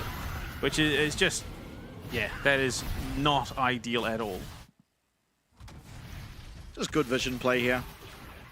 Playing slightly outside the vision. They have the ward in the bush, so they know where Hero is, and capitalize it very well. They do lose the flash and the heal, so it's something, but I mean, yeah, the game, it's still gold lead, fairly non-existent, but third dragon now on the board for GAM. They are slowly but surely running away with it, honestly, although it doesn't feel like it. Yeah, I mean, yeah. A Herald take gives them at least an out in terms of map pressure. They can look to crack this mid lane, but be a little bit concerned. That's the tower going down bot. They do give the Herald. I mean, they trade it for what is ultimately the First Blood Tower, but as well as the Feats of Strength now being completed up. So the Noxian Blessing is online for GAM. Yeah, positioning down here. Dire needs to play this carefully, and I think the call ultimate is the correct one. They know that there's a wave shoving into the bot side. They need Dire to have at least some support here, otherwise he's ultimately dead. There is no way he's surviving that 2v1. I think realistically the avenue back into this game for Team Secret is just deathball a little bit. I mean, you've got a great team fight set up in the Cyclone Command Shockwave. Hero is just going to be waltzing through with the Dominus going and damage pumping out with Cold-a-Meek. The only problem is, yeah, like while the big struggle was Jace was a bit too tanky in the last game, wasn't able to, you know, do much damage. This time they've gone the opposite direction. Yeah, looking for Dire now. He has flash and he's able to break that fear chain and get himself back to safety. And so, again, Paranoia doesn't find a kill, but it does find some value. Dire now being spotted. Command Shockwave coming through, and he is going to be taken out by Ares. What a great play by him. Not even needing to use the Shuriken flip in that one. Gets the Seraphs, gets it through, and picks himself up his second kill. And once again, I mean, this is the second game of Akali we've seen from him, and it's just another great performance. Yeah, I don't know. It feels a far cry from the Team Secret we saw in the group stage, the round robin at the very least, because they were dictating pace. The macro was pretty on point. For the most part, GAM just felt fairly hectic. They definitely felt like they struggled a lot more than they currently are. So whether it's a case of Team Secret aren't a playoffs team compared to GAM, who definitely seem to be. Yeah. Whatever the case may be, unfortunately for Secret, despite a phenomenal run, they're really flirting with the line of being the next team to go home. Yeah, it feels to me like the wind got knocked out of their sails. They were very aggressive in game one and matching, honestly, the aggression that was coming through from GAM as we take a look at this replay. But here in game two, I think this is by far the quietest we've ever seen them. They're not particularly looking for anything aggressive. And the majority of the success we saw out of them was finding as many aggressive plays as they possibly could and just executing on them well. This game, they're not really looking for anything. They've just been matching lane swaps, back and forward, back and forward, back and forward, and GAM have been playing the macro game just strictly better. I mean, yeah, the one saving grace, obviously, that Eddie has not suffered as greatly as he could have. He's got his 2 items now. He's got the Gwynsu, he's got the Kraken Slayer plus his finished boots. So, I mean, a good team fight, he really can eat up, but unfortunately they just haven't been able to find those opportunities for those good team fights. Now Histo is going to drop the Herald. It is it's not to even... try and get themselves the Dragon. It's a little bit early, honestly. Well, I mean, they also see Artemis as backed, I think, but they'll get the Dragon. You see Histo as well as Eddie doing it now. Quickly, so... Not the be-all and end-all. And ultimately, this is why it's such a commanding position for GAM, is they don't have to go for it. They're now going to get this top lane. So it's, yes, you stop the Dragon Soul coming through, you get one Mountain Dragon, but what do you do? We're now starting up this Artican, we've picked ourselves up more tower gold for Ares, and ultimately you have to now respond with a fight. Ares and Artemis is fresh off a base. I don't, yeah, okay, they would have seen him, but only just. And Dire might just die anyway. Yeah, Ares is flirting around the backside with Dire. He's never ever going to be able to find a good command shockwave from this position. Ares is going to use that perfect execution. And there it is! Taki gets in there alongside Histo, gets the steal. Oh my lord. And the team fight after an absolute collapse. It's 1 steal from Levi to 1 steal from Histo, and stocks are high now for Secret out of nowhere. It's payday, and we're going for a takeaway because it's time to feast. That was just obscene from Histo, and he seems to just keep finding these opportunities. He did it in the round robin, he's done it now in the playoffs. The bailout out of nowhere for the steal. And I mean, I thought, honestly, Ares had Dire dead to rights here. He just does so much damage onto this Orianna. But no, unfortunately, Histo is just not phased. Great jump on in. He burns the hostile takeover. He burns the paranoia and just jumps in, smite steal. They find a massive shutdown onto Ares. I mean, that is a whopping amount of gold. And also into the hands of Eddie as well, who desperately needed it. And now, ladies and gentlemen, we're all tied up. there's still an Ardakan buff to play with. None of the withdrawals used. 2 kills claimed. And the heart rate monitor might just start to show itself on our gold graph. This mid lane tower is sure to fall. A very, very big win there for Team Secret Wales, and possibly a singular interaction between these two teams that might cause us to go to a game number 3. The least bloodthirsty game we've had. We're at 6 kills total at 23 minutes in. And they could not have been worse kills if you are GAM or a GAM fan. They give that tower gold over and as well. Unfortunately, there's nothing they can really do to comfortably contest that, so they have to back themselves right off. Eddie went from, I mean, being in a position where he was just femining under the pump to being 2-0-1 and up 1.2k gold with a massive shutdown onto Levi. Yeah, quickly working his way now towards that Nash's Tooth, where he will get his W upgrade. I believe actually he has his W upgrade now. So fully upgraded on the Kai'Sa, feeling very, very strong. Admittedly, Artemis is still likewise very strong, not quite as strong as the Kai'Sa, admittedly, but still, you know, in a powerful position nonetheless. And honestly, for either team, it's still in a winnable position. The Ardakan did cause GAM, I mean, well, yeah, I guess GAM to be on the back foot once more, but they will scale very well with the Camille, with the Nocturne coming in at the same time, and you already see how well Ares is able to control the side lanes, particularly when he is laning up against Dire. Yeah, I think Team Secret, though, from this point on, do still need to be very wary of what they believe at certain points to be 1v1s, because realistically, you're very rarely fighting just a head-to-head matchup across the map with a Nocturne in play. Unless you've got that vision, it is more often than not going to quickly transition into a 1v1. Elio might be spotted here, but no. Let's spot him out. Histo going for an invade. There is no vision on him. But Elio now going to clear out that deep ward and notice that this red buff has gone for a Wander, so is probably now aware to the fact there is a Wukong getting up to some mischief. There is the setup here if they look for it, though. Have to be careful fighting in chokes up against the hostile takeover. But Histo is seemingly just going to be able to look for this red buff. It's not the end of the world, but it is a good pickup now, especially here at the 25-minute mark, where your entire team will feel the benefits of it. Sonya's picked up for Dire, which means he's no longer a viable target for Levi, unless obviously they set up CC.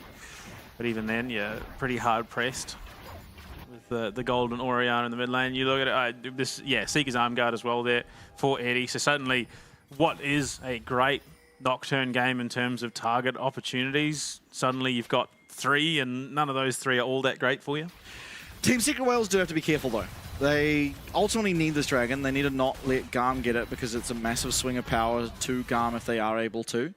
But the problem they deal with is the speed in which GAM are able to take Baron, if given time with it, is pretty immense. You see the teleport coming through here from Ares, so at least they are looking to go for a fight on this bottom side. He is being collapsed on, and he will know that. Now that's a ball delivery system. Still, I mean, all GAM need to do really is delay time. Elio's going to get caught out. He does get the flash away. The hostile takeover is going to be good. It lands onto Histo, who's going to hit his Poppy in the head, and that's the Cyclone now gone. Dragon should be picked up by Team Secret Wales, but again, they don't really have to care. It's just the second of the game, and in the meanwhile, Kaya picks himself up a solo in a tower, which is another 650 gold in his back pocket. Money, just absolute payday. Yeah, look, I mean, it does make Hero a little bit harder, same with Histo and Taki to take down ultimately, which I think they need that longevity in a team fight. For now, look, yeah, they force GAM out of their own territory. They can look to recoup. Unfortunately, that gold lead has not extended by any significant margin. GAM have actually been able to close it a little bit.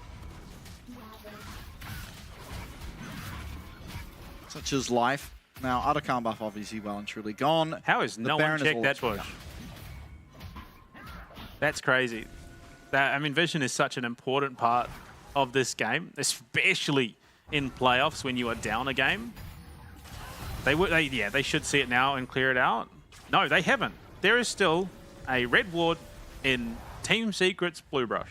And I mean, that is a very impactful ward. Ultimately, it gives Kiaya a position to teleport to.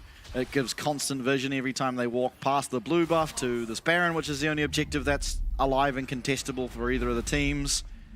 So, will be a very, very... Okay, no, so it was finally cleaned up. I don't know if it was... Well, actually, I don't even know if it was cleaned up. Someone may have just dropped another one, removed it from the map, but they see Eddie coming up. RS on the backside with Levi there. Yeah, so they know this is going on, do GAM. They still don't have Kiaya here at the fight. They do have a teleport flank still available. Actually, that ward does time out eventually. Baron now, down to 5k HP. We might just be coming down to yet another smite steal. Oh, Ultimate no. going to go wide. The Keeper's Verdict not going to connect. The flash. Renekton trying to join his team, but Kiaya's going to go in. He's going to go way too hard. He does get the Unstoppable, though. The Hextech Ultimate is great. In comes the hostile takeover, and Hero is doing quite a lot of work to Histo's health bar. Dire, Golden in the middle of everyone. A nice stun there, and a nice command shockwave does find two. Low health bars for every single team. Elio still full. Artemis trying to do what he can with those piercing arrows. The Killer Instinct comes through from Eddie, but the handshake connects. There's no damage to follow up, though. The piercing arrow will.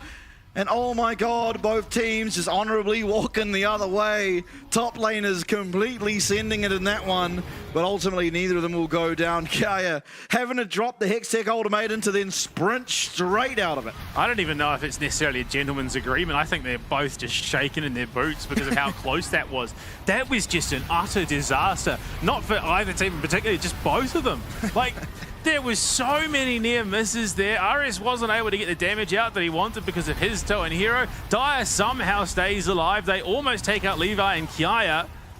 That was just insanity and ultimately just exemplifies what the VCS are the best at, which is fighting in chaos. Yeah. Yeah, what's that classic... It's from the Batman movie. What's his name? I don't know. I don't watch superhero movies that much. Bane? Yes, yeah, that one. That exemplifies that. Now, Kiaya and Ares are together here up on the top side. It can be a scary concept, but hopefully no one's just going to go face check into them. If it was to be Hero, though, there's no real kill threat. In fact, it might actually just get turned on them. So they just put out Ares, so they know at least this Akali is lurking. To be fair, they did handle Ares pretty well in that last fight, despite Taki not being able to clear her out. 16 hit on Hero, which does mean that Dominus is max level and this Croc is pretty beefy for the most part. But I mean, it is just mind-boggling to me that a 31-minute game has been this close. Yeah, there's like, it's not like, okay, it's 6 kills, but the amount of damage that's been done is much higher than 6 kills worth of HP, infinitesimally. Now, 10k HP, I mean, they're going to know the pink ward was dropped, but the Keeper's Verdict lands. He does have Paranoia. He can get back in as long as they get vision into the pit, but this Baron's going over. Hostile takeover is really good, though. Oh my god, it's amazing. Golden will go Dire. In will come Levi. Low health bars there. The bailout. Can he get the reset? Yes, they do. The extension of timer on that bailout is enough. And GAM are playing out of their goddamn minds as only Histo lives with the Baron buff and Artemis hunting him down. He's got his bow and arrow, but he's not going to find him. Histo will make out of this fight, but by God, Ares, he goes down. He loses his entire health bar and is kept alive by the Zhonyas. Ares gets the execution Ares and is coming respawns. Ares, he's not going to know, though. He doesn't know. The recall is going to go off. Oh my god, what a fight. That looked so disastrous. The Baron going down for free, but the hostile takeover really saving the day. Oh my lord, yeah, Elio just lines it up. That was just monstrously bad. Dire has to go golden. He can't do much to bail out for RS, who also goes golden there to keep himself alive. Hero will get his one, but that's about it. And it ultimately will be transitioned into a dragon. I suppose gold going into the hands of Eddie, but at this stage he's pretty fed. He doesn't need it anymore. Well, he still needs it, but not as desperately as he did once. And while the replay was going on, the picture-in-picture, GAM, off the back of that fight, they lose the Baron. Only Histo walks with it, but they get themselves the Mountain Soul. Minute 24, I suppose you make the most of what you can, but realistically, you don't have a comfortable team fight against GAM at the moment. Yeah, look, this is a very, very rough spot that Team Secret have found themselves, and they have not got a clean Cyclone Command Shockwave combo. In fact, I don't think they've got a clean engage in a team fight just yet. For the most part, it has been entirely reactionary. Yeah, look, it's hard to when currently the side of GAM are playing Assassin's 4.5 TFT Revival when you've just got Akali coming from one direction, Nocturne coming from one. No, when you roll 11 Cultists 2 games in a row and then finish top 2 the next 2 games also running Cultist, you're not allowed to talk about 4.5, all right? It happens. 4 games in a row. All Cultist. It's not my fault. The game told me to. Yeah.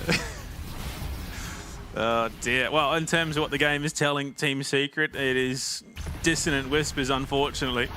Yeah, the lights turned off. They're going to be aware of this teleport coming in, but Hero's not going to know what surrounds him. Ultimately, though, GAM, you know, okay, we got the TP for entirely for free. Kaya, he could possibly have looked for this tower, but opts to rather hover around what his team could be looking for. There's no paranoia, so Levi will be without a pretty impactful teamfight ultimate for the foreseeable future. I mean, it's already a quarter off cooldown. Like, that experimental Hexblade with... And he's not even 16 yet, so this isn't max level ultimate. The Paranoia coming out for Levi. It's halfway through, so he no longer suffers as greatly as he once did with the Paranoia. So, I mean, look, realistically, GAM aren't going to feel that punished. I mean, it's crazy to me, though, that Team Secret, purely off the back of Shutdown Gold, is ahead. Yep. Certainly not actually ahead, but in terms of gold, yes. I think this Mountain Dragon Soul probably adds a little bit more than 1k. However, the fact that gold is even, essentially, does mean that absolutely this is still a playable and winnable game for Team Secret Wales. Just a little bit harder than they perhaps would have liked it to have been. But again, I think this game is just further proof of how impactful early Dragons can be. I mean, the biggest issue so far for Team Secret has been vision. They just need to control the vision a little bit more. Ultimately, if they get vision control around Baron, or even that Elder Drake, and it allows them to be the instigators of a team fight, they do a lot better. And big steal there from Eddie means that they will have vision in that top side river for them the meanwhile. But yeah, look, they've got a team comp which is purely Cyclone, Command Shockwave, Dominus follow-up, Eddie follow-up. Like, that is what they need to do there. And then Taki, realistically, depending on how the fight's going, can either get in the thick of it to deny anyone escaping, or just purely sit in the back pocket of Eddie and keep him safe. Yeah, now, you know, for the longest time in the LCP, we had barely any Elder Dragons. We've now had 2 in our games today. Possibly more, depending. It could just be that we end up having a trade of the Baron for the Elder Dragon. It's when the games are like this, it is fairly common for that to occur. I mean, ultimately, maybe one team goes to the Baron, it's a complete wipe, and the game ends almost there. Yeah, it's been interesting. I mean, yeah, it was. I think there was 3 going into the final week of play. I think we had another 2. Yeah. And then so 5 ultimately going into playoffs. And then we've had 2 already. Wow. Yeah. Okay, we haven't yet. But assuming this isn't going to end randomly in the next minute and a half, which is unlikely considering GAM seems stronger and still haven't taken down the mid tower. Yeah, I think to be fair, it's just Team Secret's positioning. Hero, oh my lord, that's damage. Oh, that is not where you want to send the bicycle kick, but Hero is going to be taken out. It's before the Baron spawns.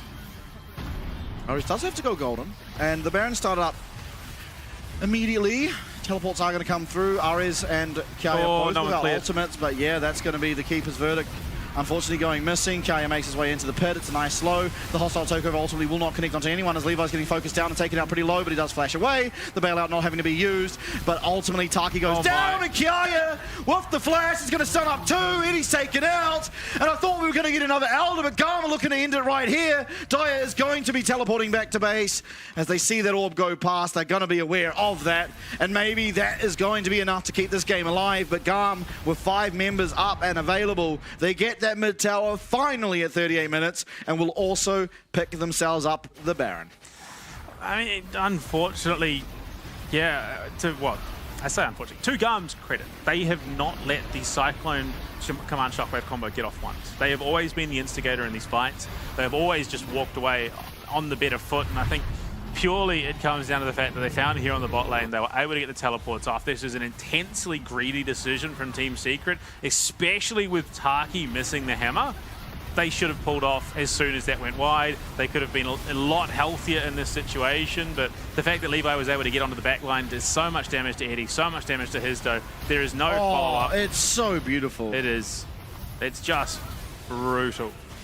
I almost want to give Kaya MVP of the day for that singular flash alone. Managing to lock up both the carries. I mean, to be fair, he's kind of been an absolute unit this series alone. Okay, Hero scared the daylights out of me there. Does go forward. But no, Dragon. There's nothing. There's nothing they can do. This game is over. I'm sorry. There's just no way Team Secret get this back the way that GAM are playing. 2 minutes of both Alder and Baron. So GAM have such a lead now that it does feel pretty insurmountable. If somehow, you know, Secret Whales do navigate the storm, they will be able to play on. Ultimately, it's not easy for the Akali and Camille to siege upon towers, but during the Baron duration, it's pretty free will, especially considering they have that Alder on top. So, you know, generally the only counter to a game-ending push with Baron is a team fight, and the only counter to an Elder Dragon is not team fighting. You can see where the issue lies. Yeah, so I was wrong. It was 3 Elders going into the regular season. We've now had 2 on top of that, so a totaling of 5. Not 5 in playoffs, but just 5 in general. They just can't. The Command Shockwave is shielded by Levi, who immediately just turns around. Oh, sorry, and Ares. Dyer's dead. Yeah. Dyer's dead. Ares does have to go golden. Down he goes. That's the execute coming through from the Dragon. Oh my in lord. will go Kaya with even more damage. And Team Secret Wales. In goes the Cyclone. It's their last stand here for the very first ever split of the LCP. Still, 4 members do survive, but GAM are unrelenting. They'll take down the Nexus towers with both buffs still up and available. They one-shot Hero, they one-shot everyone, and they one-shot their way to the next stage of our playoffs. It's GAM finding form. Going from hopeless to heroes with a massive series. I don't know if there has been a bigger dynamic shift for a team going from what we saw out of GAM in playoffs to what we've now seen, or in regular season to what we've seen now in playoffs. The only comparable thing I can think is the decline from what we've seen out of Team Secret Wales from the regular season to now what we just witnessed, because both teams were night and day opposites. Yeah, what a crazy coming to form. I mean, I think ultimately this series just completely showed how good this GAM roster can be. They came in, they dominated, they left. That's really all there was to it. Yes, they were slow games, okay, no one's beaten that allegation. Very slow games, but it was GAM that were in control the whole time. It was methodical. It was. Which is that's it. That is entirely it. And, well, I mean, in all reality, Team Secret, it was not a great series compared to what they've pulled out, but again, they are easily my most improved team this split, going from where they started to where they ended, and even into today, they have just improved step by step. Look, unfortunately, it's not enough to book them, you know, the next round of playoffs, but if that is what they're bringing split 1, which is ultimately a very, very condensed split, and look, going into the next, I wholeheartedly believe that this could be a viable international roster. Yeah, absolutely. I mean, this team was 1 Chiefs win away from becoming our second place team, in which case they'll be waiting for everyone at the next stage of playoffs, would not have to face getting eliminated in 1 game. But, you know, when you fall short, even if just by a little bit, unfortunately there are repercussions. GAM, they come into playoffs. They're looking to show what we'd expect from GAM from the very get-go of our First Strike tournament. It took until they made it to our qualifiers. They're there now. They've come in.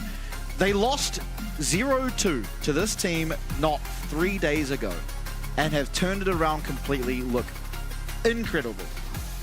I mean, look, if I'm Team Secret at the moment, there is something that I was told a while ago. The biggest force of change is pain, and the more it hurts, the bigger the change. So I think you take that loss, you look to next split, the time off you have between split 1 and 2 is about rebuilding, is about prepping yourself coming into it. And I mean, to be fair, the numbers weren't terrible. Unfortunately, they just really fell off the pace in this game, and GAM were able to run away with it. GAM, I just don't know.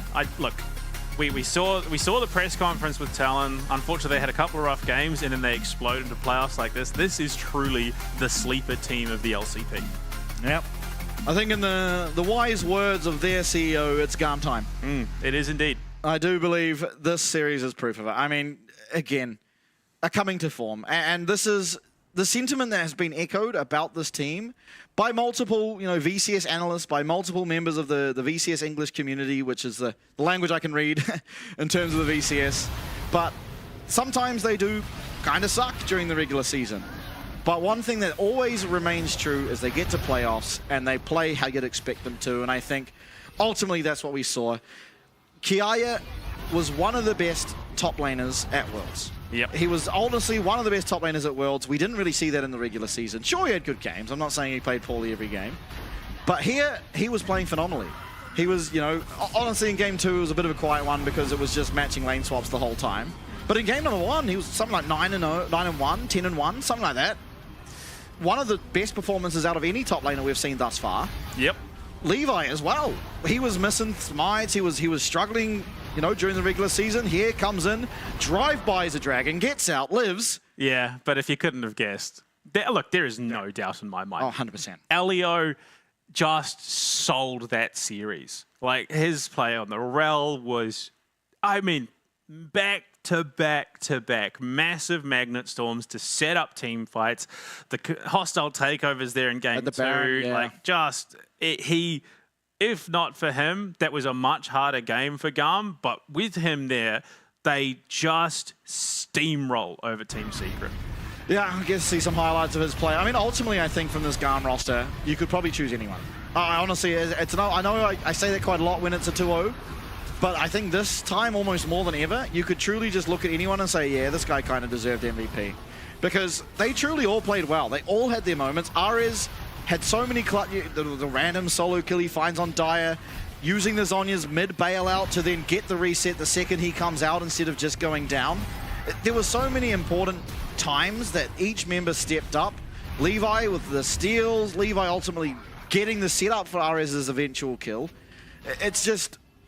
This team has now come together as a unit for the first time I think we've seen this split. Absolutely. Look, it's odd. It's a bit rough that it's taken them this long to find this form, but at this stage of the competition, better late than never. Yeah, absolutely. And it's a good time to be a GAM fan. And honestly, I think more so than any of the other VCS teams, GAM probably have the most fans. Especially, Levi himself. After that, justifiably. Yeah. and the media that they were doing and around the competition. That press conference was just funny. It was very funny. And the CEO even took a trip to the hospital for it. Yeah, things got a bit brutal. That is bleeding for your art. Yeah. Yeah, that was so perfect. There's not many times, I've seen it one other time, that Zhonya's has been used to delay the bailout to then get the actual bailout after it. And that was at Worlds.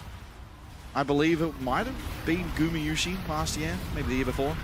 But anyway, just another great team fight. Yes, the hostile takeover that time doesn't find its mark, but it causes so much chaos in the fight. Levi lives on 1 HP. Kaya, that flash is just insane. Usually you go for that flash, you end up landing one knock-up. That time he caught both. Kind of wish we saw the shuriken flip to bot lane there. Yeah, again, I think the draft was a little bit rough for Team Secret. They sort of lined themselves up to do something in particular, whereas GAM draft to do it a lot better. Then they did not get a single Cyclone Command Shockwave combo off. And purely because of the fact that Levi was constantly up in their face. Ares was an ever-present threat. Dire really never had an opportunity where he felt comfortable with that game. Yeah, I agree. I think it was definitely a weird draft coming out of them. I think ultimately... Another thing that has to be considered from every other team going forward now is, do we even allow Ares to get his Control Mage versus Kali matchup? Because it's the second time we've seen it, and it's the second time he's dominated. not even going down CS, ultimately just staying completely even the entire time. But today's results, I think coming in, I expected 5 games in total. Vikings, I expected to take 2-0. The second game, I didn't know who would take it, but I expected it to be a 2-1. But GAM really have shown up here in our playoffs. They took it 2-0. And now, I mean, as Talon, who get to ultimately choose between Vikings or GAM going forward, who would you choose? Because Vikings have been the stronger team all split. But I would argue that GAM's performance today against the objectively more difficult team was more impressive. Yeah, look, I'm in two minds. On one side of the coin, I think you understand the Vikings probably a little better because of how much more consistent they've been throughout the regular season, whereas GAM just wildly unpredictable coming into today and making it look very good. I think realistically, Talon can probably hedge their bets and opt for the GAM matchup just because Talon are just too consistent. I think they have the ability to deal with the way that GAM approach the game in their drafts. Realistically, you're not seeing the knockdown again from GAM if Talon does opt into them. Yeah. You're not seeing the Ambassador freely given away the way they did. So the tools are definitely there for Talon if they want to opt into that. Yeah, I think in CFO obviously will receive the other team. Unfortunately, for SoftBank and Team Secret Wales, that is all we'll see for them here in Split 1 of the LCP. It was honestly inspirational to see how well both of those teams ended up coming to form. Even in the series today, up against Vikings, I think SoftBank had a very good showing for themselves. Ultimately, it didn't seem like a matchup you'd think would be particularly close. And I think particularly in game number 1, they really made Vikings prove they were the better team. So you can go back home and you have these 2 months off, I say with quotation marks, as obviously they're going to keep scrimming and aiming for a better performance and hopefully make it to MSI in our next stage. But I think you can be proud of what you've achieved in terms of individual growth as a team. Or absolutely. I mean, there is no other team that even comes close in terms of growth, at least for me, for Team Secret, given how, it definitely, they felt uncoordinated a little bit coming at the start, especially into week 2 when I jumped on the LCP show, but they looked very, very different going into their final play date. Yeah, look, they didn't look as solid as they did coming out of the regular season, but for the most part, that happens sometimes. Yeah, absolutely. Now on your screens, again, to reiterate, Talon will be able to choose their choice between Vikings, GAM. And honestly, I don't think it's a particularly easy choice for them because GAM's performance today, I think, was more impressive than Vikings. However, both of these teams, when they went up against Talon, did go 2-1 to Talon. So they did beat both of these teams with the same scoreline. So I guess it's probably just going to come down to, whoever Corgi thinks they stylistically have an upper hand against. And at least from my eyes, it's pretty hard to tell. I don't think there's a huge difference in terms of, who they might potentially have an upper hand against. Yeah, no, look, I think there's arguments to be made for any number of those matchups potentially coming through. But I think realistically, Talon's still looking like the strongest team in this playoffs, but GAM absolutely being the wild card, the dark horse of this competition now. Absolutely. And ladies and gentlemen, thank you so much for joining us today for our very first day of our qualifying series. It was an absolute pleasure. It may have been a quick 2-0 for both the series, but they certainly did deliver in terms of entertainment. We'll see you all tomorrow for whoever Talon chooses versus whoever Talon doesn't chooses in our second game.